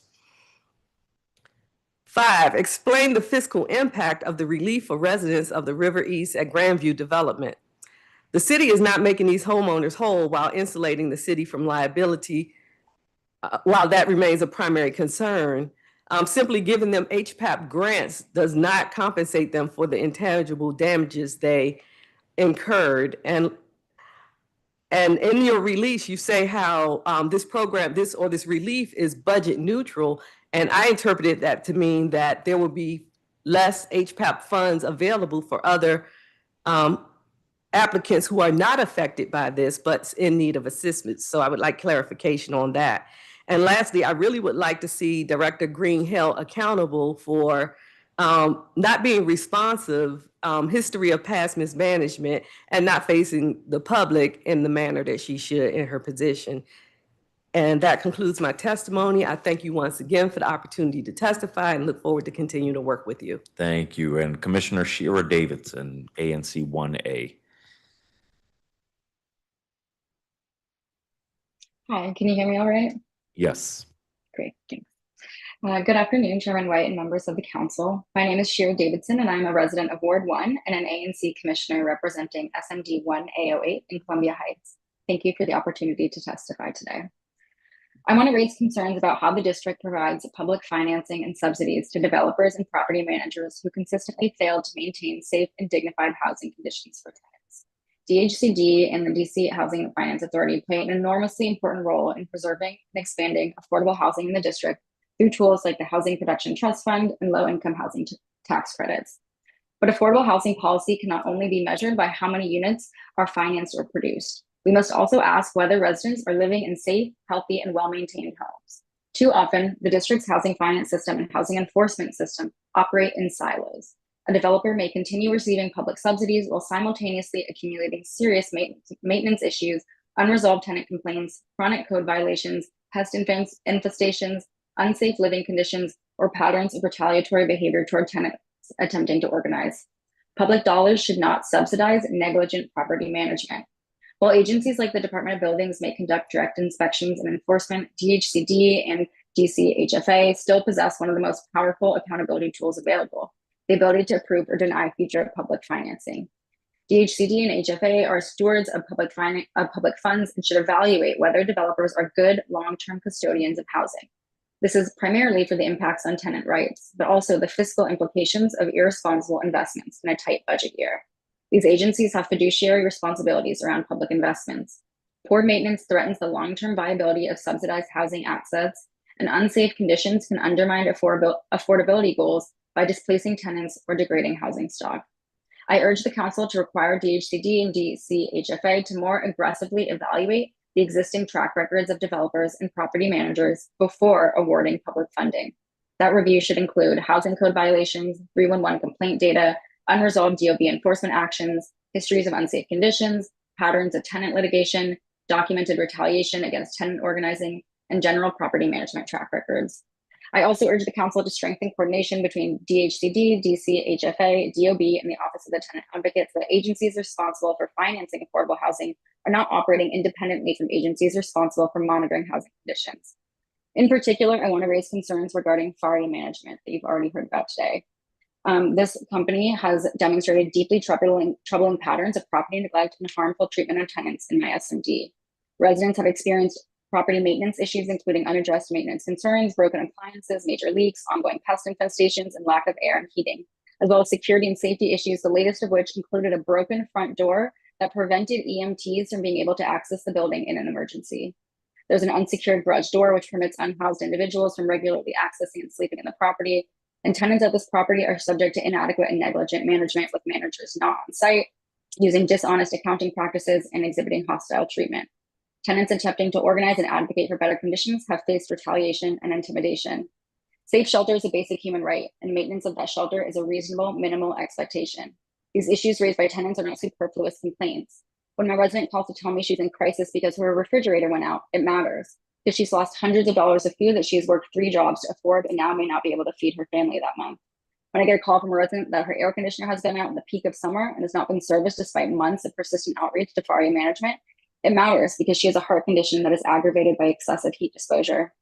When I get a call from a young woman living with her elderly grandmother, with the lack of ventilation and chronic mold infestations has led to her grandmother falling ill, it matters. Affordable housing residents should not be expected to tolerate lower standards and infractions on their tenant rights simply because their housing is subsidized. The district cannot claim success in affordable housing production if there's no accountability for the safety, security, and maintenance of these properties. That is irresponsible and it is dangerous. Tenants are being forced to live in deteriorating and unsafe conditions. Housing is not truly preserved when habitability and tenant dignity are ignored. I urge the council to direct DHCD and DC HFA to deny or suspend funding eligibility for repeat bad actors, to incorporate maintenance and tenants treatment records into funding criteria, to improve transparency around compliance reviews, and prioritize long-term housing stewardship, not simply unit production numbers. Affordable housing residents deserve the same standards of safety, respect, and accountability as anyone else in the district. Thank you for your time, and I welcome any questions. Thank you very much. Adjacent to this, Commissioner Davidson recently introduced the Clean Act, which would allow the Department of Buildings to deny permits and licenses to housing providers with unpaid DOB fines. Similar vein, but not exactly what you're talking about. But when we have the markup for that bill, may be worth coming to see if there's a way to incorporate this, and we're taking notes as well. So I appreciate it. But overall, for folks who have a track record for being bad actors in the district, it shouldn't be operating here. And I'm hearing one company mentioned over and over again in one hearing. We shouldn't hear this many references to FARIA management in a single hearing. So thank you very much. Your testimony is well received. Thank you. Commissioner Brown, 199 Chesapeake Street, what is at the site now?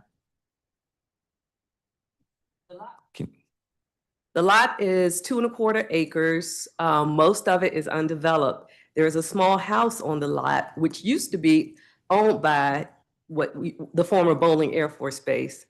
They turned it over to the city about 25 years ago, which the city used as a group home for about 5 of those years. And for the past 20 years, it has been sitting empty, vacant and neglected. At one point, it was a stash house for people burglarizing homes in the neighborhood. At another point, it was a crack house and caught on fire. And at that point, DCHD boarded it up, has not used it at all, and has barely cut the grass and cleaned the trash up around it. So it's been neglected and just sitting there, wasting away. And all of a sudden, they find a use for it, which we as a community have deemed that it doesn't quite meet the needs of the community because we have no shortage of housing. Mm-hmm.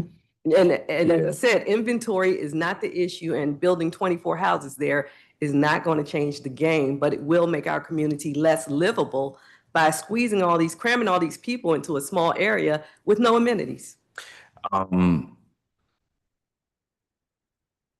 Now, you said DHCD didn't talk to the community or explore other uses. Okay.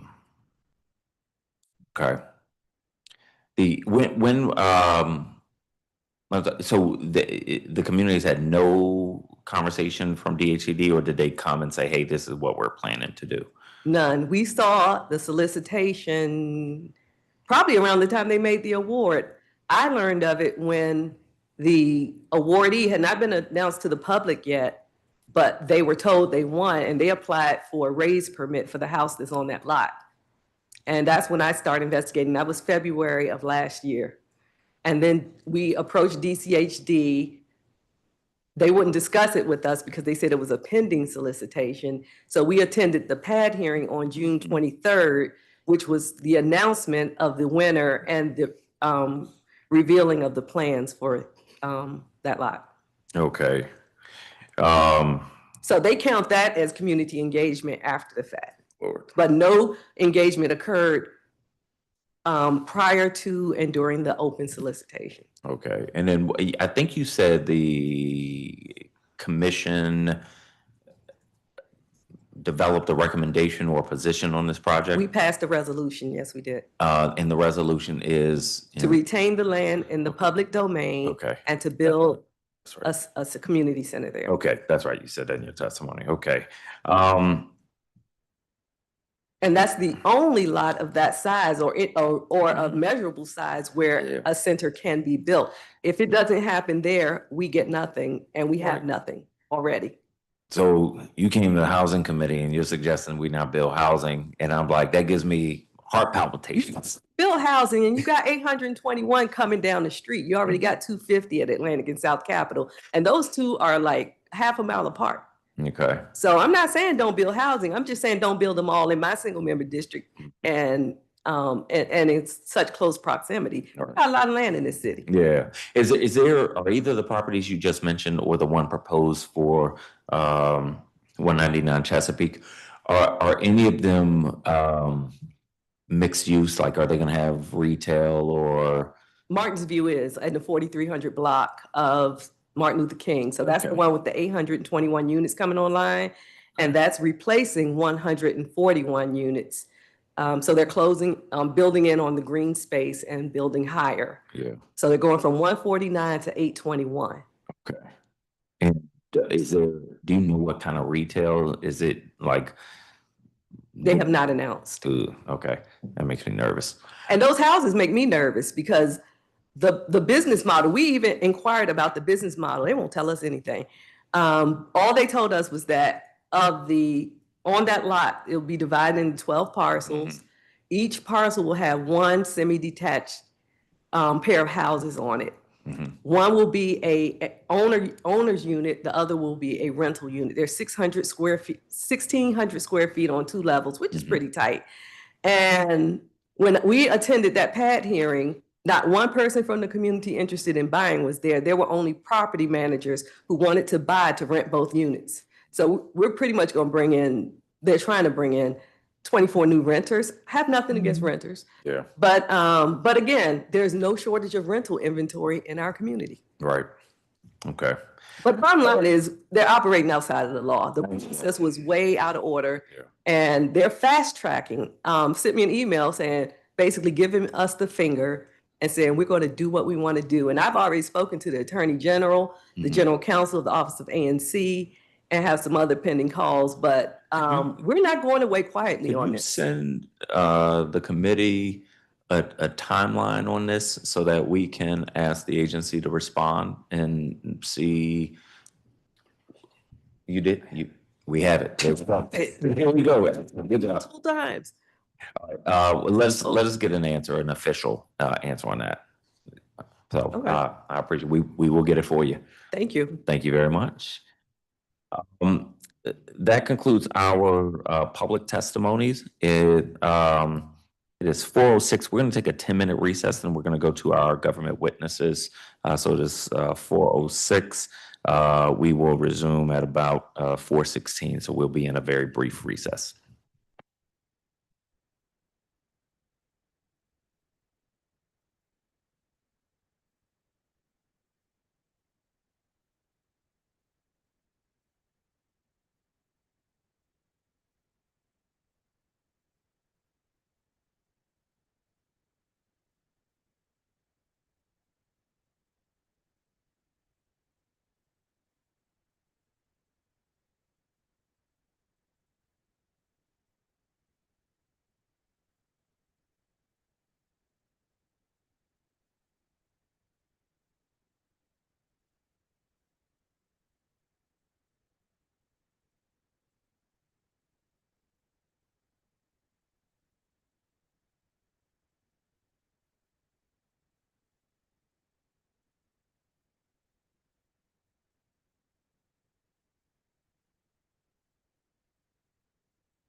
You have mine?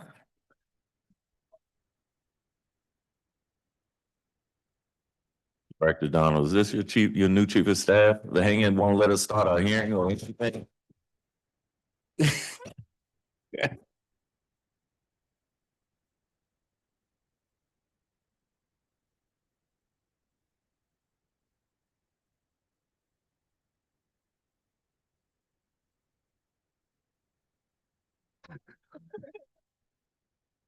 You just got 3 more pages of questions for that. I'm kidding. No, every time you walk in here, you walk in with somebody else I admire. I love it. I love it. Yeah. Did I make up for it, Dr. Adjua? There we go. There we go. There we go. All right, we are resumed.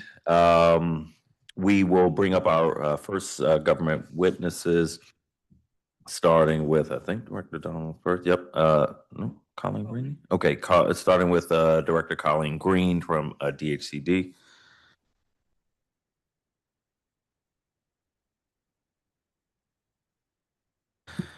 Okay.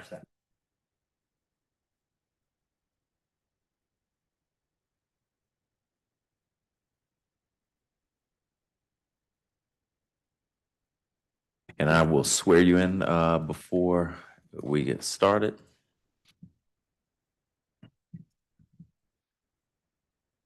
Do you swear or affirm under penalty of perjury that the testimony you are about to provide to the Committee on Housing is the truth, the whole truth, and nothing but the truth? Yes, sir. Thank you very much. You can begin your testimony. Welcome.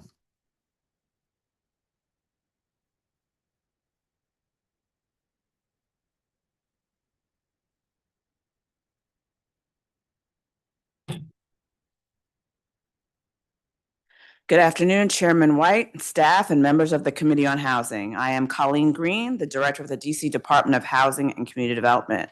I'm joined by our agency fiscal officer, Beth Spooner, and members of our dedicated DHCD team. I would like to start by thanking the public witnesses who testified before the committee today. We appreciate your feedback and continued advocacy on behalf of our residents. I'm pleased to appear before you today to discuss Mayor Bowser's fiscal year 2027 Grow DC budget and share how it will continue to support DHC's work of creating and preserving affordable housing opportunities. Mayor Bowser's proposed fiscal year 2027 budget was formulated with 3 key considerations in mind. 1, how to drive growth in our economy to fund the services and programs residents count on. 2, how to keep families in DC and attract new residents. And 3, how to create a business environment that draws new investment and creates new jobs. We are navigating a pivotal moment that demands a more deliberate approach to growth.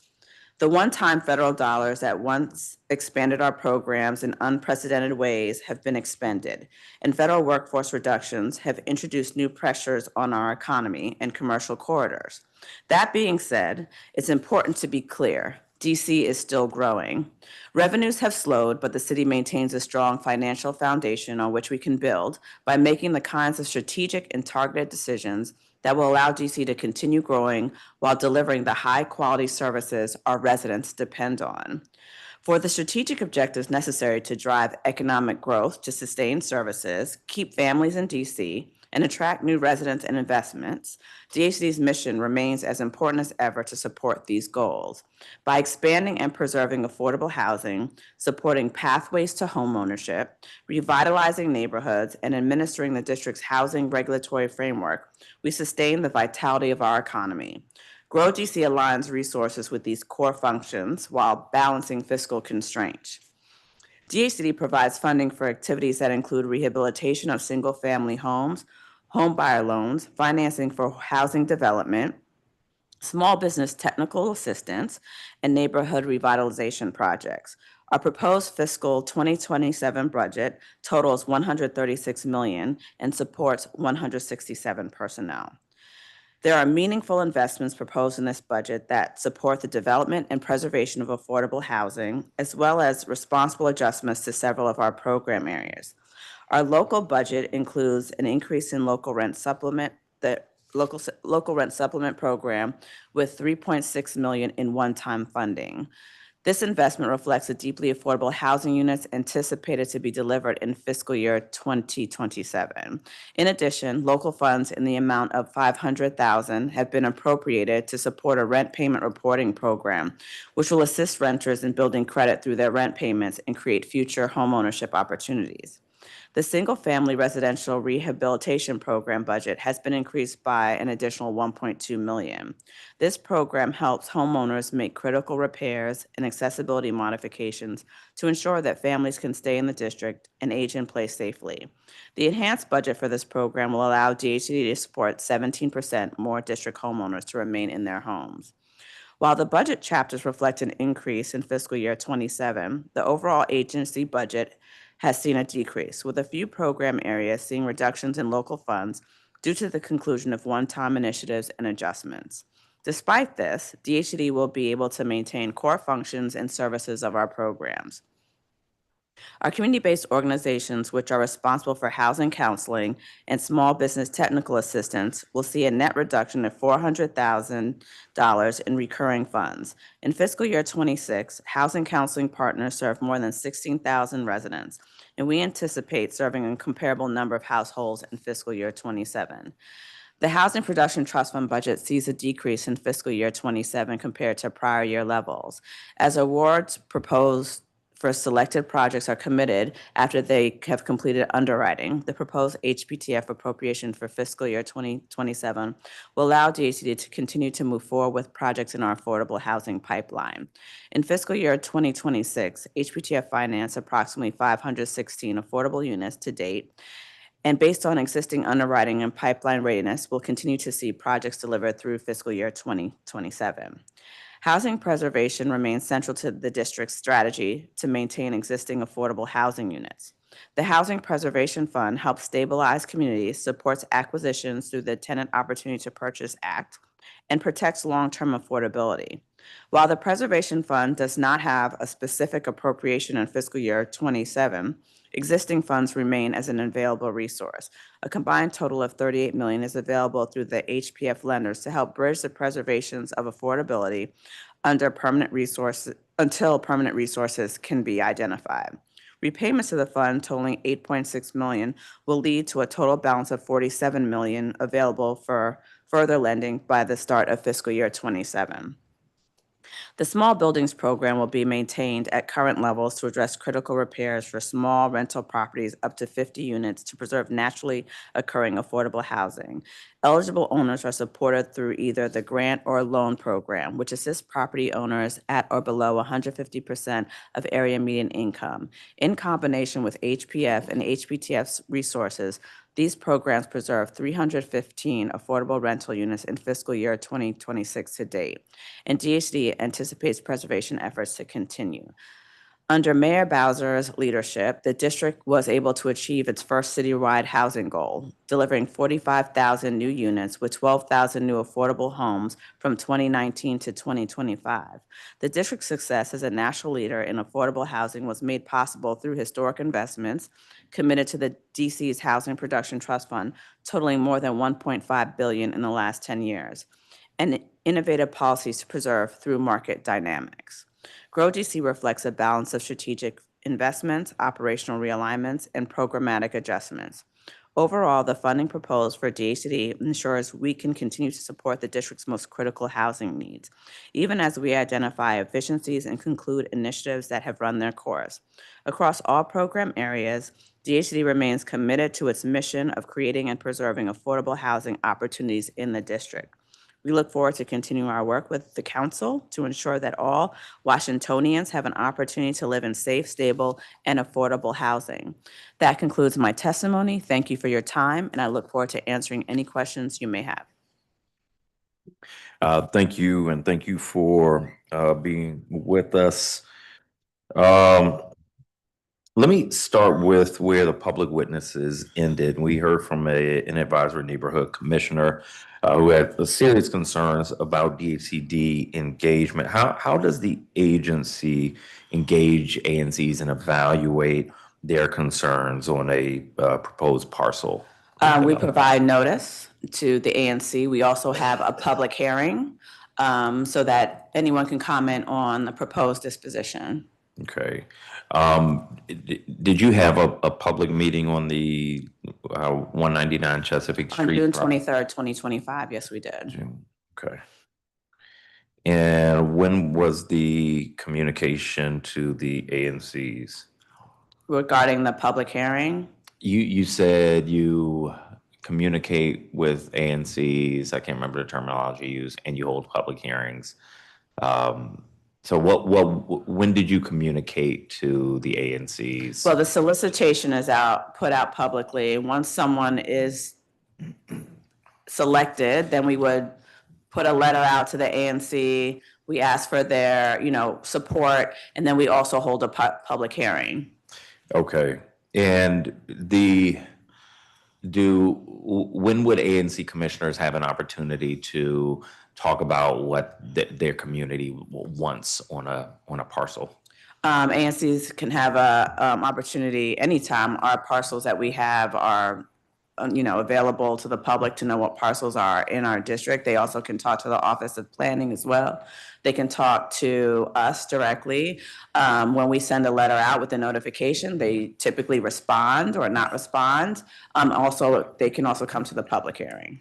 Okay, so I think ANC 8D on this property passed a resolution opposing DHED's proposed disposition of the property at 199 Chesapeake Street Southwest for private development. How did DHCD evaluate that resolution? I believe, and I think in the testimony that was here today, that this particular commissioner wanted another parcel to be converted to park use or some kind of recreational use. We actually did talk to the Parks Department, DPR, about it. They responded with a copy to me about what their position was with regard to turning that parcel into into their resource. And they said that was not something that they were interested in at this time, that they had other opportunities in park resources, both directly across the street and nearby, and did not, so they did actually respond. Okay, and did that response make it to the commissioners? It was to the commissioner. Okay.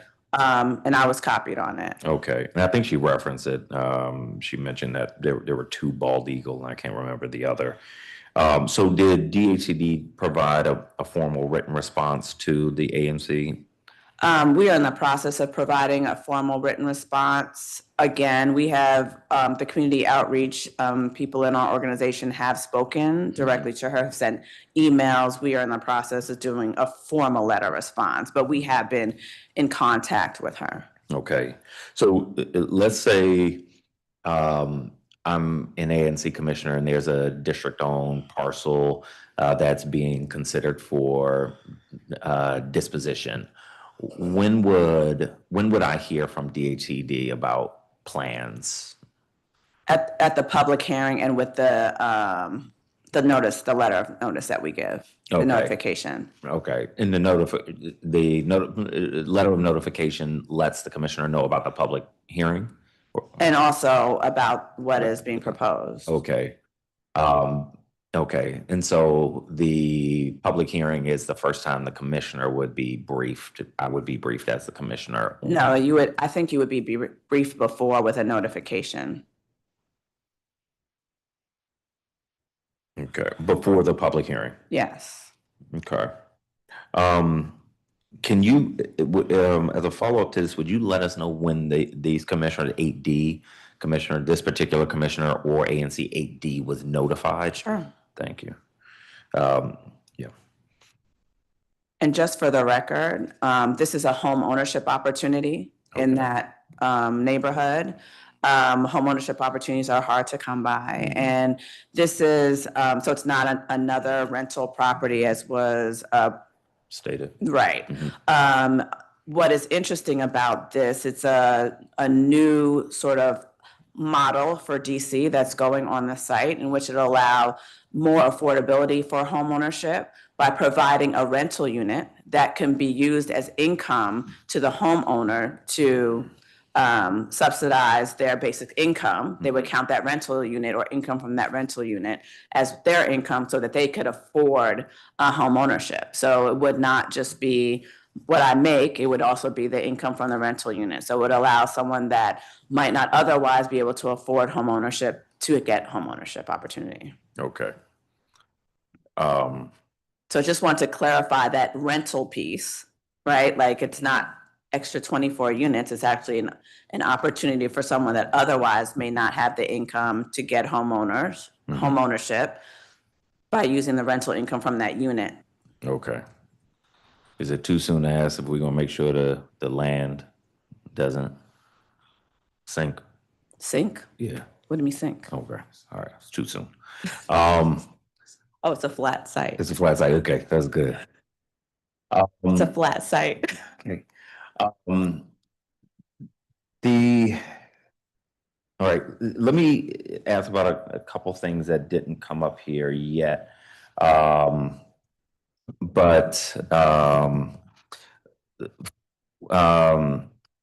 AFGE filed a step 4 class grievance because the monthly labor management meetings with DHCD had not occurred for, I think they said 24 months. We discussed this at the performance oversight hearing on March 5th. You said that the first time you had heard of the meetings being missed was when the grievance was filed, but AFGE shared with the committee numerous communications alerting you of the issue prior to the grievance. Additionally, AFGE shared an email from the internal DHCD labor management liaison stating that you had been made aware as early as August of 2025. The grievance was filed in December 2025. Can you walk me through the contradiction here? So I'm not quite following you, but I do know that there was regular management meetings with the union that some of them I participated in, sometimes monthly, sometimes even more frequently than monthly. So there was a clarification that was had that those were not the meetings that were referred to in the collective bargaining agreement, that there needed to be an additional meeting that was created with a multiple of managers and people specifically selected for the labor management meeting. Once we had clarified that, then those meetings, those people were selected for that management committee, and then those committees meetings were taking place. Okay, so the grievance says that the meetings didn't occur for 24 months. Right, so we had meetings. They were management meetings with the union members on a monthly basis. Apparently, in the collective bargaining agreement, there is something else that they call a labor management committee meeting, right? So we thought that the management meeting that we were already having would suffice for that. Okay. They're saying, no, it had to be staffed a certain way, and it was different than what had been happening at DHCD for years. So once it was clarified, we changed it and went forth and talked to our general counsel about what should be done. And we changed the structure, and now those are the meetings. Okay. So who's the grievance filed with? Office of Labor Relations? I actually don't know. I know I got a copy of it, but I don't know. Do you know when the meeting will be or hearing on the grievance? I don't know. I couldn't get back to you. Okay. So in your view, labor and management have been meeting for 2 years on an ongoing basis? Yes. Okay.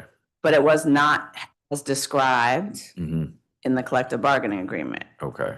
And they didn't flag that for you and say, hey, this isn't the... When they flagged it, we made the adjustment. But there was some time frame that was like, well, this is it. No, this is it. I mean, there was some point where clarification had to happen as well. And so when the distinction was agreed to that, okay, this is not exactly what they're looking for, we made the adjustment. Okay.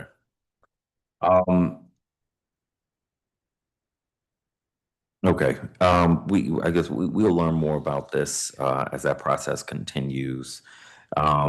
Let me move to something I've heard a lot about today, even outside of this hearing, which is HPTF funding. I want to get clarity on the pipeline. So the mayor's FY 27 proposal funds HPTF at 62.6 million, which obviously is below the $100 million benchmark. I understand that my understanding now is that HPTF is oversubscribed, meaning that more funds have been committed for projects than are available. Is that correct? So I would be careful of the word committed, because it's not committed until it's closed. So more projects have applied and have been selected for further underwriting than is available in HPTF. Okay. This is giving me memories of, what was it, half? Where people got the letters. Was it half? Yeah. It's nothing like half. It's nothing like that. Okay. So then what is the non-committal language? The non-committal language? Yeah, so you said, so I'm thinking people receive language that says you applied for $25 million from the Housing Production Trust Fund, your request is granted. You're saying, no. Okay, what is the language? So you have been selected for further underwriting. Okay. Right. And so then there are certain things in that underwriting process that you have to meet. Part of that is, one of the major things that you have to do is to make sure that you have first trust, first mortgage, where the gap, we come in last. So all these things that need to be done in order for you to close and work out with your investor, with your first trust debt lender, all these things have to happen before we do the commitment. Okay. The commitment also has to go to council to get signed off on before it is actually committed in the ledger.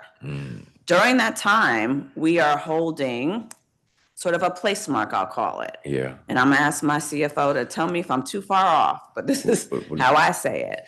We're holding a place mark that they've requested 25 million or 30 million or whatever it is.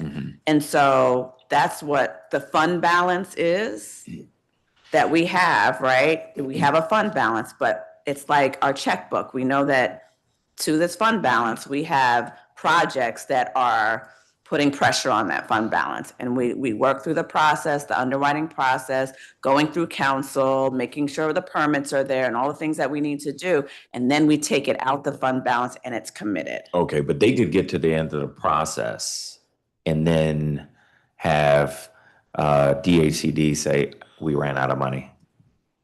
Not typically, no. Okay, but so it doesn't typically happen, but it could happen. It could. Okay. How much?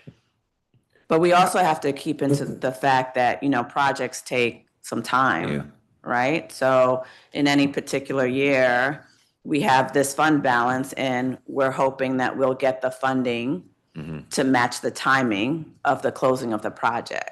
So how much is currently available in HPTF account?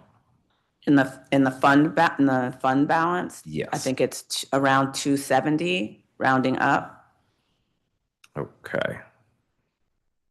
And how much has been? All those have projects planned for the 270. We have projects for all of the 270. Right, but it seems like there are projects planned beyond the 270. Yes. Okay, so how much money has been planned for? 270. And there's projects that are in the pipeline. Yeah. That is probably another 140. Okay. Currently, that are active projects that we're trying to move forward. Okay. So about 270 in the HPTF account, about 400, a little more than 400,000 and million, sorry, in folks who have been allocated, tentatively approved. So there's about let me put it this way, there's about 172, about 400 little less than 400 million, call it 380, right? I'm rounding numbers. about $380 million in projects that are in our pipeline that have been selected for further underwriting and that are moving towards closing or in different, different status of stages of their development process. Okay. About 300 million worth of projects. 380. 380 and about You can round it to 4. If that's going to help you round it to 450. Okay, so if the trust fund gets funded at 62 mil, based on your experience with it, will some of these not reach viability? Do we expect that some of them won't, or do we expect that they generally will? This market is a different market. If this was 2 years ago, I would say to you, it will close at some point. Okay. And this may still close at some point, right? But I don't know that, depending, the projects that are around the 270 mark, we have planned to close that in this fiscal year and the beginning of the next fiscal year. Okay. The ones that have the 140 mark, they would also like to close, this fiscal year and then in the beginning of the next fiscal year. But some of them, I think there's 3 or 4 projects in that pipeline that have some serious challenges that their investors are not coming to the table, their lenders are not coming to the table. So they've been in there for a long time, 2 years or longer, and they may need to just resize, recalibrate, look at things again, find new lenders and see where they're at. Okay. Beth Spooner, you're generally on the same page on these numbers? They're close enough. Okay. Said I was rounding. I have the exact numbers, but they're in the ballpark. Okay. We'll follow up for the exact numbers.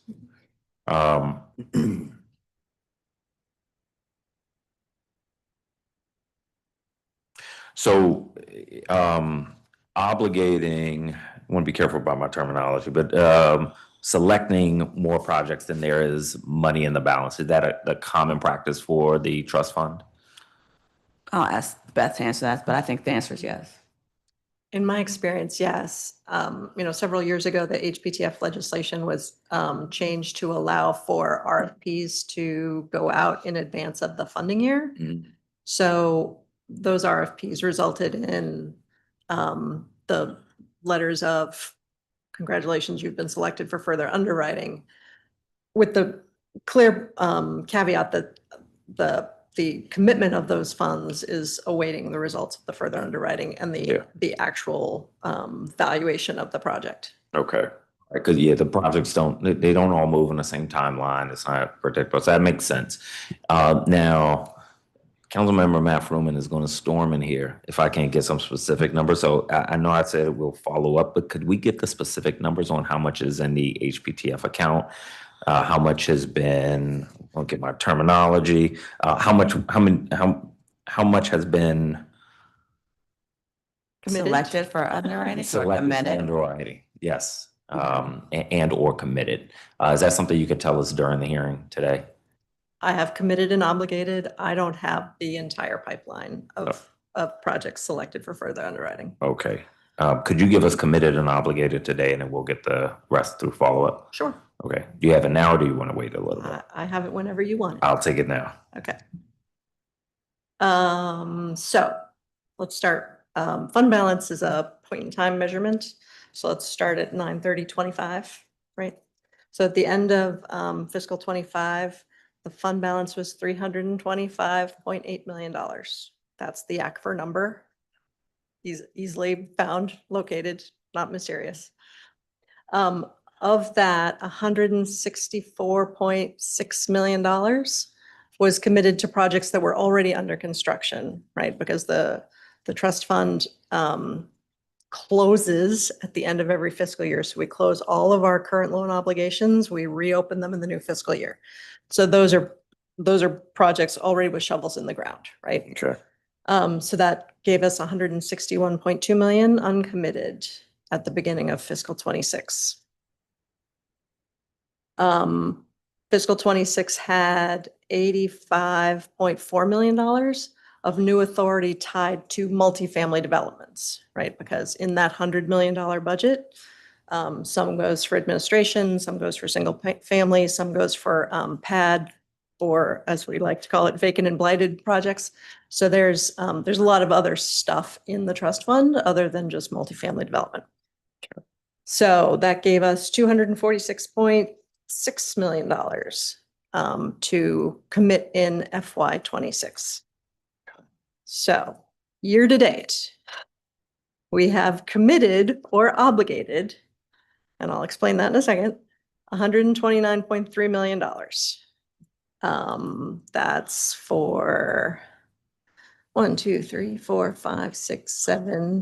7 major projects.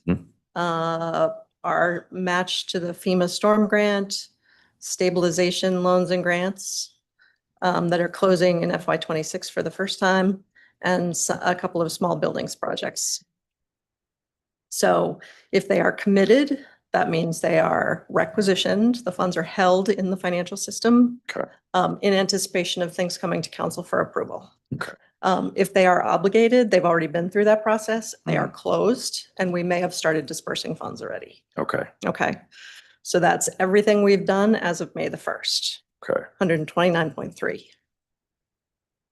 Beyond that, we have $115 million worth of projects that we expect to close in FY26. That's 4 major projects, some additional stabilization loans and grants, a SAFI loan, a faith-based initiative, more small buildings projects, and we have to pay debt service on our Section 108 loan. Okay. So that gets us to $244.3 million of total things that are either in the pipeline for 26, committed or obligated, leaving us $2.3 million at the end of this fiscal year. Now, there will be other unspent funds. So fund balance at the end of FY26 will be more than $2.3 million.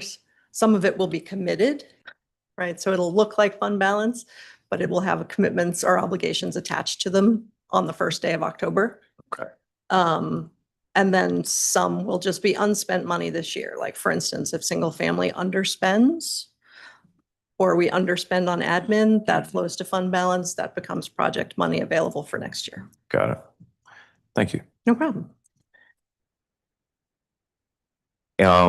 So Director, at the recent open RFP session, you announced that projects in the pipeline for over 2 years will need to reapply for HPTF.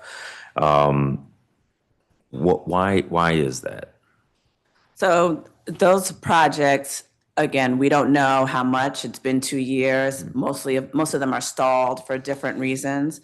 So this, we also changed the process. So by them coming into the process again, will allow them to look at the project in reality, to talk to their lenders again, get a new sense of the timing and the funding so that we can plan for the amount and the closing date, and to figure out what that really is, instead of holding it on to the fund balance. I mean, they're still going to be on the pipeline. It's just we're going to get clarity on where they are. And now everyone will be in the same sort of process. So it's not like a release. It's not you're not in the pipeline anymore. It's just you need to just come in and clarify who your lenders are, what your commitments are. Is this still a real project? Is it not? And to get a sense of the timing and the amount, because 2 years later, your amount probably has changed. But the way you describe it is a little different. They have to reapply, right? They need to come back to concept. So reapply, they have to come into the new way of doing things, but they already have all the information. So when they come into concept, it's not like they're starting from scratch. They need to just, let's talk it through, let's reset, let's figure out what the new conditions are, and figure out what your timing is and how much you're really asking for now. So it's a reset, I would call it. It's not like you're out, you're in, because it's an open RFP. So it's more about how much and when, and what the conditions are for this project. It's not any release. They're in the same position that they were before. We're just trying to look at it again and get the reality of it. How long roughly on average do projects take from the time that they get, selected for funding to the time that they About 2 years. Okay. Mhm. And Sometimes less, but hopefully with this open RFP, Mhm.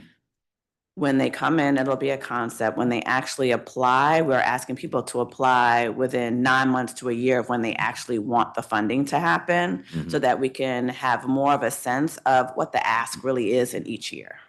And we can have a sense of, let's spend the money that we have, let's not hold it, let's figure out who really needs to go, and we're all on the same page in terms of going to targeting that particular closing date. So the date, the projects that will need to reapply are the ones that don't move forward by June 30th. That's like 6 weeks from now. Mhm. That's And not. they were notified about this, several months ago. And so again, if you've been in the pipeline and you're ready, then you could have closed by June 30th, right? And so if not, if your situation is still the same, then you should come in. Let's figure out what needs to happen, what the reality of your project is, and what the real timing is for it. Like let's figure out what we need to do here. So you sent out letters to these folks? Yes, they've been notified in public. They've been notified because we're always in conversation with each of the projects and about their conditions and whether or not they're meeting. And they have been notified in writing. Okay.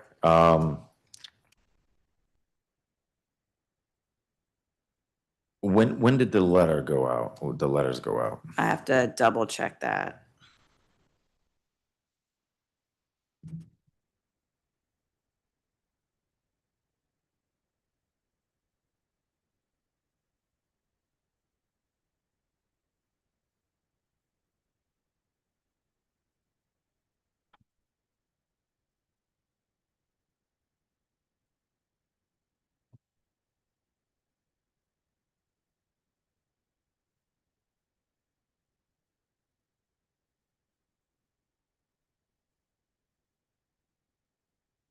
Or you think I was checking it now? Oh, no, I wasn't checking it now. Oh, I can ask. If they have not gone out, they are going out shortly. okay. So, But again, everyone has been notified that the June 30th, it wasn't a public meeting. It's in writing publicly. So each of these, there's about 3 projects. but that meeting, the open RFP, that wasn't the first time that they heard? No. All right, because I'm hearing differently. No, that wasn't the first time. That was the first time that it was publicly said. And we've had several conversations with those projects since, and in the hopes that they would, if there's something that's really gonna happen and move forward, then we're giving them some space. And I think the letter is going out, the official letter is going out. If it hasn't already gone out, my understanding is that it went out, but if it hasn't already gone out, it's going out shortly. Okay. Please send us a copy of one of Sure. those letters.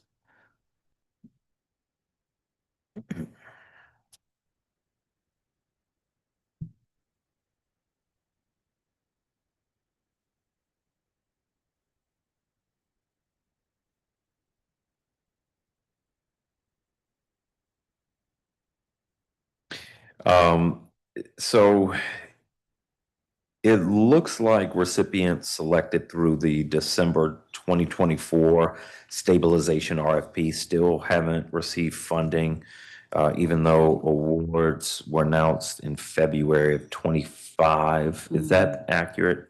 There are a few that are still pending. Most of those that are still pending require some approval other than the developer and us. They require their lender or their investor to approve, has to go to some committee external to us. So, I mean, we're ready to go on most of them. Some of them, depending on what is required or what comes back from the lender and investor, we may not agree with it. We may say, that's not the number that we can agree with. And so they've taken a little bit of a longer negotiation. But those are the ones that are still pending, or the ones that are kind of a little more difficult to negotiate. Okay.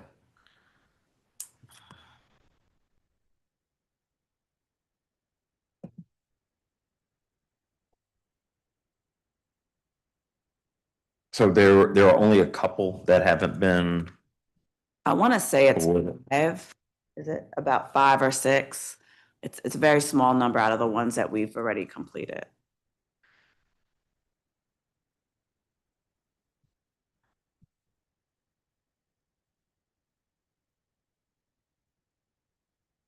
And how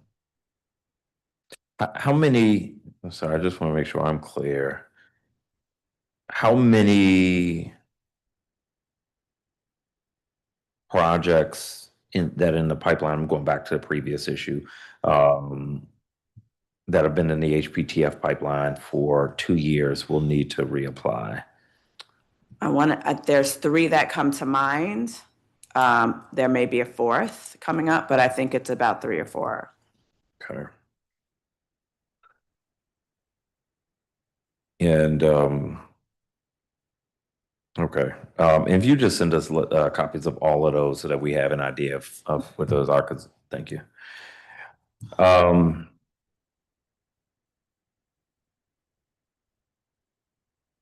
So how much of the funding, the December 2024 stabilization RFP money has been deployed as of today?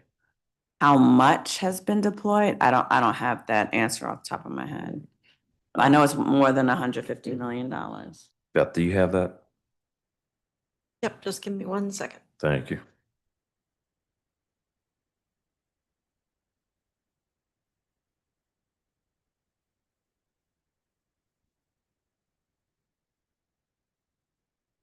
So last year, we dispersed 44.7 million. Obviously, the awards were higher than that, but some of them were made in 2 or more payments. So Okay. 44.7 was the disbursement. As of the end of the second quarter,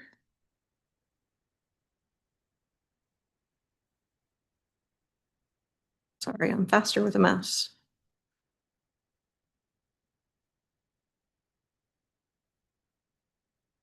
Expenditures year to date through the end of March were 13.7 million 13.7 million so far this fiscal year. so far this fiscal year. Okay, and that's out of how much total? Mhm. The obligations for this year is 21.3. So if they were not fully dispersed last year, they're an obligation now. Mhm. So 21.3 is what we started with. And then we have some new projects That's what that were we approved okay. as well This fiscal year. this fiscal year. Okay. So let me try to get to that. I mean, it's probably better for us to just because you're getting pieces of it. So it's probably better for us to just give you everything that was committed, obligated, Yeah, and then the disbursements. Yeah, I think we've got new obligations Yeah. of 3.3 million. It was 21.3 before the 13.7 this Yeah, year. 21.3 was the balance Okay. as of the end of last fiscal year. Okay. We've closed 2 new ones. And total year to date, we've dispersed, what did I say, 16.7 this year? Which includes the 2 new ones. Okay. 13.7. Okay. 13.7. And then with the new ones, it's 16.7? No. The 13.7 includes the 2. Includes, okay. Okay. And so for the balance, what happens to what's going to happen with the balance? So this counts as, remember when I was doing the HPCF math before, the commitments as of the end of the fiscal year, and we're going to use the term commitment loosely in this context, right? Like just as we started this year with $164 million worth of commitments, that included some of these projects that weren't fully dispersed. Okay. So anything not fully expended as of the end of this year continues to be an obligation of the government. they'll be dispersed next year. Okay.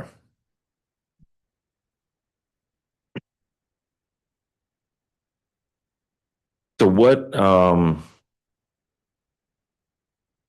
okay. Some recipients have indicated that DHCD reduced award amounts while project costs continue to rise during the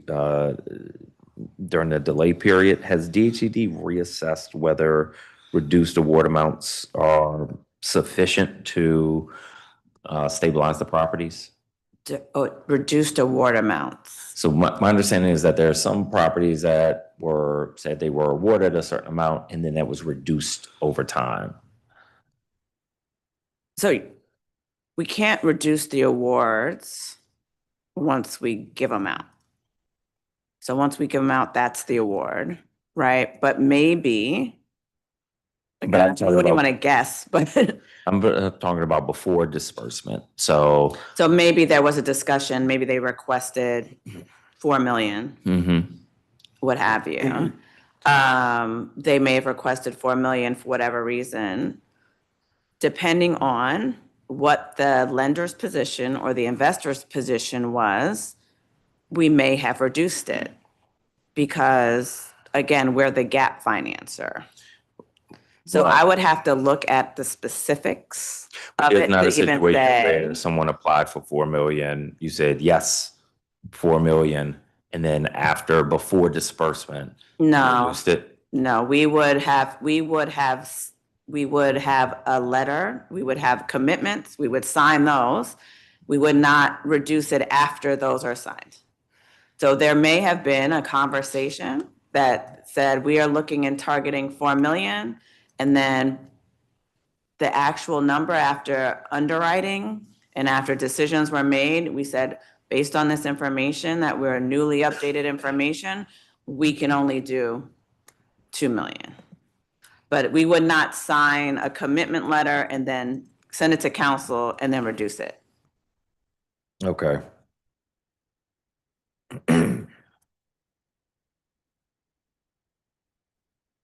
We might ask for a repayment. But you would suggest that the delay, so again, these are projects selected in December 2024. We're now in May of 26. The delay is on the side of the building owners? Or the lender or change in circumstance, because, the hope is that if it's taken this long and your lender or your investor has done something, right, to help the project, well, now there's a different gap because you've helped yourself, right? So the gap would be different.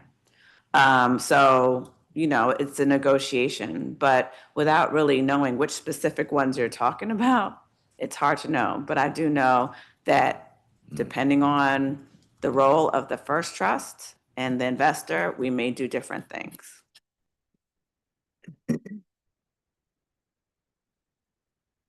All right, so only like 3 or 4 that are in this group that's still waiting disbursement. So these are the stabilized distressed properties. And you're saying there was no circumstances where a commitment was made or a soft commitment was made and then the amount was reduced. So we don't do soft commitments. I don't want to use the wrong terminology because obligations has had like 3 different definitions here today. So when you send anything that says, yes, you. No, there was nothing like that. That I believe, there was nothing like that. Until we sign a commitment, everything is a negotiation. Okay. Right? But again, if there's a specific transaction that you want to know about, I'm happy to share that with you. But I don't, it's hard to speak into generalities if you have a specific one that you're thinking of. So this is, I guess, where my confusion is coming from. The DHCD had set out an RFP and made an announcement of 144 million in funding for stabilization. Those are the requests that came in. Mayor Bowser announces legislation to protect and strengthen DC's housing ecosystem. The properties applied for up to 144 million in Yep, that was the funding. request. Okay. So that's what they applied for, not necessarily what was in the pot. But what was in the pot was how much again? There was total? no pot. Okay. There's always a pot. There was not a pot that we said, we have $200 million available for this situation. There was an RFP that went out that said, we're gonna try to help in this RFP stabilize the market. Please apply for what you need. You can apply for 3 or 4, up to I think was 4 projects that are most seriously in distress. Please let us know how much you need to stabilize those projects. The applications came in at about 143 million. So that's the amount that they applied for help. Okay, so the language in the mayor's press release is very confusing. So it says the properties applied for up to 144 million in funding. The district's investment will preserve 8,000 units of housing, of which over 7,700 are affordable. This marks the largest housing production trust fund investment in affordable housing preservation since the fund's inception. So it implies that there was 144 million. It implies that 144 million was asked for. Right, but then it says this is the largest amount investment in affordable housing preservation since the fund's inception. The word this Right, so applies to 144 million. Pointed at preservation was the largest at any one time because it was a preservation situation to stabilize the units that might have been lost to foreclosure. Okay, but there was never $144 million in the pot or the lack of pot. What we used was fund balance. Okay. That might have otherwise gone elsewhere. We used fund balance that was not already committed to help in this emergency situation. Okay. All right, that press release was misleading because as a reader, what I read was this 144 million was the largest ever awarded for preservation, but that's just what was applied for, not what was awarded. So I don't know how much we gave to each of the requests. In some cases, it could have been more than what they asked for, depending on when it was dispersed. And in some cases, it could have been less. In some cases, it could have been not at all. Okay, so when the whatever the amount is, which I still don't know, it's a lot of money. How do we know that the stabilization happens in these properties? Do we do a follow-up, like health check? So we're still dispersing on some of those dollars. They are requesting the drawdown of the money that was committed to them in some of those. We have not heard of foreclosures for those particular properties that were assisted. So that's one of the major indicators, right? Like they weren't foreclosed on. They are still properties in our portfolio, so they have to do annual reporting and give income and expense statements. So those are some of the indicators that we look at. Okay. Have there been circumstances where DHED gives stabilization funds and the properties require additional resources?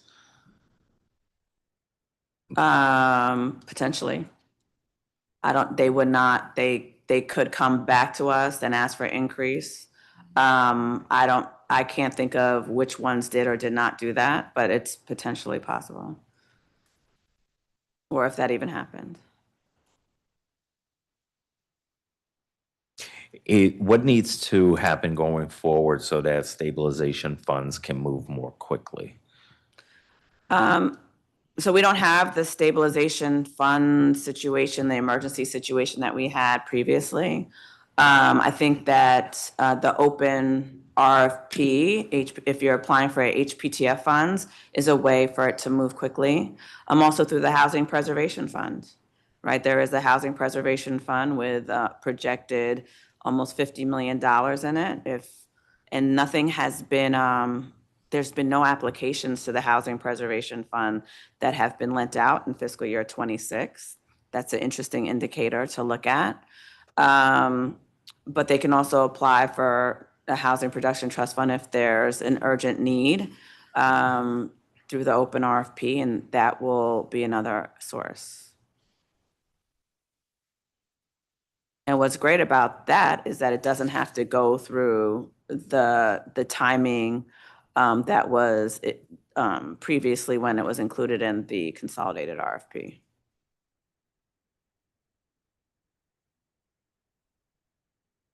I'm not sure. The issue is the delay is from the award to disbursement. So I'm not sure how the RFP, everything you just mentioned is in the application process. And the delay I'm talking about is after the application has been put in until disbursement. Councilmember White, is there a particular project that you were speaking of? No, I'm speaking of, well, maybe 3 or 4, right? The ones that were selected in December 24, announced in February 2025, and as of May 2026 haven't been awarded. Particular situations, right? No situation is equal. So if there are those 3 or 4, if you want me to give you insight into what happened in those particular 3 or 4, I can share that with you. I don't know what they are off the top of my head. I know there's about 3 or 4 that we're working through now, and they're on their way to council. But I mean, I can give you the particulars, though. They're probably not all the same situation. That's what I'm trying to understand. Okay. Okay, because I'm not Louise on these, but I'm looking in the past a year and a half. Know what is objectively a long time.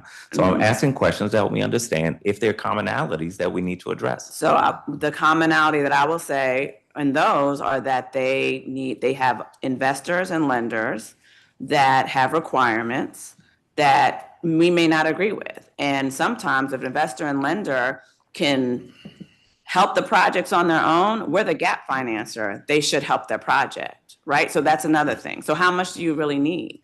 And looking at your trending over the last 2 years, if you've gotten better in the last 2 years and you've done something about it, then your request that you had 2 years ago is probably not the same today. So I think talking in hypotheticals is not helping either of us. That's what my point was. So let's do this. We'll be here in a half an hour. So if somebody from your team could identify those 3 or 4 projects in the details, and we will discuss those and we'll figure out what happened with each of those. We could. We will. Excuse me? We will. We will discuss them specifically. You have made clear that the hypotheticals is not working. So we will discuss them, the actual projects, so that we can get on the same page. I will try to get that information while we're sitting here. So about 5:50, we will tee that up. The DHCD's operating budget is proposed to increase by approximately $5.5 million, and FTE increase by 5.2 in FY27, but all or nearly all of DHCD's programs are reduced. So I hope you understand the need for the operating and employee increases with that reduction, with the program reductions in mind. Do you have? So the primary driver of that increase is budgeting of the Recovery Housing Grant Program, which is a CDBG adjacent grant program from HUD, specified for folks who are in substance abuse recovery. Our local funds are essentially flat. Our other federal funding outside of the RHP grant is effectively flat. The 5.2 FTE increase is related to a few things. One is there's a shift in the allocation between partially funded positions in the trust fund and partially funded positions in DHCD, right? So my salary, for instance, is paid partially by the trust fund, partially by local, partially by federal. It's true of most of the Central staff, it's also depending on what program you're working on, you may also have a split allocation. So because the trust fund is lower, right? Because the HPTF subsidy was reduced to 0. So HPTF in total is less. That means the 15% admin cap is also less.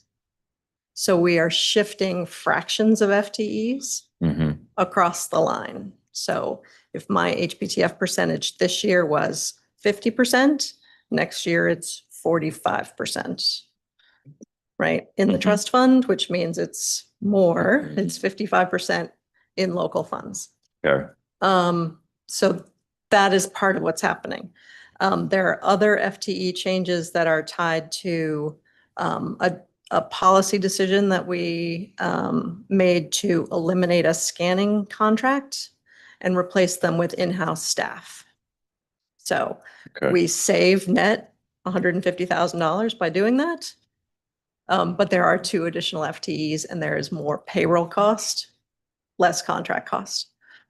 There are 2 other staff positions that one is dedicated to HPAP and one is dedicated to PAMD, the portfolio management group, handling single family properties. Those are staff that we have on board now, associated with half that we would like to convert to full-time. Okay. So I think that's 4 that you mentioned, 4 That's FTE. 4 new. Yep.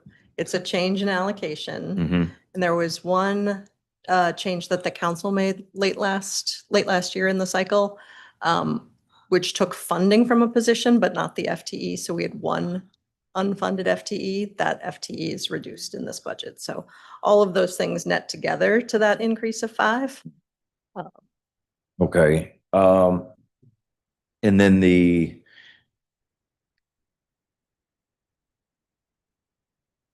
operating budget, that's the salary piece you were talking about? That's not from the, yeah, so the operating budget, you responded to the FTEs, so I'm with you on that. But then the operating budget increases by about $5.5 million. Right. And that is almost all federal grant recovery housing program money. Our local funds actually go down by $131,000. Okay. Home and the National Housing Trust grant are, between the 2 of them, basically 0. So the real change driving that is the CDBG fund type, which again includes that RHP grant. Okay. Okay. And what we have in that case is for a few years, we've received that funding. And the agency's been working with funding partners, right, agency partners, to try to figure out where that money can go. It was in the last RFP. So we are budgeting multiple years of carryover, which is why the bump up is as big as it is. Okay. All right, help me pull back a little bit. So when I go to my council colleagues and they say, Robert, why is DHCD getting more FTEs and a larger operating budget to disperse less funding? What's my best answer? Well, so We're net. not. Go ahead. We're not. They reallocated the funding sources, right? So it went from one budget book to another budget book. So it looks like an increase on one, but it's a decrease on another because we are allocated by different funding sources. So we're not increasing FTEs at all. Okay, so they came from outside of DHCD. These FTEs In were the out. trust fund. In the trust agency. fund. Okay. All right, that makes sense. I have to go back and look at to make sure I can follow it, but that makes sense. Title II of the Mayor's Budget Support Act has a few subtitles that would impact DHCD. I want to make sure the public can understand the rationale behind each of these. and address a few concerns that I have. So Subtitle 5, the Home Purchase Assistance Program, would remove the requirement that DHCD offer repair grants and allow for more flexible HPAP administration payments. Can you speak to the need for this change? The repair program was never funded. We did not have a demand for it. And so most of any repair program or house that's bought that needs repairs can usually be handled by FHA 203K loan, I think it is. So it's been in the books for years and just hasn't we haven't really seen a need for it. We've tried some things recently to see if it could work, and there's not a fit in the market for it it was a good concept, but lenders are not going to really take the risk on a house that needs repair for a first-time homeowner. And again, if they're going to do something, they will do something for FHA through the FHA loan that handles repair. So and it was never funded separately. All right. Well, so let me start with the demand. How do you conclude that there was no demand? Because no one requested it. Has it been marketed, or like how would I request it today? You would request if I need repairs or if there was something on my house that I'm buying that needed to be fixed. It's very challenging even how to disperse that, right? Like, so are you going to rely on a first-time home buyer as a bank to take the risk to buy a house and to find vendors as a first-time home buyer? So even the banks weren't asking to do it to help the closings get along, and it's just a risk. So nobody asked for it. The lenders weren't comfortable with it, the ones that we spoke to, and it just wasn't funded as well. Okay. If the repairs are not like required by like code or something, could I make those repairs? Let's say I buy a house and they say, you're gonna need a new roof within 10 years. Could I use it for that kind of repair? We have the single family rehab program for that, where it's you can come and ask for that money, and we would have contractors that will help you with the repair. The bank would be comfortable with the contractors. They would know that it's going to get done by a qualified contractor. So if it's not something that's done within after or before the closing, it'd be hard to track, right? And then you would have sort of a risk of what's happening. So when a bank closes on a loan, they want to know that they're closing on an asset that looks good, that if it foreclosed on, they could sell or get their money back. Right. If they're not typically going to close on a house that needs substantial repairs. Is there an income limit for the single family home repair program? No, it was conceived as part of the HPAP program. Okay. And then when you say it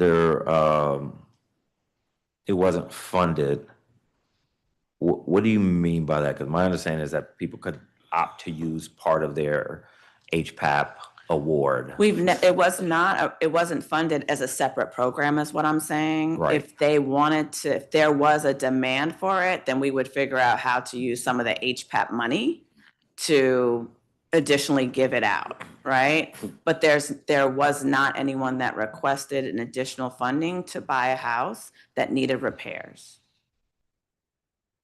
Okay. We can have a longer conversation about this. There's plenty I don't know about it. I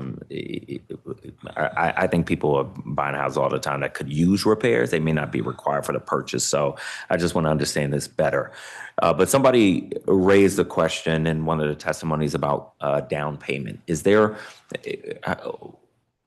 a limit to how There's a much- limit on closing costs, but not a limit on down payment assistance. That's what we're there for. HPAP is a down payment assistance, but there's a limit on what could be used for closing costs, and I think that's $4,000. Okay. And that might be to pay for an appraisal or something like that. But HPAP is to help for down payment assistance. Okay. What's the reason for the limit on the closing costs?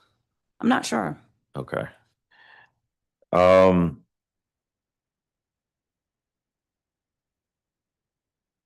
I've had some difficulty understanding subtitle Y, release of deeds of trust. So the explanation is that it'll help the district recoup loan payments. But can you help me understand this? I'm sorry, go ahead. The subtitle Y, which would change the release of deeds of trust. I don't fully understand this Oh, one. release of deeds of trust. So we have, as you know, our affordability covenant will be 40 years. You will pay, the payment terms could be as long as 40 years as well.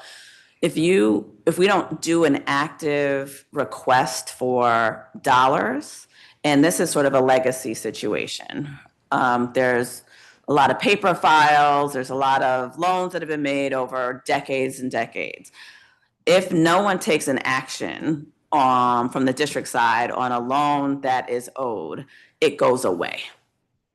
So the deed of trust gets released after a certain period of time. So by saying that originally the law was meant for like private loans and private individuals, but if no one does anything on a loan that is, it could be $20 million. We had this, recently, there was $20 million owed and no one did anything for 10 years. And then the covenant expired, not the covenant expired, but the deed of trust law passed because no one did anything for 10 years. We lost the $20 million. So what happens is that we should be able to, it should not expire in that way. It should be more like an active release of a lien. You should pay it back. You should give the money back if you sell it. In this case, they sold it, they made the money, and we never got the money back because there was nothing happened actively from the district. Okay. Subtitle Z, this is on the Housing Production Trust Fund reporting. It shifts HPTF affordability requirements to measure units rather than dollars. Why is this important to DHCD and production of affordable housing? Because I think that in terms of what we've produced a lot more units at 0 to 30% than we've spent funds.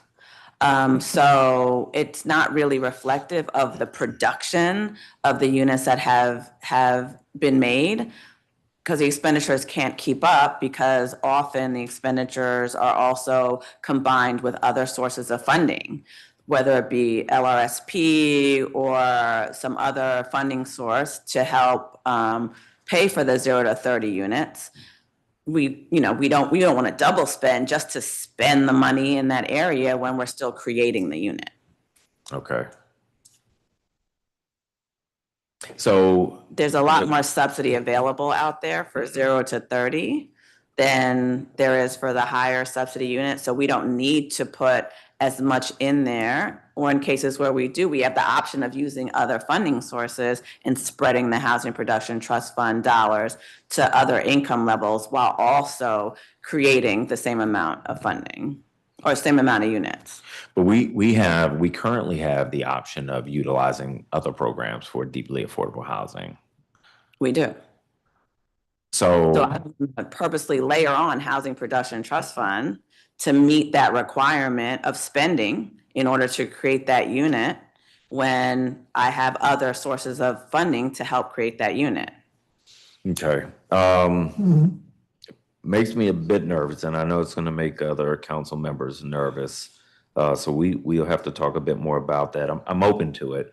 One of my concerns, though, is that focusing on units without focusing on the size and number of bedrooms, we could incentivize a bunch of studios or one bedrooms. Well, one of the things that is required by our RFP or QAP is that we have equitable units across the production and preservation. And also, according to the fair housing laws, you have to create the same type of units available throughout incomes. So that would not affect it. Okay.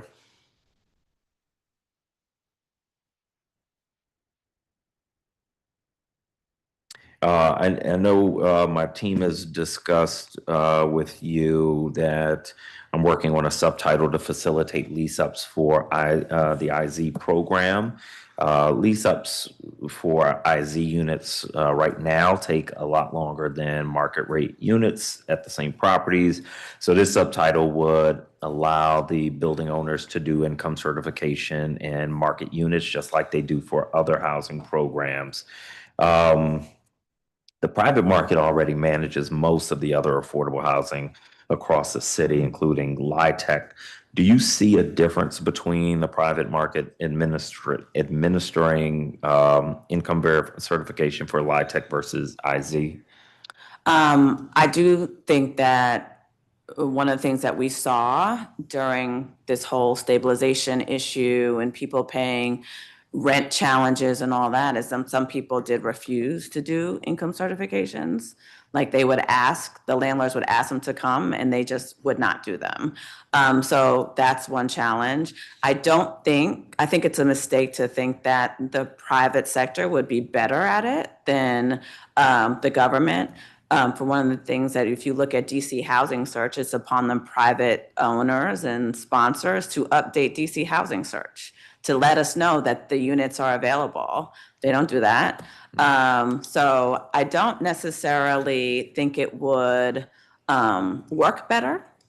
I do think that there is some challenges in thinking that it would be done fairly. And appropriately, and how to track that and to make sure the people that, are in line will get them. But yeah.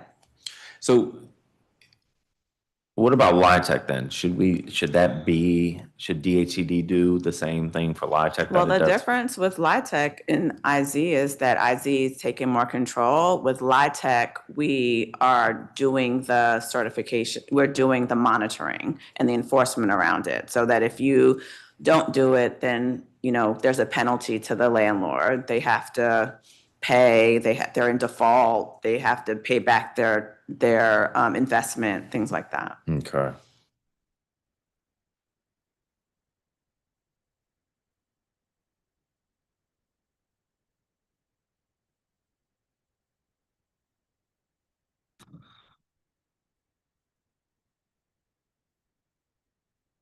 I'm working on another subtitle to address two recurring concerns I've heard about HPAP.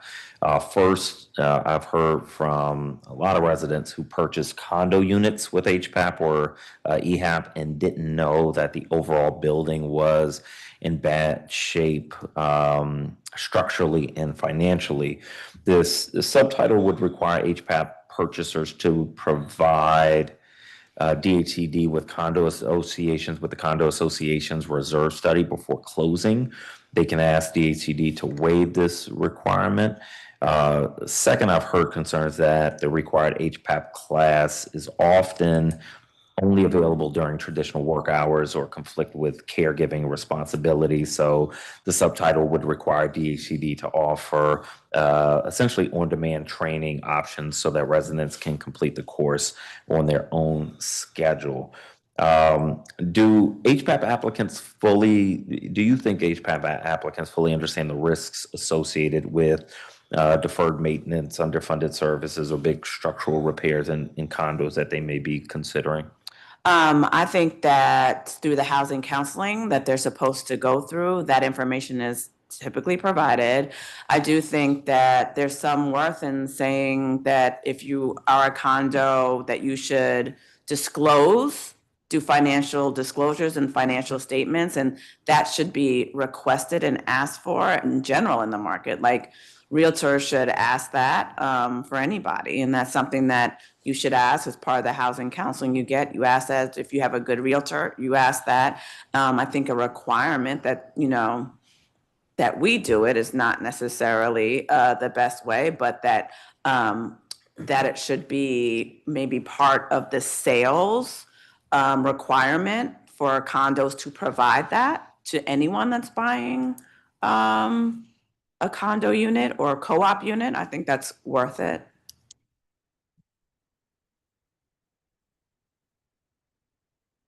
But typically in a transaction, if you're using a realtor, your realtor should say, can you give me the financial statements and disclosures?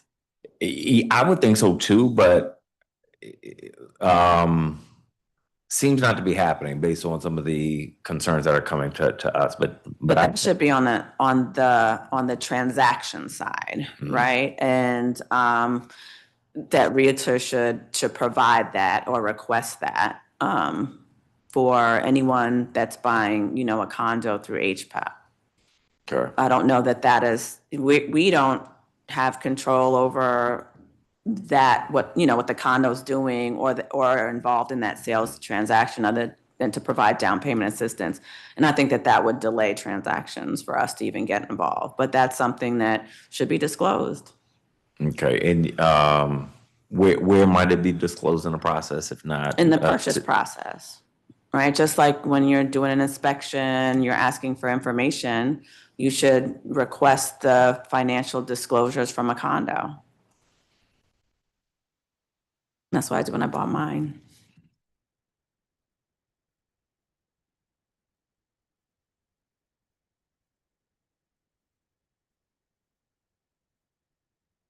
Does a DHCD track at all whether particular condo buildings have repeated complaints, special assessments, or any like post-purchase financial distress for HPAP buyers?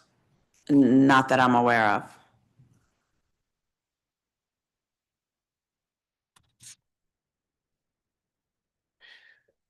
of.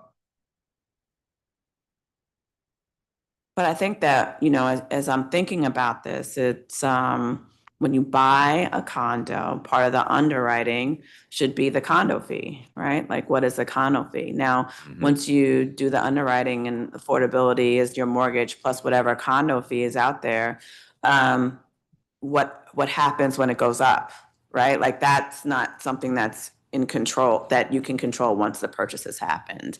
Participation in the condo board is a way, understanding what the trend has been. So through financial disclosures, before you buy, to see how often the rates have gone up in a condo.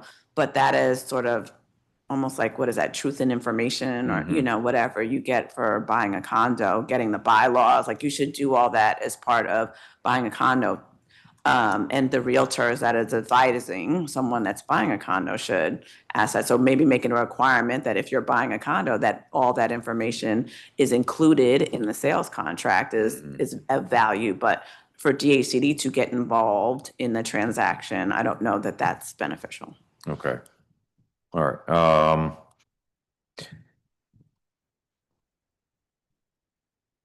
Now, on the HPAP training courses, I have gotten some earfuls about this, concerns about the limited availability of the training courses, particularly for people balancing, work schedules, childcare, et cetera. Is there any reason we can't have on-demand training for required classes for HPAP applicants? On demand, like online. Yes. So currently, all of the HPAP classes go through CBOs in different wards. They provide different times, including weekends and evenings, some of them. So is there any reason for us to do on demand? We would rely on our CBOs to provide that at this juncture efficiently. We don't really have the infrastructure or technology to do that currently. I can't really see that happening. But we can ask our CBOs to see if there is an online way that they can do it, but curious to see. I do believe the CBOs offer weekends, evenings, and sometimes during the day as well. They also, I think there's other ways to get at that more efficiently. We can ask them for different hours. An online way, I think, would be quite a bar. Having to do this in person seems pretty outdated, and they also wouldn't have to have staff for those trainings. So it seems like it would reduce the burden and cost for them. What I would like to do in reference to that is ask our CBOs if there's something that they can do online to see if they can make it readily available and what that would mean to them. They're already providing the classes. For them to offer it online may be something that they can do. Maybe it's a Zoom, I don't know. Yeah, But I think that would be the most efficient way, is to just request that they provide an online option. Okay. Okay, well, let's start there, but it seems easy. If they can't do that, then I got some questions. We do like mandatory trainings, required for the council. I'm sure agencies have them. You got to watch it. You got to answer some questions at the end. And I think the other thing that we have to look at is the housing counseling that is provided is also in accordance with the federal regulations. So I'm not sure what the federal regulations say about online training. They may require like one-on-one counseling and things like that. So I would have to look into that as well to see if that's what the challenge has been. Okay. I know they offer virtual courses, just not on demand, but let's start with checking in with them. All right, I want to go back to the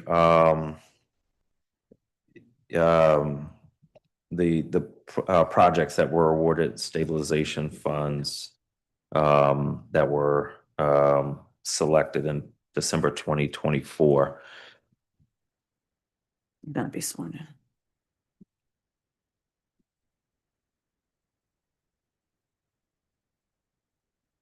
in.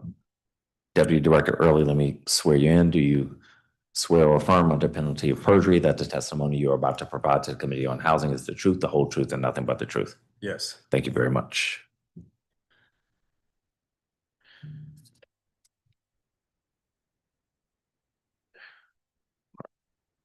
I will let you take it away. How can what question can I answer for you?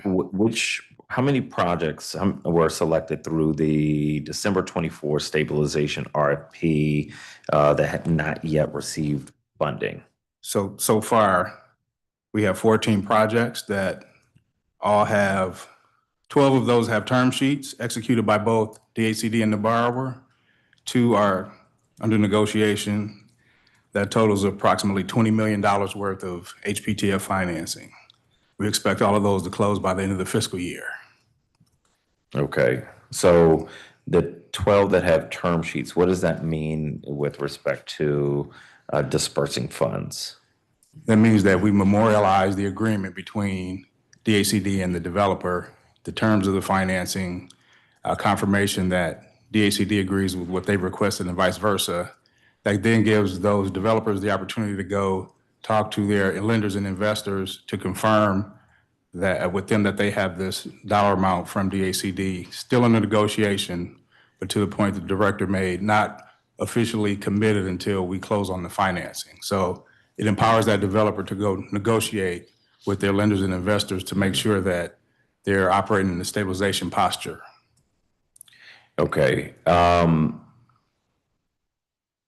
So the disbursements for those haven't been made, but the ball is entirely in their court at this point for those 12 that have term sheets?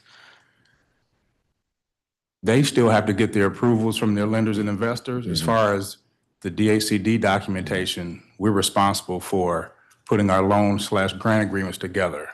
If the dollar amount's over $1 million, it obviously has to go to council for passive approval.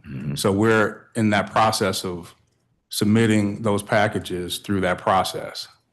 Okay.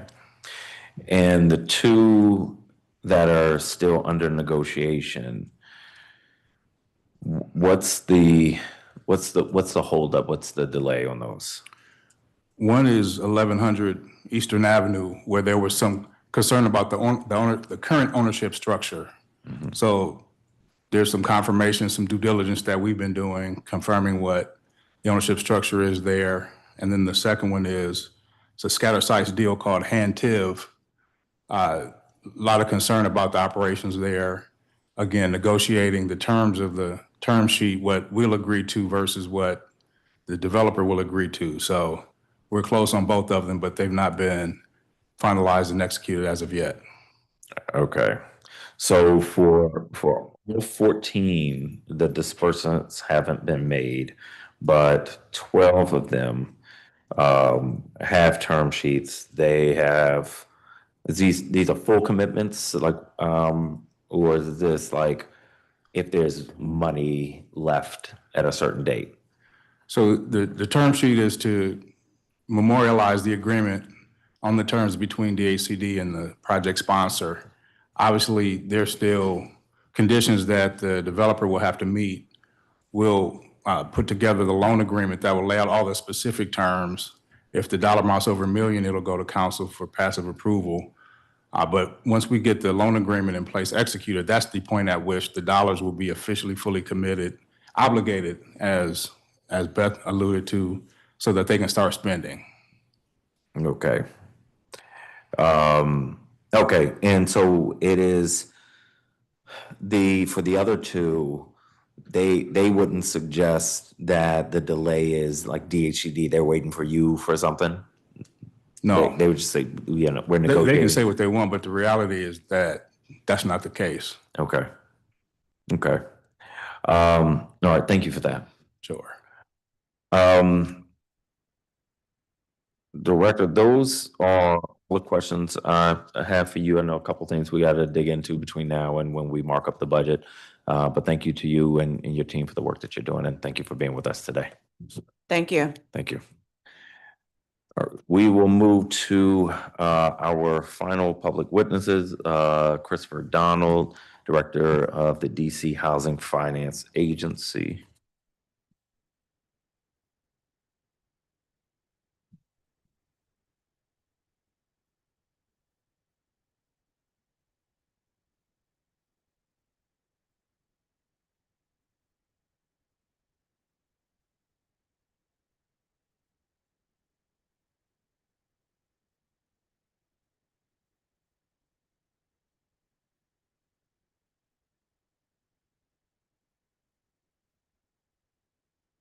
Raise your right hand. Do you swear or affirm under penalty of perjury that the testimony you are about to provide to the Committee on Housing is the truth, the whole truth, and nothing but the truth?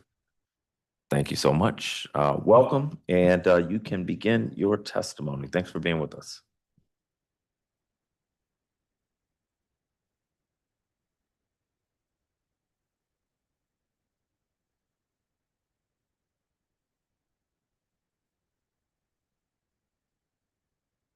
Francesca told me there was chicken in the back.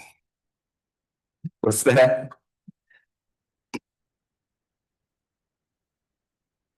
Hello, Chairperson White and members of the Committee on Housing. My name is Christopher E. Donald, and I'm the Executive Director and CEO of the DC Housing Finance Agency. Here with me from the agency today on my far right is Ms. Melissa Lee, CFO. I'm also joined by some newer members of our team. To my direct right is Shalinda Bernie Brown, the new SVP for Multifamily Lending and Neighborhood Investment. And then directly to my left, I have Ms. Julian Joseph, who is our SVP for Single Family. On the back bench, the center's row, I also have my new Chief of Staff, whom you accosted earlier, Mr. Chairperson, Dr. Ajua B. Asamoah, who we are ecstatic to have. I'm a little punch drunk. It's a little late in the evening for me. It's an early one for the Housing Committee. Yeah, indeed. On behalf of the Board of Directors and the agency staff, thank you for the opportunity to appear before this committee to testify at fiscal year 2026-2027 budget oversight hearing. As background, DCHFA was chartered as an instrumentality of the government in 1979 by the Council of the District of Columbia. The agency is entirely self-supporting, and by statute, the agency's budget is independent of the District of Columbia's government executive branch. None of its proposed budget funds are derived from district government revenues, nor does DCHFA utilize district government full-time employees. DCHFA's credit rating from Standard & Poor's, S&P, is in AA- and an A1 by Moody's. The agency's proposed FY 2027 budget of approximately $19.8 million will allow DCHFA to continue implementing its primary business areas and objectives throughout the fiscal year. The proposed budget is slightly higher than FY 2026 and accounts for minor increases in personnel cost. I will highlight three central functions that we have been charged with performing that the proposed FY27 budget supports. First, DCHFA creates homeownership opportunities in the district through the implementation of several agency-sponsored programs that provide low-cost, single-family mortgages and down payment assistance made possible through the issuance of mortgage-backed securities. The agency is also a co-administrator of the Home Purchase Assistance Program, HPAP, funded by the DC Department of Housing and Community Development. These programs help to promote and preserve homeownership. By lowering down payment assistance and competitive mortgage rates for first-time home buyers, these programs ensure that new home buyers are prepared to be successful homeowners in the District of Columbia. Pardon me. Second, the agency issues tax-exempt bonds to fund the acquisition, construction, and preservation of affordable multifamily rental housing, more commonly known as apartment buildings. The agency also provides loans to pay for the pre-development of projects using the McKinney Act loan program. Third, over the last 8 years, the agency has made a direct investment into the building for sale housing for the missing middle through its housing investment platform, commonly known as HIP. This platform is also incorporated into the Theodore R. Hagen's Investment Fund that also includes pre-development funding for emerging developers building affordable multifamily housing. It is through the execution of these designated tasks that we serve the residents of the District of Columbia to ensure that they have home ownership opportunities and live in communities which provide beautiful, healthy, and affordable homes. DCHFA works in partnership with the district's housing agencies to achieve economic diversity in the income strata it serves. Single-family programs focuses primarily on borrowers earning 80% of area median income and below. The tax-exempt bonds serve residents up to 60% of area median income, and our Hagen single-family program, formerly HIP, serves future homeowners between 60 to 120% of AMI. DCHFA's single-family programs division creates homeownership opportunities in the district by providing low-cost single-family mortgages and down payment assistance made possible through the issuance of mortgage-backed securities. DCHFA's flagship home ownership resource, DC Open Doors, makes home ownership in Washington, D.C. affordable by offering qualified buyers home purchase loans, down payment, and closing cost assistance. From the start of FY 2026 to date, First Trust mortgage loans of $9.5 million and $195,000 in 0% deferred down payment assistance loans have been funded via our DC Open Doors program. DCHFA is also a co-administrator of the HPAP program, the Home Purchase Assistance Program. In FY 2026, DCHFA has funded 96 HPAP loans totaling $12.8 million to date. The largest impact on our ability to increase the number of multifamily dwelling units for low and moderate income residents is our tax-exempt bond cap allocation. In FY 2025, DCHFA issued $240 million of bond financing for the development of 718 affordable housing units. In FY 2026 to date, the agency has issued $195.5 million in volume cap for 4 projects totaling 565 units. In addition to bond issuance, as of May 2026, the agency had approximately $10.6 million outstanding in McKinney Act savings loans commitments. The proposed FY 2027 budget will allow the agency to continue to function at similar levels of volume as we have done in the last few years. The agency is operating as intended, a steady financial institution that produces consistently high results across different economic scenarios, which do not fluctuate as volume changes. In closing, DCHFA Board of Directors and I are fully committed to continuing to work to advance housing priorities of the District of Columbia. I would like to take this opportunity to recognize the finance team for their work on the proposed budget, as well as the entire DCHFA workforce for their dedication to our agency. Thank you for the opportunity to appear before the committee and present this information about the critical work the agency does, and more specifically about our proposed budget for FY27. This concludes my testimony, and I welcome your questions at this time. Thank you very much, and thank you to your team for the work they're doing and for being with us today. So I want to start with homeowner assistance programs. Based on DCHFA's experience with remit, is a loan of, so we're looking at remit is out of money. There's still a need for foreclosure prevention.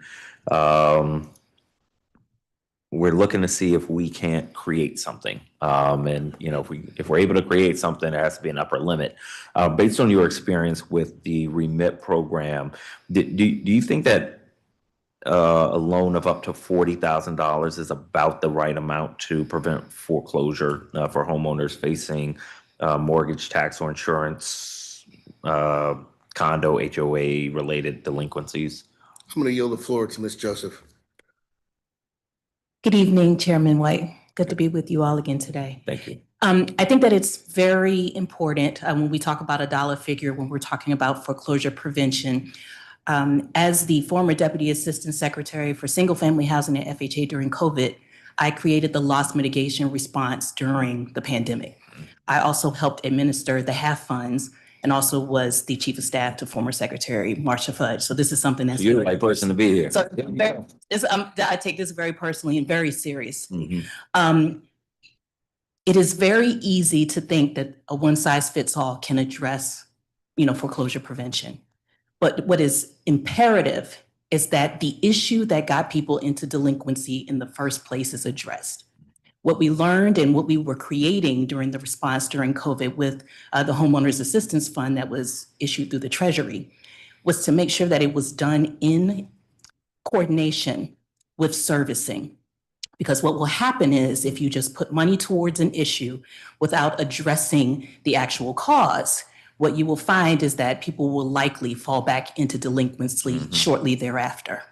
So what my recommendation would be, and after speaking with Director Donald, is that for remit, it makes a lot of sense because those are reverse mortgage seniors who don't have a mortgage. So affordability isn't the issue. The mortgage is not the problem. So it would make sense to assist them by using some level of allocation because they're on fixed income, but there's nothing you can do about the mortgage because they're not making a monthly mortgage payment. Right. I think for the broader population, there needs to be more emphasis on capacity and resources to housing counseling services and wraparound services, and also making sure that there is marketing in place and education in place to make sure that the broader public understands that there are resources through their servicers that are already available. For example, there are partial claims that are available for mortgages right now that are literally in place, 0% deferred and put on the back of a mortgage that could address any delinquency for affordability.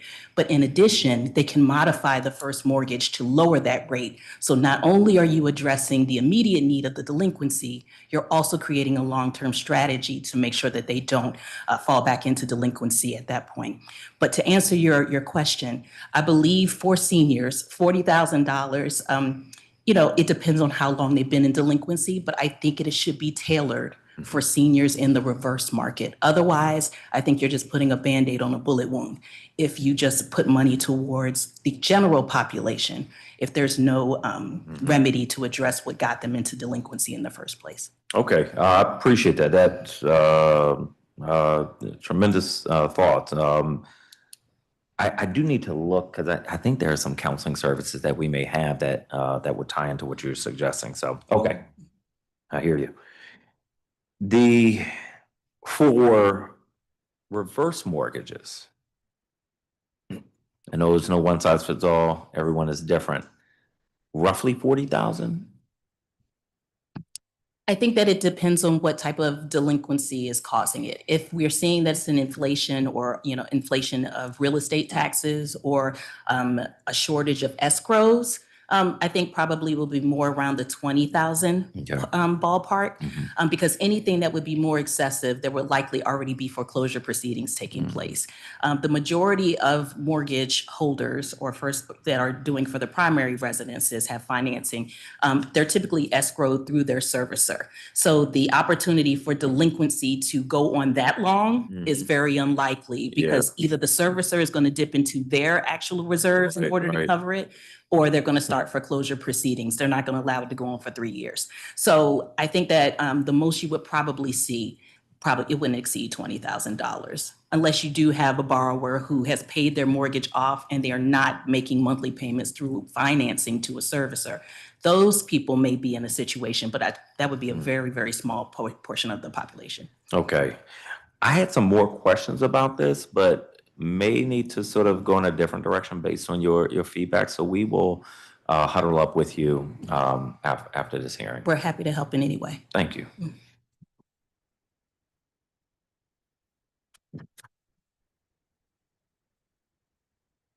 Okay. So DC HFA has a budget increase of $1.5 million, mostly for personnel, fringe contracts, and professional services. What public-facing outcomes do you expect from that increase? So public would say, your budget is going up $1.5 million. How does that make our lives better? So I think, council member, the first thing I would say is that relatively speaking, that increase across the board, I think is rather nominal, right? Relative to the overhead that we're carrying. That's number one. But number two, we're going to continue to fulfill the mission that we've been fulfilling, right? Which is number one, ensuring that homeowners have an opportunity to buy homes in the district at affordable rates, right? We'll continue to innovate with our staff to do so. We're continuing to work on the delinquency epidemic that's happening in the district right now, something that, we've consistently talked about, that watch list that we have, with a significant portion of our portfolio on it. Those things will continue to be mined and tended to for the benefit of the residents of the District of Columbia. And so in exchange for those increases, right, which in the relative scheme of things are nominal, that's what the public will be receiving. Okay, I'm going to go to the watch list in a second. I have a couple of questions about that. We do dig into all of the budgets. The $502,400 in non-personnel increase. What is that? And is that a lot? So seems like a lot from our point of view, but I don't know what it's for. We'll defer to my CFO on that. Good afternoon. Good afternoon. So the increase in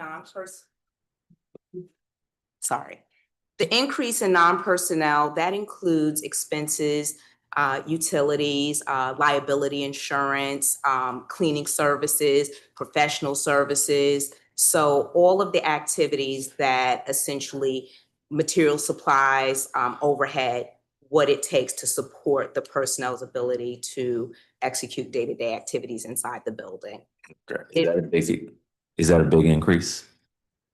It's not very big. It's really just inflationary. And of course, the big drivers there are insurance and utilities, which are trending significantly higher than inflation. That might just be your Pepco bill right there. Okay, let me move to something else. Thank you for that. The watch list. Can you talk to me about the watch list to help explain what it is, Director Donald? So I'm going to yield the floor to my colleague, Mr. Cooper, and allow him to come forward and share a little bit about the watch list and the methodology there. Thanks. Here in the back seat, Sorry. member.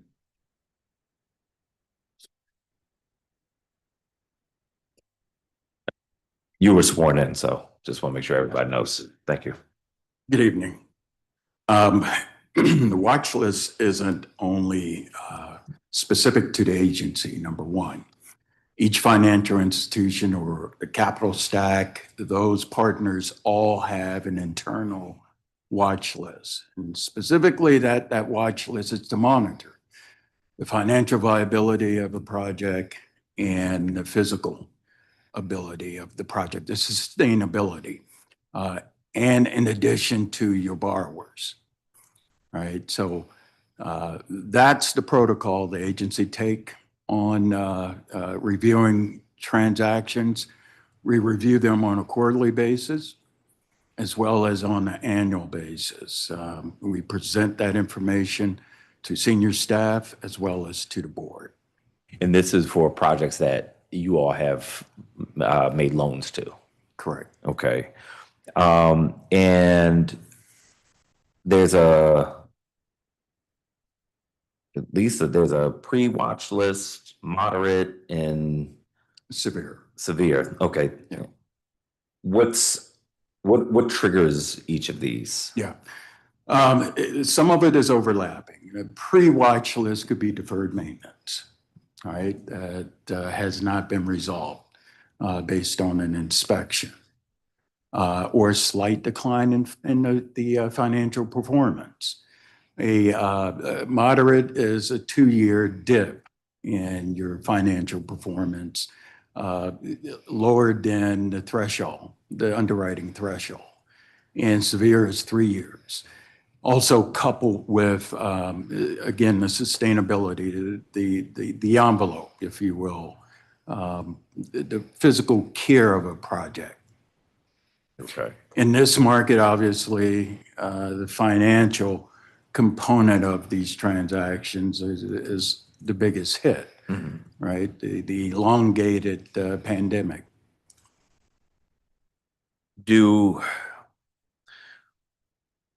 Once a property ends up on your watch list, do you intervene at all?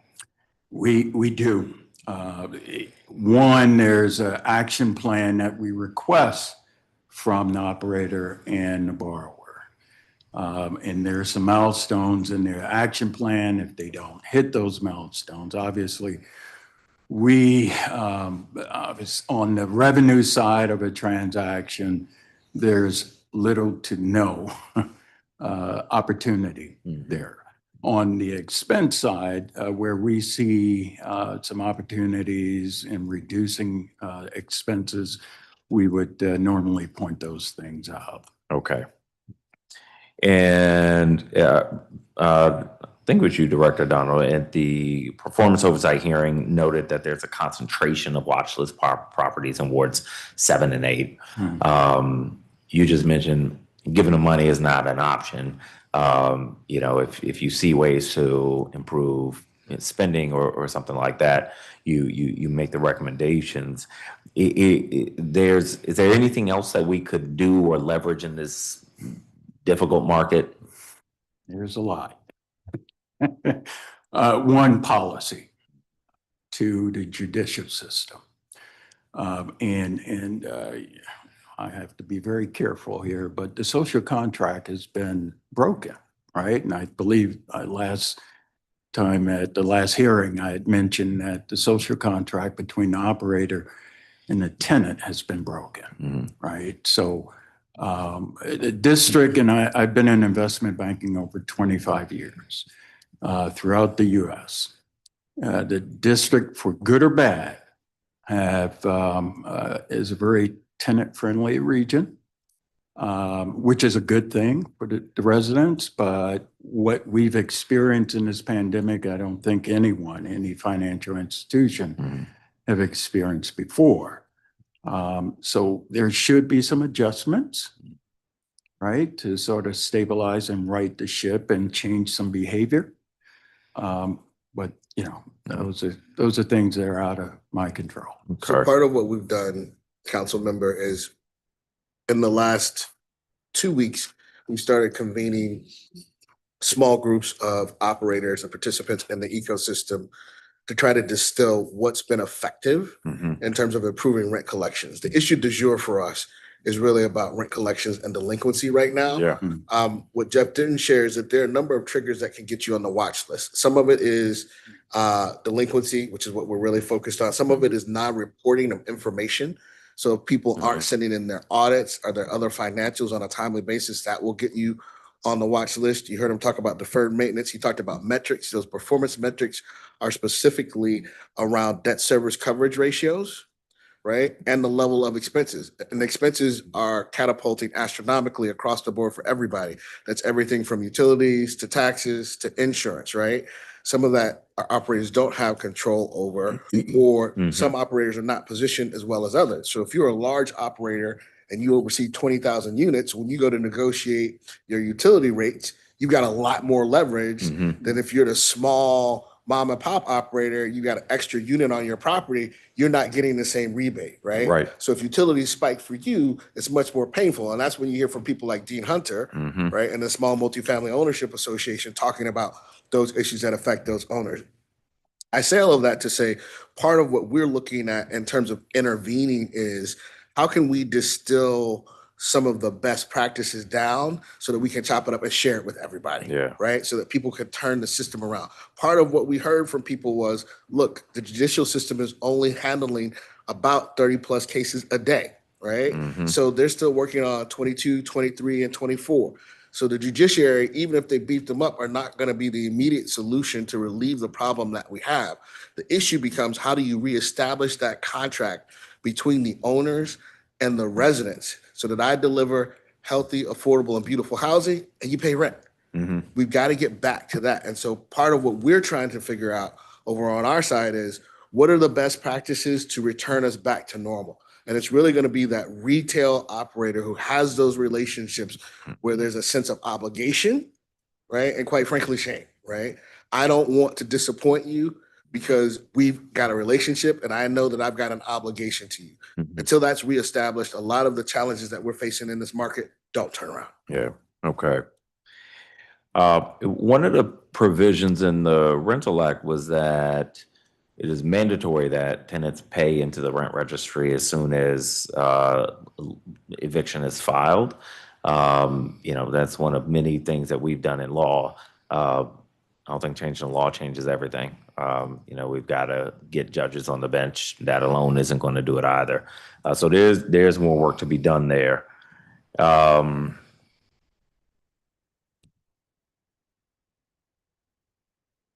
One of the other things we discussed in the performance oversight hearing was the upcoming cliff of expiring affordability covenants, that some of these properties could become naturally occurring affordable housing while others would fall into disrepair unless they attract reinvestment in capital. Has DCHFA conducted an analysis of the properties in your portfolio with expiring covenants like within the next 3 years, 5 years?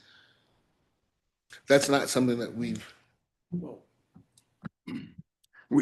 have, there is a short list of projects. I think we looked at a 5-year look back on transactions that are coming up that could be repositioned. Okay. Reposition meaning invested in or sold? Or refi. Or refi, yeah. Okay. Do you have a sense of how much reinvestment those properties would need? Have not, to be honest. Obviously, we want to keep units affordable. Some of these projects, given what's going on in the market, you might have to rethink unless there's more money brought to the table to encapsulate the physical needs of a project. But I don't have a specific dollar amount. We can look into that and get back to your team. That'd be helpful, just to give a scale. Thank you. DHCD announced that projects that have been in the DHCD pipeline for more than 2 years will need to reapply for HPTF funding if they don't close by June 30th. Does this decision affect projects that receive bond awards or financing commitments from DCHFA? only to the extent that something might be in our pipeline that was at the doorstep of closing, but in general, our processes work pretty much in sync. Okay. Right? From an application perspective, that's less of a hurdle for us, particularly now that we have the 25% test in place and bond cap is not scarce. When bond cap was scarce, that was more of a problem. Then I would have been a lot more concerned. Now, whenever somebody shows up, when they're ready to close, we can move at the speed of the transaction. So that's no longer an issue for us. Okay. And so you're not particularly worried about that. And it sounds like DHED is not saying, hey, you're out. They're just saying we're going to reassess and Yes, we'll move forward. and Director Green talked about the fact that, look, there's some transactions that have been hanging out here for a while. If Mhm. they haven't closed, there's a reason they haven't closed, Yeah. right? So let's get after that and figure out Mhm. whether the debt needs to be resized, whether the operating expenses aren't landing where we thought they were going to land, whether your tax credit investor has rolled off because we don't have as strong a demand in our tax credits as we once did, whether there's a state investor available. There's all kinds of reasons that these transactions aren't making it across the closing line. And so we need to suss those out and have those conversations to figure out how to get deals closed. But we're all aligned around getting across the finish line because it's in all of our collective best interest. Okay.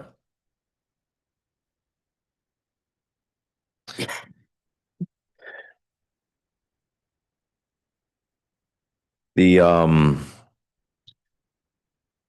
single family program strategic plan says DCHFA may combine DC for Me with DC Open Doors because the programs work in similar ways. How will DCHFA make sure DC government employees still know the program is available to them and don't lose benefits? What I can say is we have an exceptional business development and outreach manager in Carmelita Turner. She has been with the agency, I believe, about 3 years or so.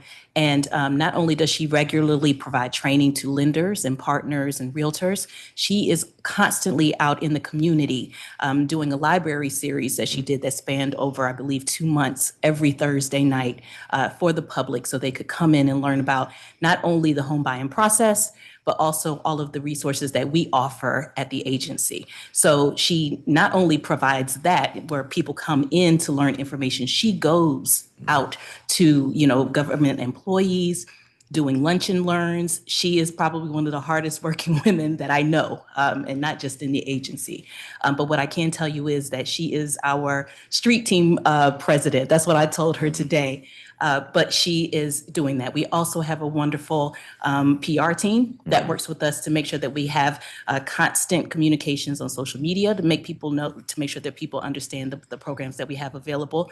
And also, I believe because DC for Me and DC Open Doors caters to that missing middle and higher tier income borrower here in the city, it is a great flagship product that we have, or two flagship products that we have that caters to that market that is gainfully employed but may be first generation, meaning that they might be the first gainfully employed in their family, but they might not have had enough time in order to save. Yeah. So it's not going anywhere, and we're very excited about it. And actually, we've had significant closings this week, so it's going well. I appreciate it. Yeah, that's one of the reasons I was so interested in that conversation with Director Green about the repairs. Because, when you're first time, especially the first one in your family, it might not be something that stops you like by code from buying, but, trying to give people as much flexibility as possible. But I tell you, my like in-office chat, as soon as you mentioned Carmelita's name, everybody weighed in about how great she is. So it seems like you're right about that.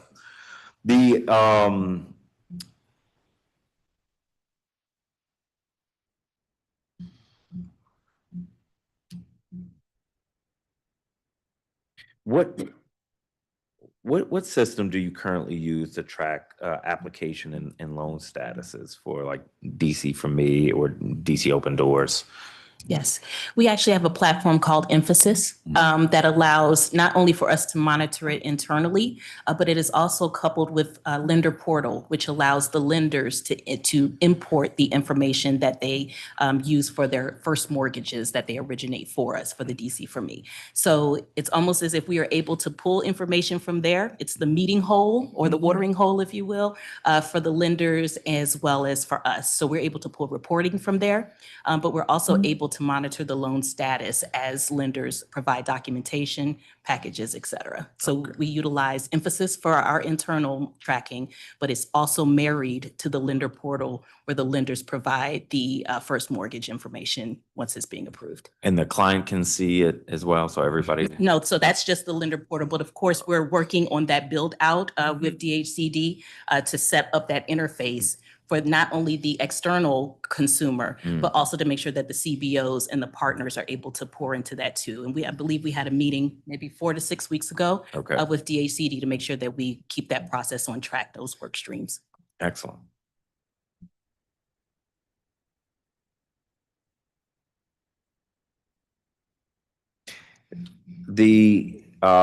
My understanding is that DC Open Doors has not always been competitive when interest rates are high.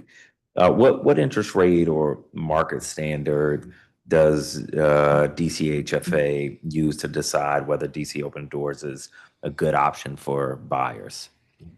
Well, it's actually based on the TBA market, the to be announced market, which is, of course, a bit volatile. We have a lot of factors that are contributing to that.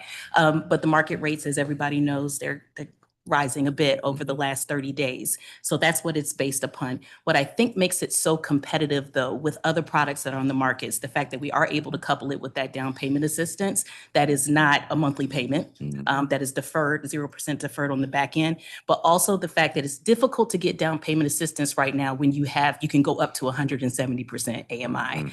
The presumption is if you are making good money that you don't need down payment assistance. The fact that we are still catering to that missing middle that I just discussed that is gainfully employed but hasn't had enough time to save, it's very hard for you to find down payment assistance that can go up to 170% AMI. And the fact that we are offering that provides that level of affordability because not only are you reducing the principal by using the DPA, you can also use a portion of that for down payment assistance. For closing costs. So let's say, for example, if you did want to have a lower rate or buy your rate down, you have the option to do that using the down payment assistance to make it more affordable. Excellent.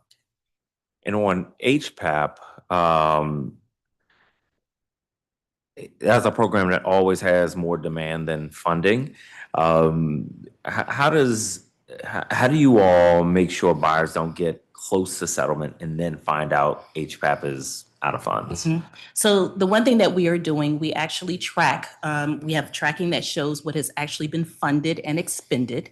So on a weekly basis, we make sure that we provide that report to DHCD every Friday by COB. What we're able to determine is how much has actually been funded, that is done, dusted, it's over, and we know that that money is out the door, but we're also tracking what those reservations are. Of course, we're having that conversation with DHC about those that could be dormant, that have been in the pipeline for a while. We've reconciled that recently and provided that information to Director Green and her team. So we have a very firm handle on those reservations through HPAP that are 90 days or less. So we have done that reconciliation as of last Friday. So we know to the dollar how much has been expended and how much in reservations that we currently have that are within 90 days. And those that were beyond 91 days, we provide that to them to let them know those funds may be phantom, and may not be moving forward. But we have 3 buckets, those that are valid reservations, those that have already been funded, and those that are 91 days or more, so DHCD can make the determination of how to proceed with those. Okay, perfect. Does DCHFA and the Greater Washington Urban League both administer HPAP? Is Urban League under you or? We're co-administrators. Okay. So we both have separate agreements That's to what I thought. facilitate the program. Okay, so their agreement is with DHCD, Yeah. just like Georgia's. Okay, okay. So the last thing I want to touch on, Director, one of you all have been doing a great job with the SMART goals, and I think your previous goal was to with respect to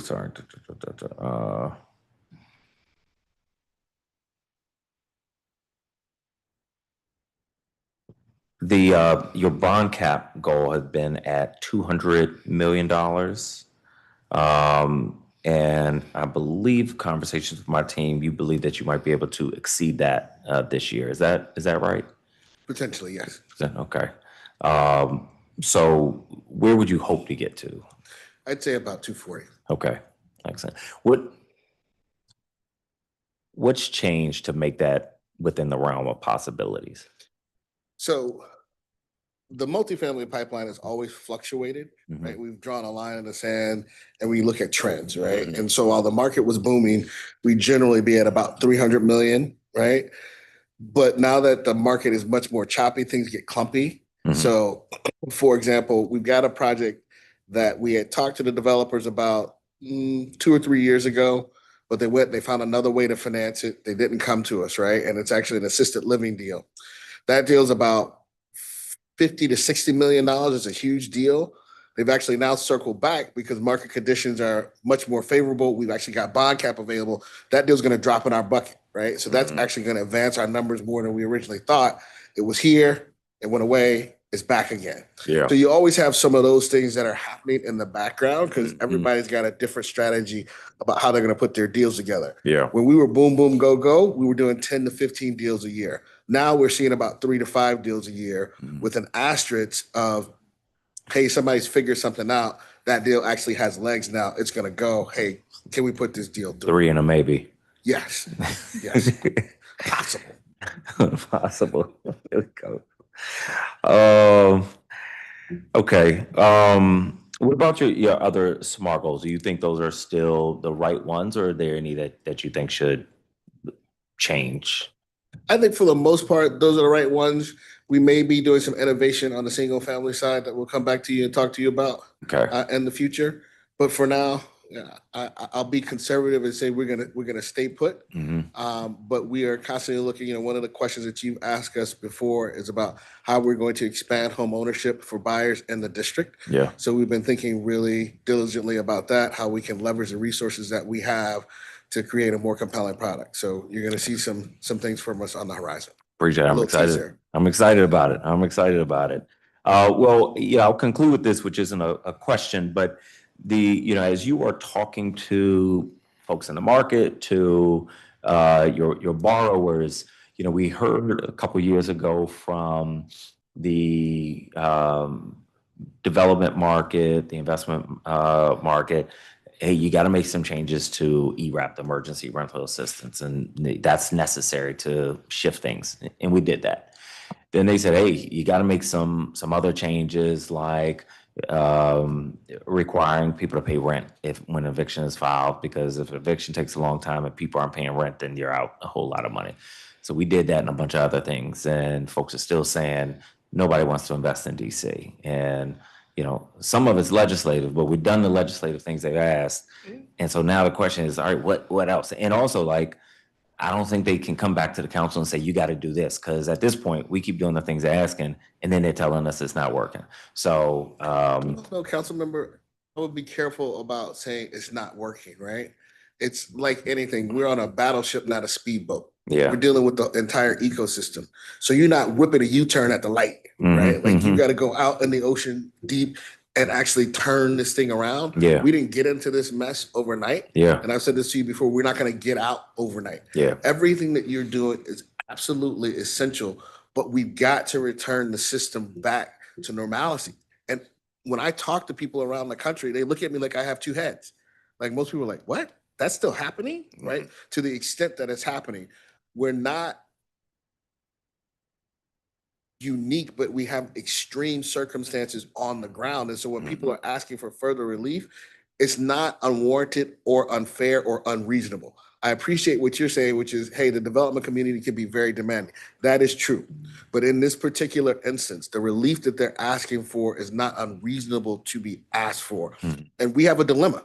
We've got to figure out, you talked a lot about preservation with my colleagues, right? And we heard a lot about preservation from the public.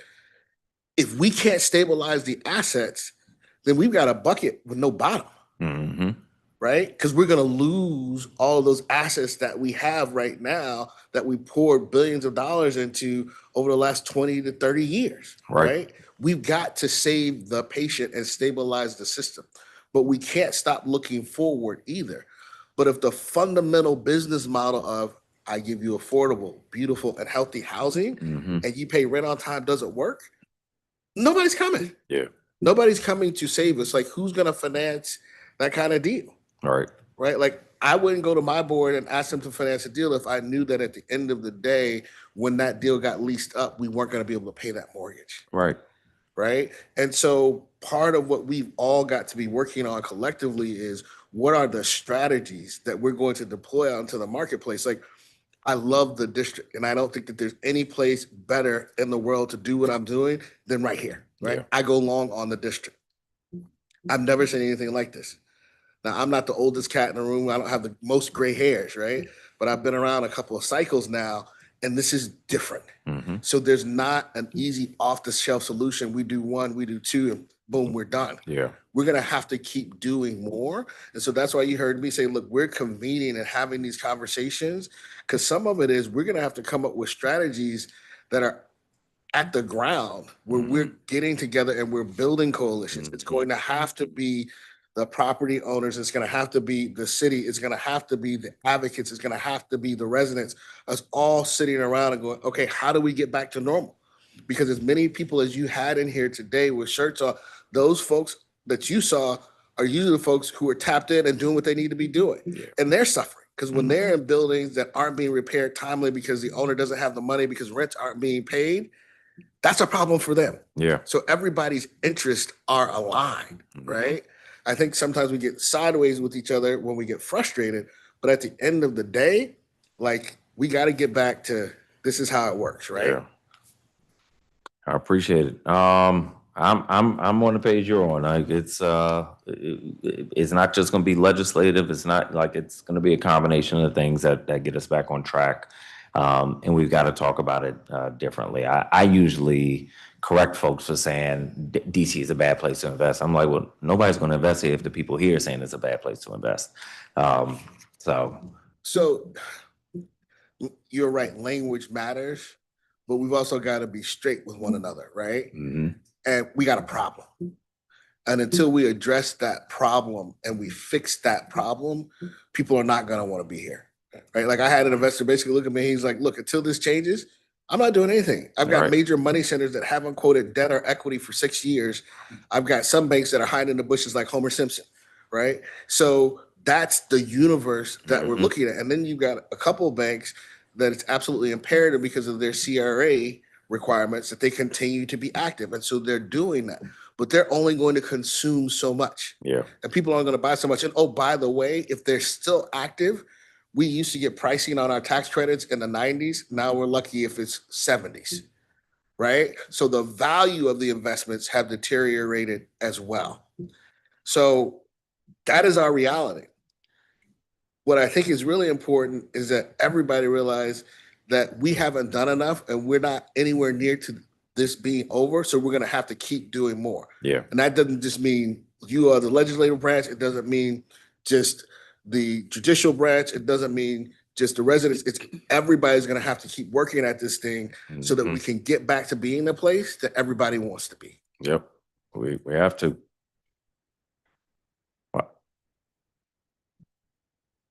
You good? We're good.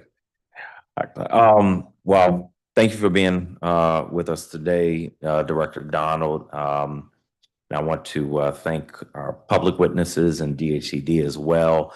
For anyone who was not able to testify today, written testimony is encouraged and will be made part of the official record.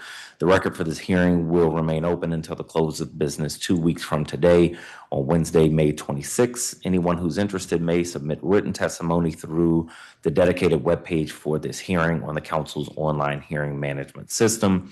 If you don't know where to find that, you can contact the Committee on Housing at housing@dccouncil.gov or call 202-727-8270.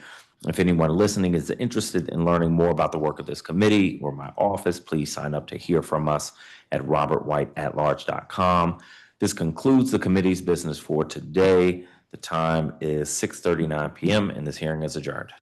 Councilmember, I'm sorry. One thing I was just reminded to share two things. One, that the Tyler Lee Scholarship is now open again. So for students of the district, if you're going to school, please go to our website and look at the scholarship and apply. And then two, our homeownership fair is coming up. We're actually going to be doing that in conjunction with our colleagues from DHCD. And do you want to talk a little bit about the details of that? Yes, it'll be held, the conference is basically held for practitioners on June 11th. Those are for the professionals in the industry to make sure that they're aware of our products and services and how best to do business with us. And then, of course, we'll have the homeownership fair on Saturday, June 13th, which will be more, appropriate for the public, where they can, hear about things that are germane to their home buying process. And we're looking forward to that and partnering with our folks over at DHCD. Thank you. Send us the information. We'll help put it out as well. We would love that. Thank you. Thank you. Thank you. Have a good night, everybody. Thank you.